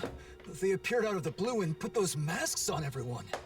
We fought back, of course, but the kid leading them was too strong. There was nothing we could do. Nazamiel. My friends' personalities totally changed once they were wearing those masks. They joined the other side. It was terrifying. I found a chance to escape before they could put one on me. A sudden change of personality. Sounds like those masks exert influence on the mind. One more thing. How can Cal Basel travel safely with all the Zoogles around? There's a special passage. Thing is, it only opens if you're wearing one of their masks. Should have known. That means we can't use it, though. No way we're putting on those masks. So, what do you say? I don't want to get captured again. Not after all that. Fine. You can go. We should go, too. We have to find Nazamiel. Alright, I have to imagine if we find a checkpoint in this mausoleum and then retreat, our rapigs ought to be ready. I'd wondered how Nazamiel managed to create an entire organization so quickly. Wow. So she used the power of the masks to take over the Snake Eyes. But why would she control people like this?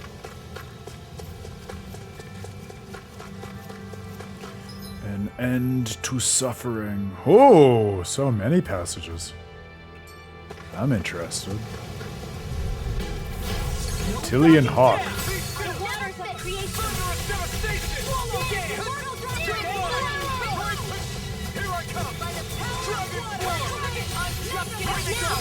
Frozen hammer.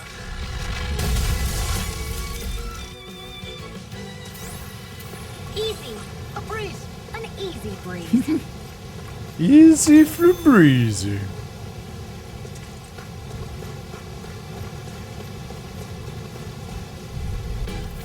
Out of our way. Be still.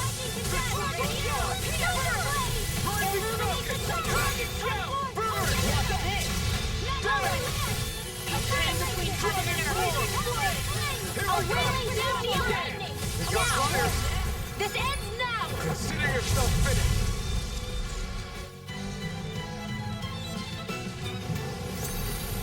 Hey, I'm pretty lucky.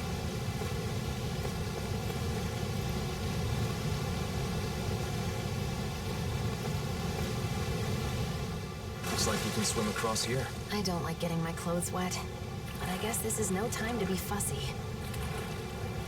I hope I didn't drop in here prematurely. I'm gonna assume there'd be an obvious passage back up.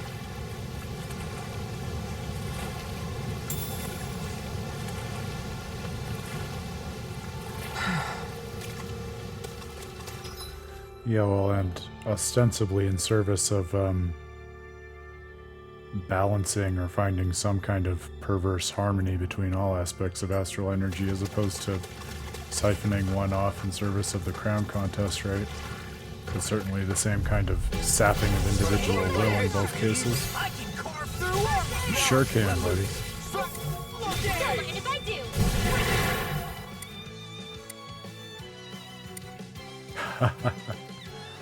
Leave it to you to find the deep cut Vesperia callouts, Padre. We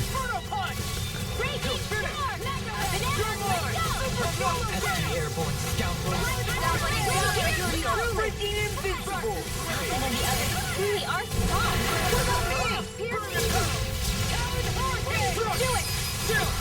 This ends now. Consider yourself finished. There you go, Elfin. It's time to end this battle. Right beside me. All right. It's showtime. Seems about right to me.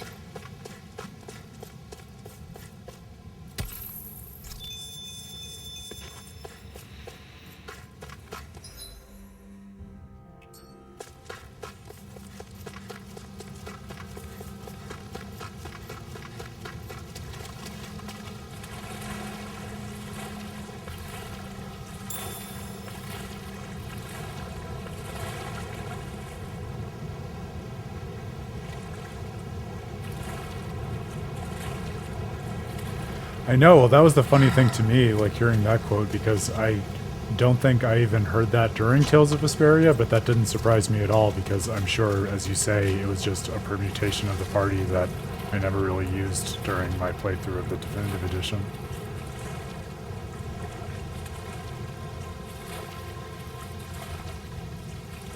But I like that, and to me it's a beautiful reinforcement of my view on the game, because that just further like colors the specific contours of your experience and engagement with the game according to the individual way in which you engage and structure the party through which you navigate the world, and how that's not going to be identical nor coextensive with another player who even sees all of the same content in terms of the quest that they undertake.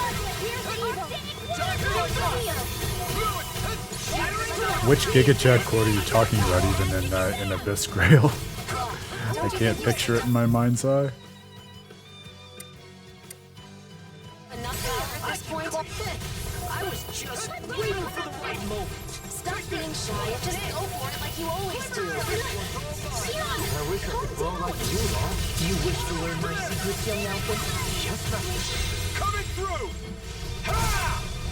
No! Scarlet Inferno! Alright, I'll finish you here now! Vacuum Blade! Kisara! Commander of Heaven! Phoenix Cyclops! Nicely done.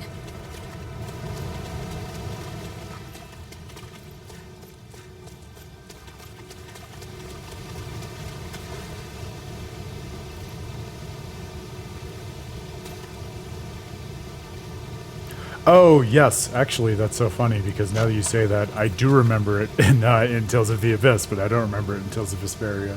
Because, there you go, I had that Parby permutation at some point at Tales of the Abyss, but not Vesperia. Unbreakable Mercy. As long as someone is with her, neither the wearer's body nor heart will be broken.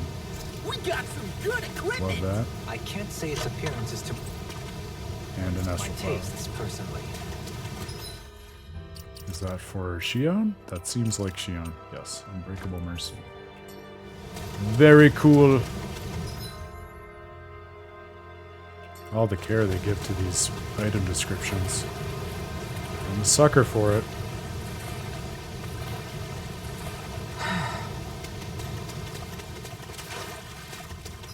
This is just taking us to the next area, so I'd want to double back and see if there's more at the upper level before we go on here. But we can clear out these enemies first, at least. This will be a delicious piece of cake. Eat this. Not on my watch. I'm not done! I'm not done! Hear my call. Here's evil. Flight! Freeze! This one gives me justice. Do it. This ends now. Consider yourself finished! There you go, Alvin. It's time to armor's too strong! Split it open. Are you ready? Of course. Commander of Heaven! Phoenix Cyclone. Am I on a roll or what? Well, look who's in a bright and shiny mood. All right, back we go.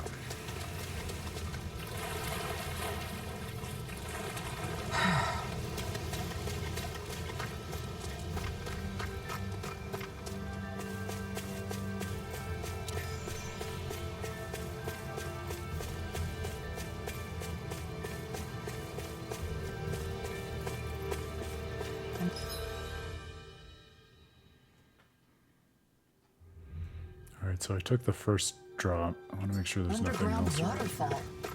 That's quite the sight. Hey man, what's with the ominous silence? No particular reason. Pay me no mind. Hey, cut it out! Seriously! Interesting.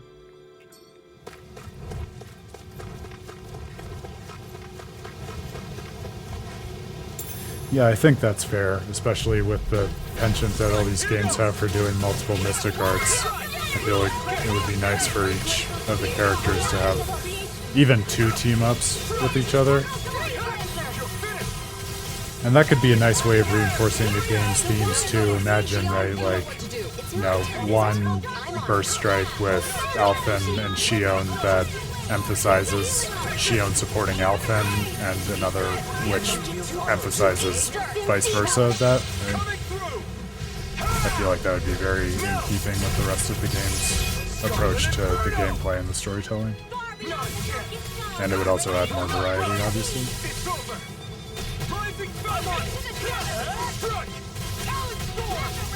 This one's mine. Commander of Heaven! Phoenix Cyclone. Seems about right to me.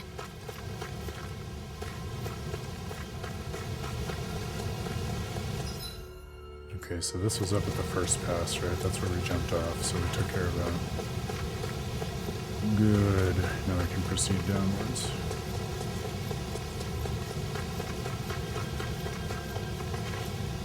That's just a drop into the same water.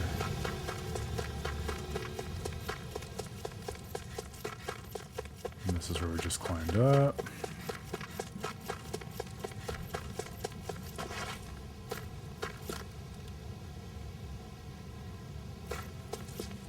Yeah, I love that too, Grail. I feel like that would be a very natural way of doing it. And a really cool way to encourage something that we've been celebrating and exploring through, especially the more recent Tales of Praxis playthroughs, of actually taking the time to explore the play styles and dynamics of every character. And I feel like that's something they could even potentially have gotten away with in this DLC as an extension of Arise, because I could buy the idea that, well, Alphen's kind of the leader, and like we were talking about before, he has a central and unique role in the main game, but especially now when we're expanding and focusing on figuring out how to tell the story of each character on their own terms, all the more reason to add some burst strikes that incentivize playing as each of the characters and seeing what their unique contribution is to the world and even to the party through their gameplay and interactions, and taking the lead with characters in different ways. Get lost. Illuminate the dark. Come on. Holy glimmer. Rising Falcon! I'm not done! Power wheeling beam now. I'm out! Astral energy. Say no more! Yeah, and then like, you know, just flip it, reverse it, where Alphen sets up the alley-oop for Rinwell, and then she, you know, wastes the enemy with magic. It could be a nice yin and yang, so to speak.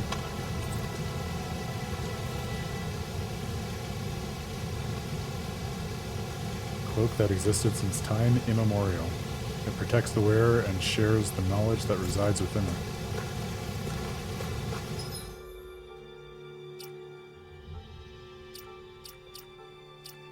Like you can get the characters to call on specific other characters, Pottery? I did not know and do not know how to do that. Didn't realize the game supports that.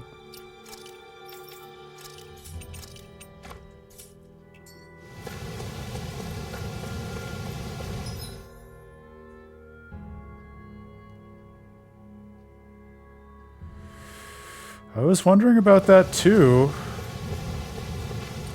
Yeah, I feel like it might just keep opening up. But I don't know if there'll be more. That's what I've been saying throughout all of this. That's part of what makes it fun for me. Like, I truly... You know, sometimes you can get a sense with DLC when it's getting ready to wrap up, but for me, I think just because DLC-based storytelling is still so nascent relative to the storytelling norms of something like a JRPG, it's much harder for me to have clear intuitions about where you are in an arc in DLC in terms of everything that it wants to say and the remaining side quests and supporting stories it wants to tell and stuff like that, which is part of what makes it fun. It makes it feel just a little bit more organic in terms of how it unfolds, I would say.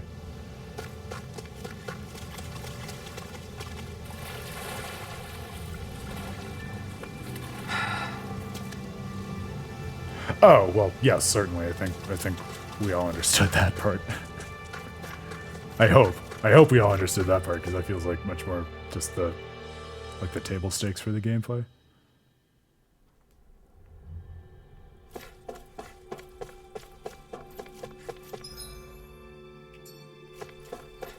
What's that sound? I think it's coming from over there. Let's take a peek.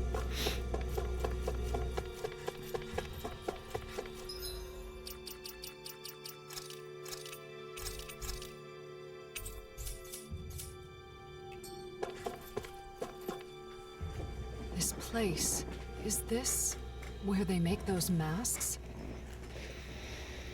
The people wearing them seem different from everyone we've seen so far. Shion, wait! Do you see us? Yes. What can I do for you? She got through. Interesting. What are you all doing here? What are you trying to accomplish? We maintain this facility to mass produce and manage suppressors. Our goal, of course, is world peace. Suppressors. That must be the proper name for those masks. So, it's a tool to subdue the wearer's will. Wearing one makes you a doll, an empty shell. That's their idea of peace. That is only the initial state. Interference from the wearer's will creates conflict with the suppressor that must be compensated for.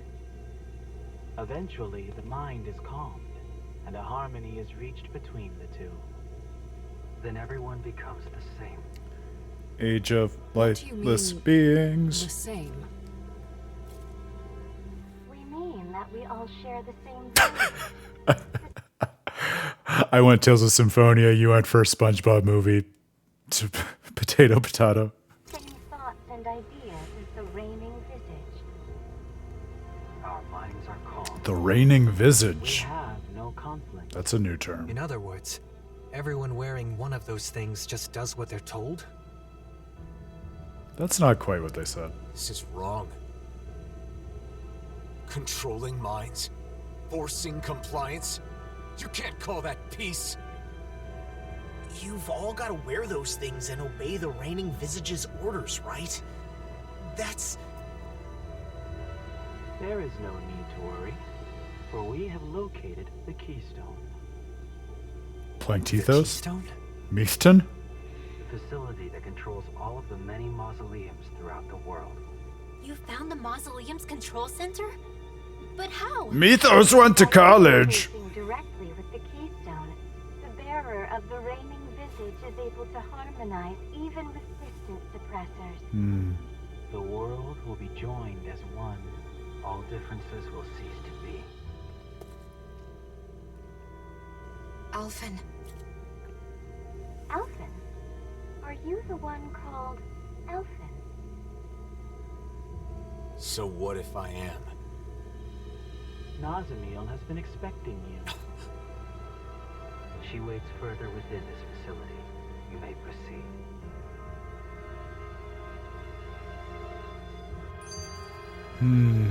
Controlling people's minds with those masks? I just don't get it. Why is Nazamil doing this? And if she's waiting for us, does that mean she knew we were coming? At this point, it would be better to ask her directly rather than speculate.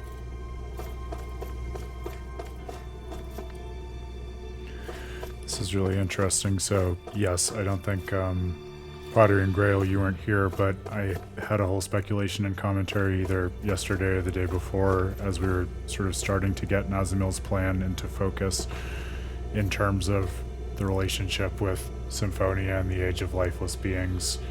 And I was thinking it was interesting because it was a bit of kind of a reversal, whereas in Tales of Symphonia, Mythos was pursuing this Age of Lifeless Beings as kind of a consequence of his whole plan of splitting the worlds and interpreting Martel's word and yada yada yada, and then the world was unified subsequent to that by the will of the party. Now, on the other hand, in Tales of Arise, we have the unification of the world causing all these clashes of values, where Nazamil seems to see as her answer to that an Age of Lifeless Beings. So we kind of have the step function reversed in a way.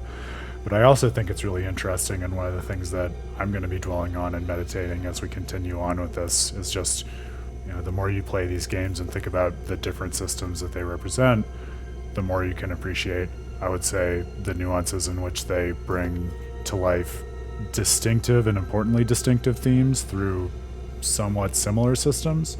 And I think to me the thing Is it just me, or is anyone else? Oh my god, shut up, Kisara.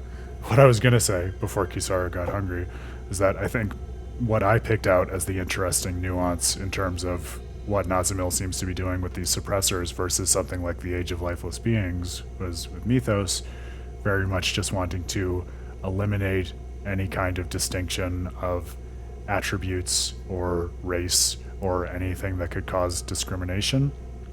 With Nazamil, it seems to be much more overtly about different incommensurable value systems, right? The idea that different people can see the world according to different kinds of values, wanting to support different things in the world in ways that cannot be easily weighed against each other or adjudicated in a single decision-making system, which breeds a lot of conflict that you might worry can't be resolved because the people are just seeing their various normative valences in the world in completely unrelatable modes, right?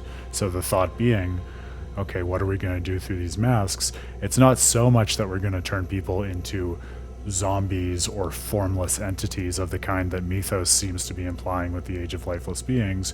Rather, it seems to be more the case that the wills of these people are being regimented according to a single value set, which is presumably we're going to find out determined by Nazamil, right, as the reigning, whatever the new keyword they threw at us was, right?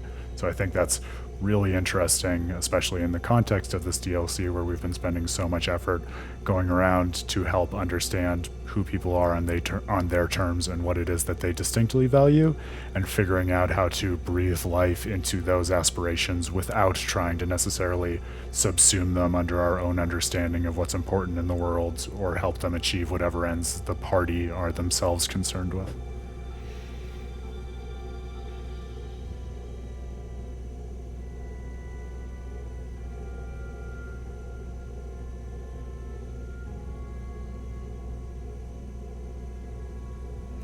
Yeah, and I think it's really worth keeping Grail's question in mind as we go forward too, because remember, keep in mind everything I just said about value adjudication and commensurability, and then also remember what we've been dwelling on in terms of the way in which children are foregrounded over and over again in this DLC.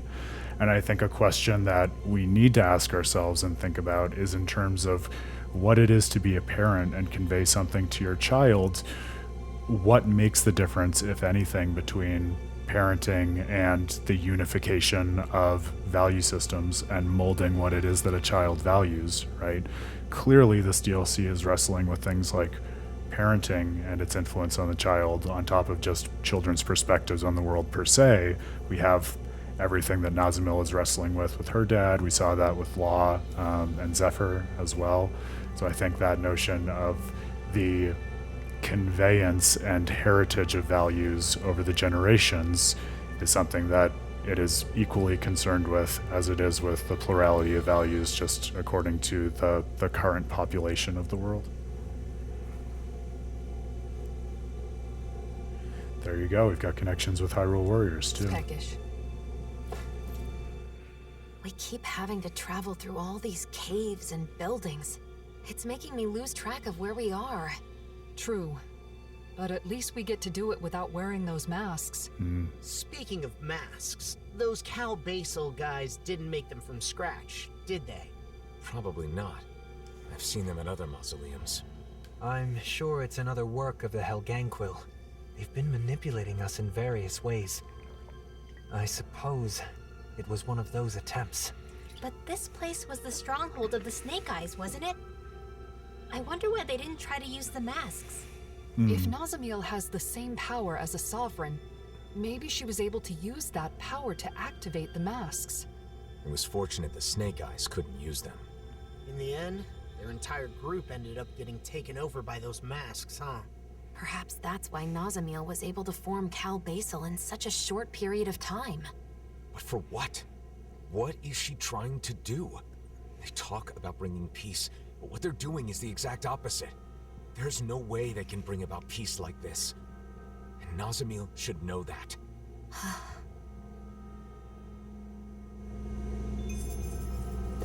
There it is. Oh, finally. Now we just need to find a checkpoint and a way to get out of here and into here easily. But I imagine based on where we are in the story, that'll happen pretty quickly. It seems that if you insert ingredients into this machine, it will automatically cook them for you. Oh, so a way to cook without using a campsite. That's interesting. This came out so good. I almost hate having to eat it. Yeah, but you're not responsible for it. It's the machine, isn't it? I think that's the premise of that. Hard to tell.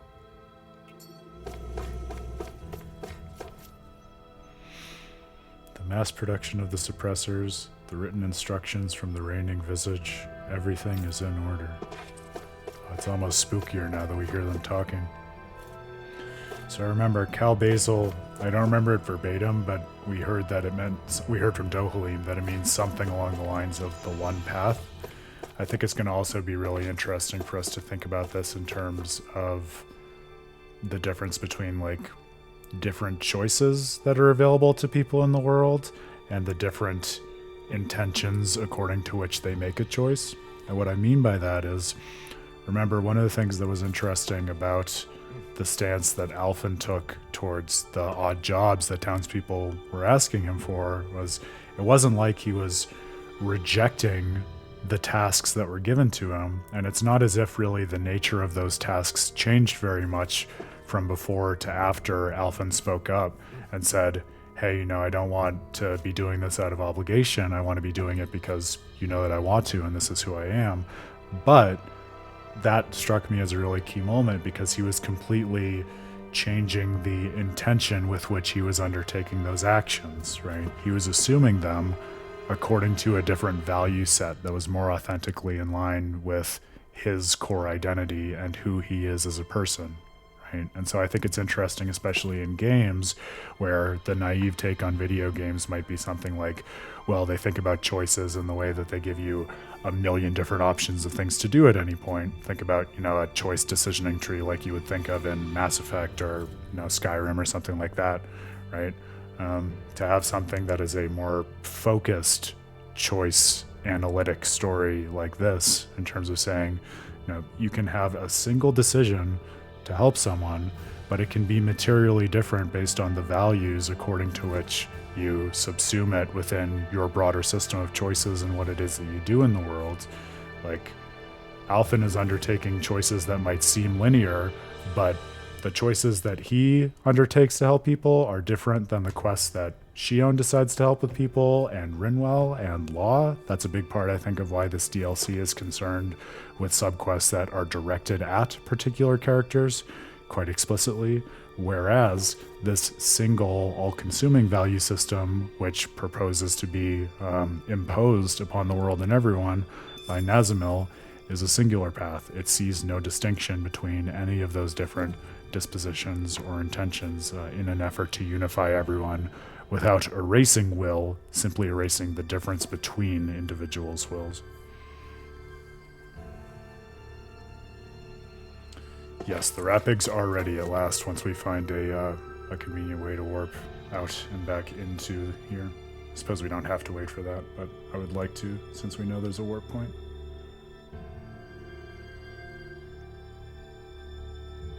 It definitely would be peaceful, Grail. Yep, I think that's why I'm taking pains to kind of explain what I think the game is trying to say with this particular form of conflict, because I think it's important to understand that in terms of what her end goal is, this plan would achieve that, right? The question is, where does she go wrong, and what makes the difference between what it is that she's doing and what it is that the party is doing? And I think this DLC gives us plenty of fodder with which to answer that challenge.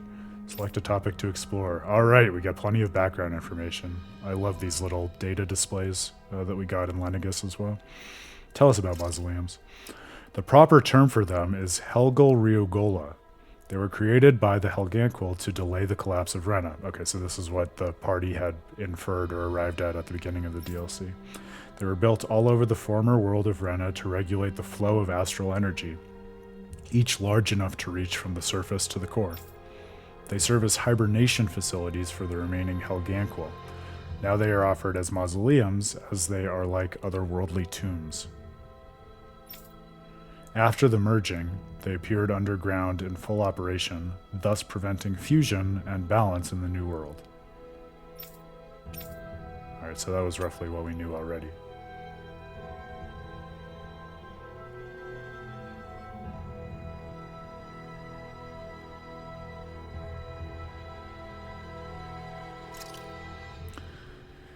Okay, suppressors are, according to the information terminal, a prototypical device for group control. By covering the wearer's head, it suppresses thoughts and emotions. The suppressor can be set to suppress the wearer or to make them act according to the input received from the reigning visage. Due to the process of detaching the wearer's mind from their body and suppressing it, the wearer is left with no information from their suppression.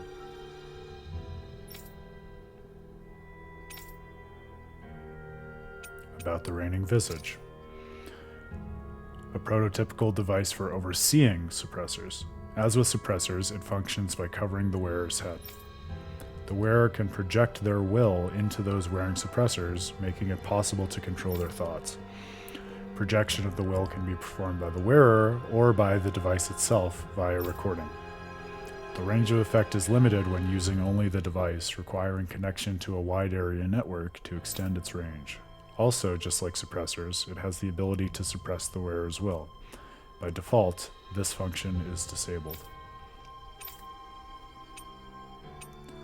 Another thing to plant in your heads, not that I'm doing it via a reigning visage or suppressors, but just for you to keep in your minds as we're working through this, because this is the kind of stuff that is always front of mind for me in terms of how I think about video game storytelling when I see arcs that focus on this kind of stuff, as is oftentimes the case in JRPGs, is on top of asking the question, what's the difference between how Alphen and the party help the world and what it is that Nazamil is attempting to do, it is also really interesting, I would put to you, to ask the question, what is the difference between what Nazamil is doing in terms of extending her will and de facto controlling people in the world by aligning their values with her and eliminating the capacity for them to act according with their own interpretations of the world, and what it is that you, the player, are doing when you pick up a controller of this kind and manipulate the party members or the avatars in games when they seemingly have their own presence of mind and perspective on the world, and yet there's a certain sense in which you are causing them to fall in line with what it is that you want to bring about quite directly when you're engaging with the game. And of course, a million different games with a million different themes to think about can have a million different answers to that question, some of them quite explicit, some of them quite implicit, but especially in a game like this that is setting up this kind of remote control and value alignment system as one of the central conflicts to wrestle with, I think you would be leaving a lot on the table and doing yourself a disservice if you didn't at least ask and wrestle with that question as you worked through this kind of narrative. Yes, it was also definitely a major Chekhov's gun. Good for calling that out, Grail, thank you. Suppression goes into effect gradually, and the time required varies somewhat from person to person. Initially, the wearer is rendered incapacitated due to conflict between the device and their consciousness. Once transitioned to a stable state, the wearer will be subordinate to the will and values projected from the device. There are also echoes here of Final Fantasy XVI. Without spoilers for people who have played that, you'll know what I'm talking about. In this subordinate state, the wearer can engage in complex activities, but they will require concrete instructions as they lack agency. This is so fucking cool. Yeah, this is right up the alley of the things that I think about all the time in terms of player-avatar relationships and how you can make interesting thematic output from that.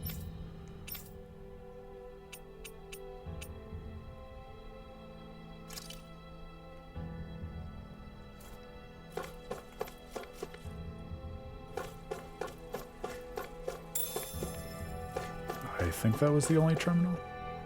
The mass production of suppressors is all automated. It's our job to distribute them around the world.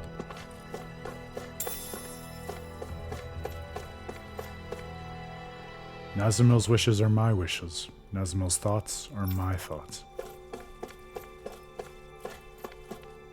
I am thou. Thou art I.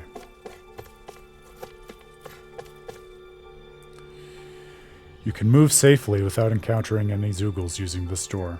Please equip a suppressor in order to use it.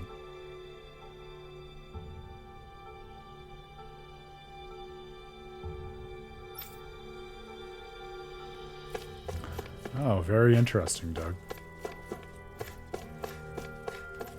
Yeah, embarrassingly, I don't think I mentioned this on the stream. I think it was when I was recording the last podcast with Dan. Speaking of gaps in gaming history, the Metal Gear franchise is one of my more embarrassing gaps, which I'm thinking I will finally put in the work to fill now that they just published that collection of games in the last little while. But yeah, so many amazing little things to that fantastic franchise. That enemy looks strong. I bet it'll be worth our while to fight it. Another special Zoogle in this labyrinth. Suppressors make everyone think alike, so no one will be rejected for being different. The world can find true peace.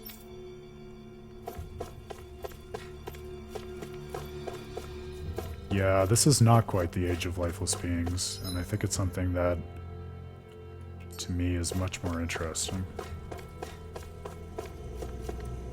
Nazimil awaits. Please, go inside.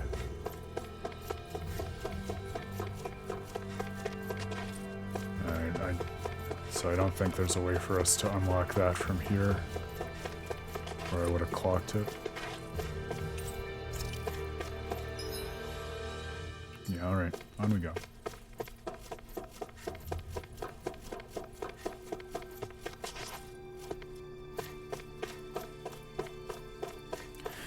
Yeah, I mean, if Death Stranding has been any indication, I don't think anything's going to hold that mind back. Absolutely a great mind. I couldn't have said it better myself, Doug.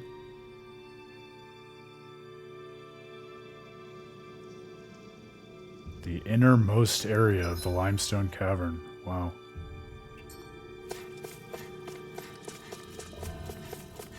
Guys, do you really think we can take what they said about the masks at face value? Didn't that seem a little too... Face jokes. Now that you mention it, Love it. No one here is even trying to stop us. It's gotta be some kind of trap. They said they're gonna bring peace, but that's only by using those masks to brainwash everyone, right? Nazimil. So my guess, without knowing where this is going, is I think the reason behind that is that Nazimil really does believe that she's, doing this in service of the party that befriended her and helped her out. And so she wants Alphen and everyone else to endorse what it is she's doing. and think that what she's doing is aligning everyone with their value system. And then, of course, the challenge and what Nazamil doesn't understand is that even within the party, there's already a plurality of value systems. And so what she's trying to do is self-undermining from the get-go.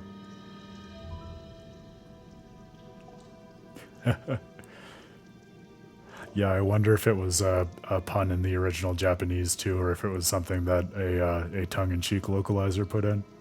I like it though, it's fun. A garment that is said to naturally repair no matter how many times it gets torn. The roar of the wearer who fears no injuries will never cease. I do love these endgame armor descriptions so much. I know I keep saying that, but it bears repeating because they are all so cool.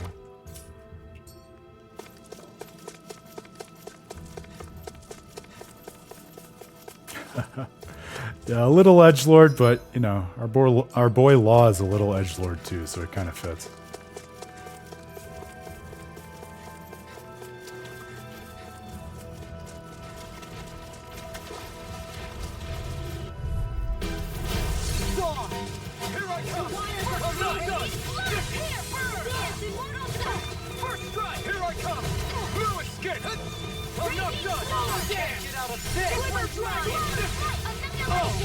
Now I'm real mad! You're mine! First strike!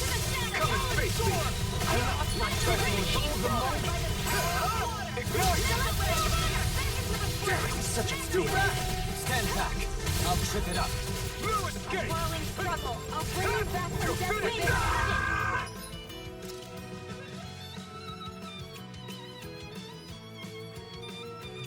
Yeah, well, it's what people talk about as the paradox of intolerance, right, Grail? I don't know if you've ever heard of that, but the thought being, you know, you can start off well-intentioned and want to make it the case that everyone accepts everyone else,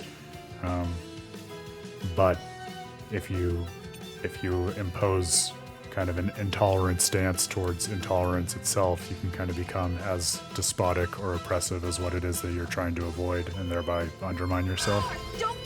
In a similar sense to what Nazamil is doing.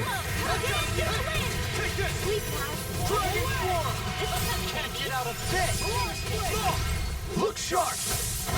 Lightning tiger blade! Too much? Not at all. Yeah, just a young girl working through some stuff. You know how it goes.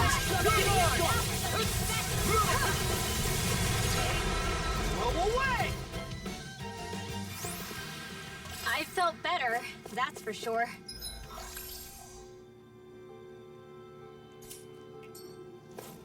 Well, I know we're at time for the evening, but I'm hoping we can reach some kind of checkpoint or a nice note on which to end before we wrap things up here, so bear with me.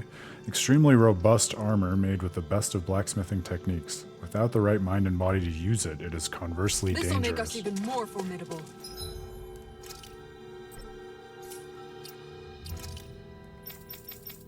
It is a little frustrating not to be able to equip just from that main menu of new items.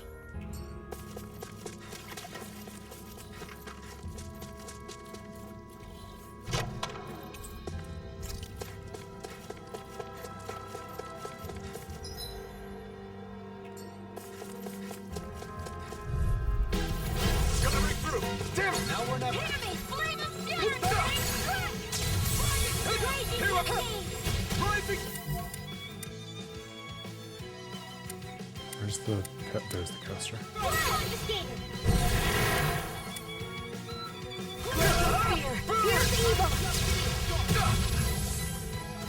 Pesky airborne scoundrels!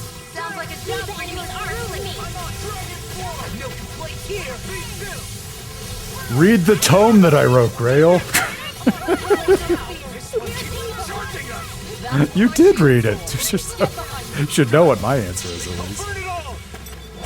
Whether you agree is another story. Flaming pillar! Fire!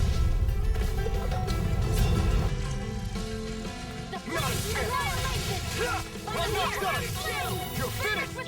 Now you see what I can all finish with this! As impressive as always. Here I hope that wasn't true. No, I mean, you're even better than ever.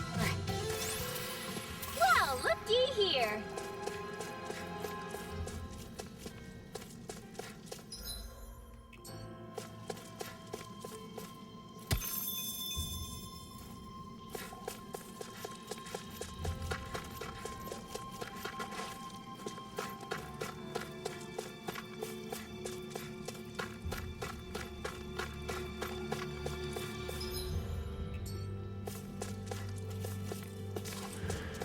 think for me, the weight of the realistically in terms of like the culture of the world, like that is why I came out on like surprising myself at finding that Orneon was really important, because I think to me it really does represent like a new seat of government that is consistent with the ethos that the party has developed up to that point in the story. So yeah, realistic by world standards, maybe not, but by real world standards, that is. But in terms of the standards of the world that the party has helped cultivate up to that point, I think it's really important that Duke is deeply corrigible and able to be brought back into the kind of diverse fold of individual willpower and volition, and able to participate in that new world in a way that someone else would not be corrigible and therefore couldn't be redeemed and would need to be deposed and thoroughly dealt with, such as, I don't know, Kronos.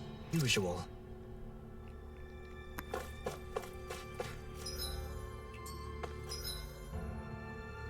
Oh my goodness, this place goes on and on, doesn't it? But that seems to be the teleporter back, so I might... We found another one, alright. Yeah, this is obviously going to warrant a more thorough investigation, but I'm hoping... Yeah, this is the lower surface layer, right? Is it going to be as easy as just getting there, or is it going to be more faff to do that? No, it's going to be more faff to do that. It looks like if we go through here...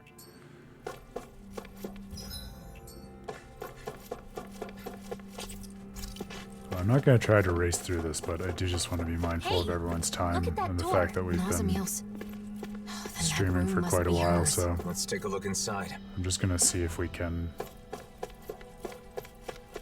open this up. That was suspicious. If we can get to the teleporter point, then we'll be good.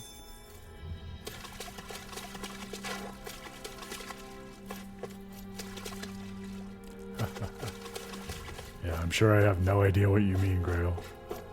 Thankfully, I'm not quite that lost yet. I'm man enough to admit when I am. Oh, thank you, Doug. You make the time so much the better, my friend, so I'm glad that you've been enjoying it.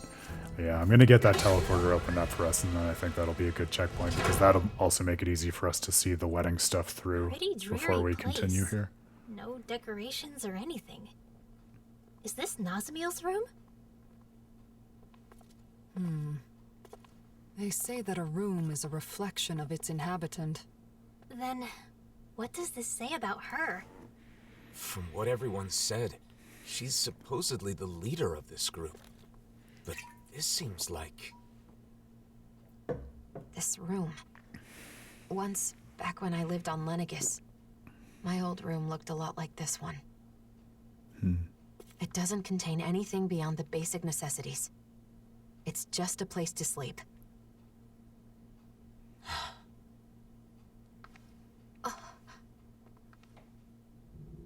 Oh. Are these... us? Wow.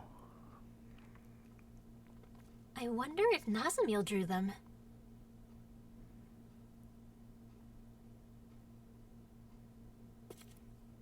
What's this?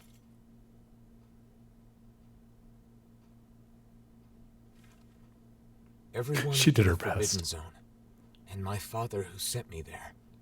All they cared about was my power. I thought that if I did what they wanted, they would accept me. But I was wrong. Because I have Danon blood. Because Good connection, I possess Grail. all 6 elements. Because I was sent back from the Forbidden Zone. Because I'm different. I'm not Renan. I'm not Danon either. And it was all my fault. It was my fault. I was different. I always believed that. I believed there was nothing I could do. But again, I was wrong. It wasn't my fault. I finally understand that. And I know what I have to do.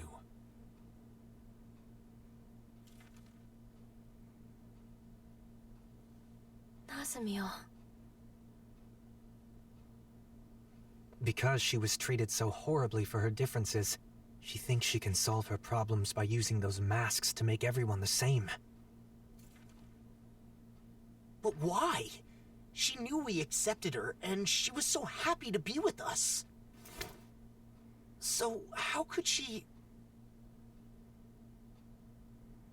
No matter how hard her life has been, it is no excuse to manipulate people's hearts.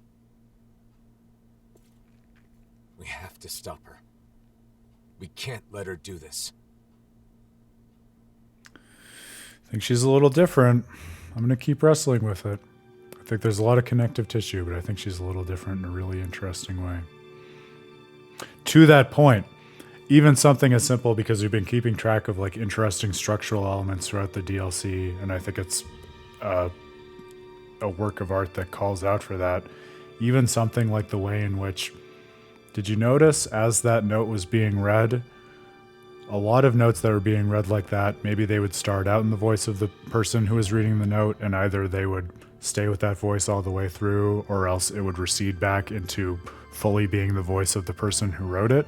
We didn't get either of those extremes in this case. We got Nazimil's voice coming in, but Alphen's voice still being audible, almost as if to say through that formalism, a version of what I was already dwelling on before, this idea that the very same expression can be enacted according to different intentions and different underlying values, different reasons for engaging in those actions, in the way that Alphen reads the note with a different meaning and with a different pursuit of understanding than what Nazimil was trying to, say, work through by writing it herself in more of a diary-oriented way.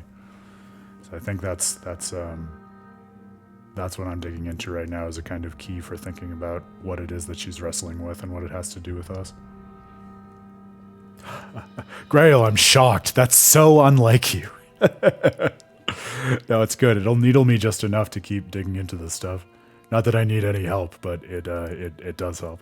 A pouring out of words about a world that has always rejected her. Written in fiery letters, the words look somewhat free and radiant. That's another really compelling description, isn't it?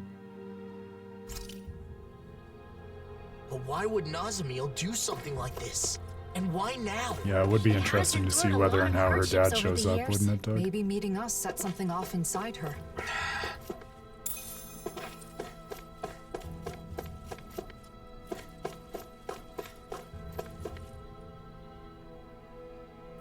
Pepper was the ingredient that we needed to get for the very first meal that we cooked with Nazimil. If you missed that, there was a store of pepper in this very sparsely decorated room, which she inhabits. That's not a coincidence. That's great.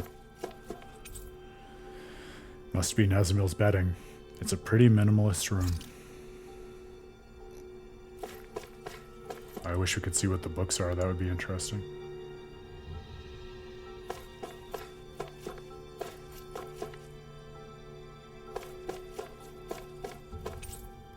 It's decorated with drawings probably drawn by Nazimil.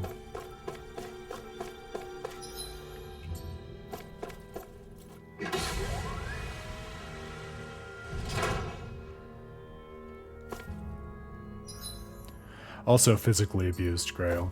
I mean, maybe that's splitting hairs, maybe not, but something that was really striking to me going into the DLC, which you would have missed, is Nazimil is very upfront about how she was, not only verbally and emotionally abused, but physically beaten by basically everyone in her upbringing, which I was really taken aback by right away in terms of tonal elements that you don't oftentimes expect from this kind of JRPG, or that I at least do not oftentimes expect.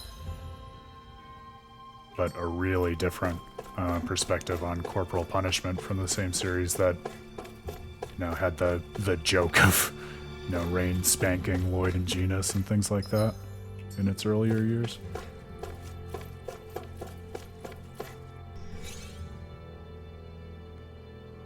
Alright, that's one of those barriers opened up. That was one of the earlier ones I remember passing that. I think there are going to be 6 because I spied a trophy associated with it. And I think it might correspond to weapon fusion or something like that.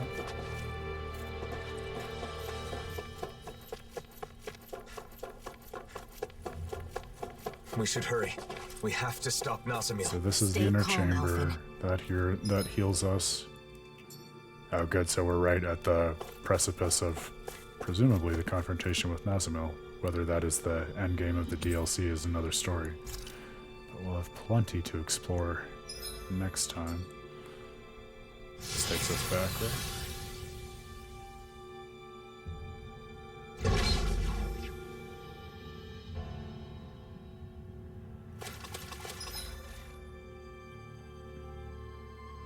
Yes, perfect.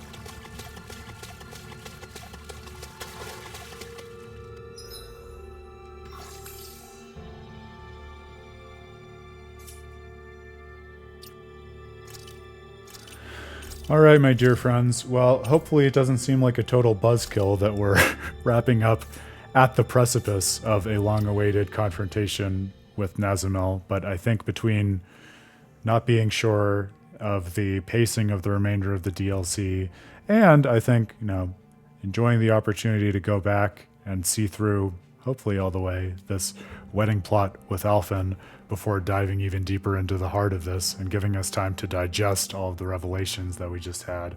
I think it will be a good moment to wrap up for the evening. Goodness knows we will have plenty to think about tomorrow between the contours of this plan that Nazamil is enacting, what it says about her internal issues, trying to figure out who she is, how she wants to be in the world, what it says about everything that the party has been working through, not only in Tales of Arise previously, but now especially in terms of how they're coming to know themselves and their relationships and the networks of new communities in this new world that they've put together. And indeed, as I articulated, what it is that we are up to as players when we engage in games such as this. If you're interested in the Praxis aspect of the Tales of Praxis series, this is where the rubber hits the road in terms of those sorts of themes and that type of analytical work. And to be layering that in with a celebration and exploration of Alphen's relationship with Shion, I think will be really touching, really fun. I'm sure we'll have plenty of laughs and smiles along the way to counterbalance all of the abject misery and deep-seated pain and scars of this poor girl as well. So different tonal strokes and plenty to look forward to.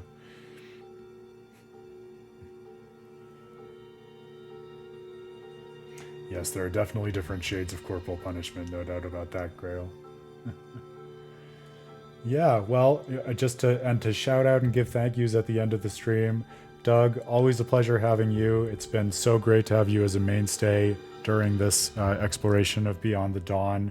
Grail, you have a nice night too. Please do. Enjoy that milkshake if you haven't already. And if you have, consider another. Is there really an upper limit to milkshakes? I would suggest not, but I'm certainly not an expert, just a fella who loves a good milkshake. But yes, I do hope that if you've enjoyed this, evidently you've been able to jump right in despite having missed about 20 hours of it. Only speaks to your deep background in the Tales games. So I do hope to see you again. It was great seeing you back. Same to you, Pottery. I'm so glad that you were able to roll credits and feel good about jumping back in with us. Hope to see you back if you have time on your schedule, my friend. I know it's not going to be a typical stream night, but always a pleasure to have you in the room too. If you've been lurking in the background, if you're watching on the VOD, thank you so much for your time too. It's such a joy to dig into a brand new piece of Tales content for the first time in this kind of live book club format. I hope you consider joining the chat and speaking up and adding the color of your perspective to this, because this DLC, perhaps more so even than any other piece of content that we've explored on the stream so far, is very self-consciously concerned with doing exactly that. Even if you've just been watching this one of the streams, you ought to recognize that. So practice what it preaches and show up for the stream. We'll have a lot of fun. It's a good time, I promise. Until next time, my friends, we will be back on the same time tomorrow, 6 p.m. Eastern. We'll see if we get through it all. A lot really depends on how much else it wants to say and the lens through which it invites us to explore that. But I have faith that whatever way in which they've chosen to represent it, it will be really rewarding. It'll give us a lot to talk about. If there ends up being more after tomorrow night, we'll make another game plan for seeing it through to the end and doing it justice. So until then, I hope you think well. I hope you game well. I'm Aaron Suduko, the founder of With the Terrible Fate. This has been Tales of Praxis, and I will see you again really soon. Cheers, my friends.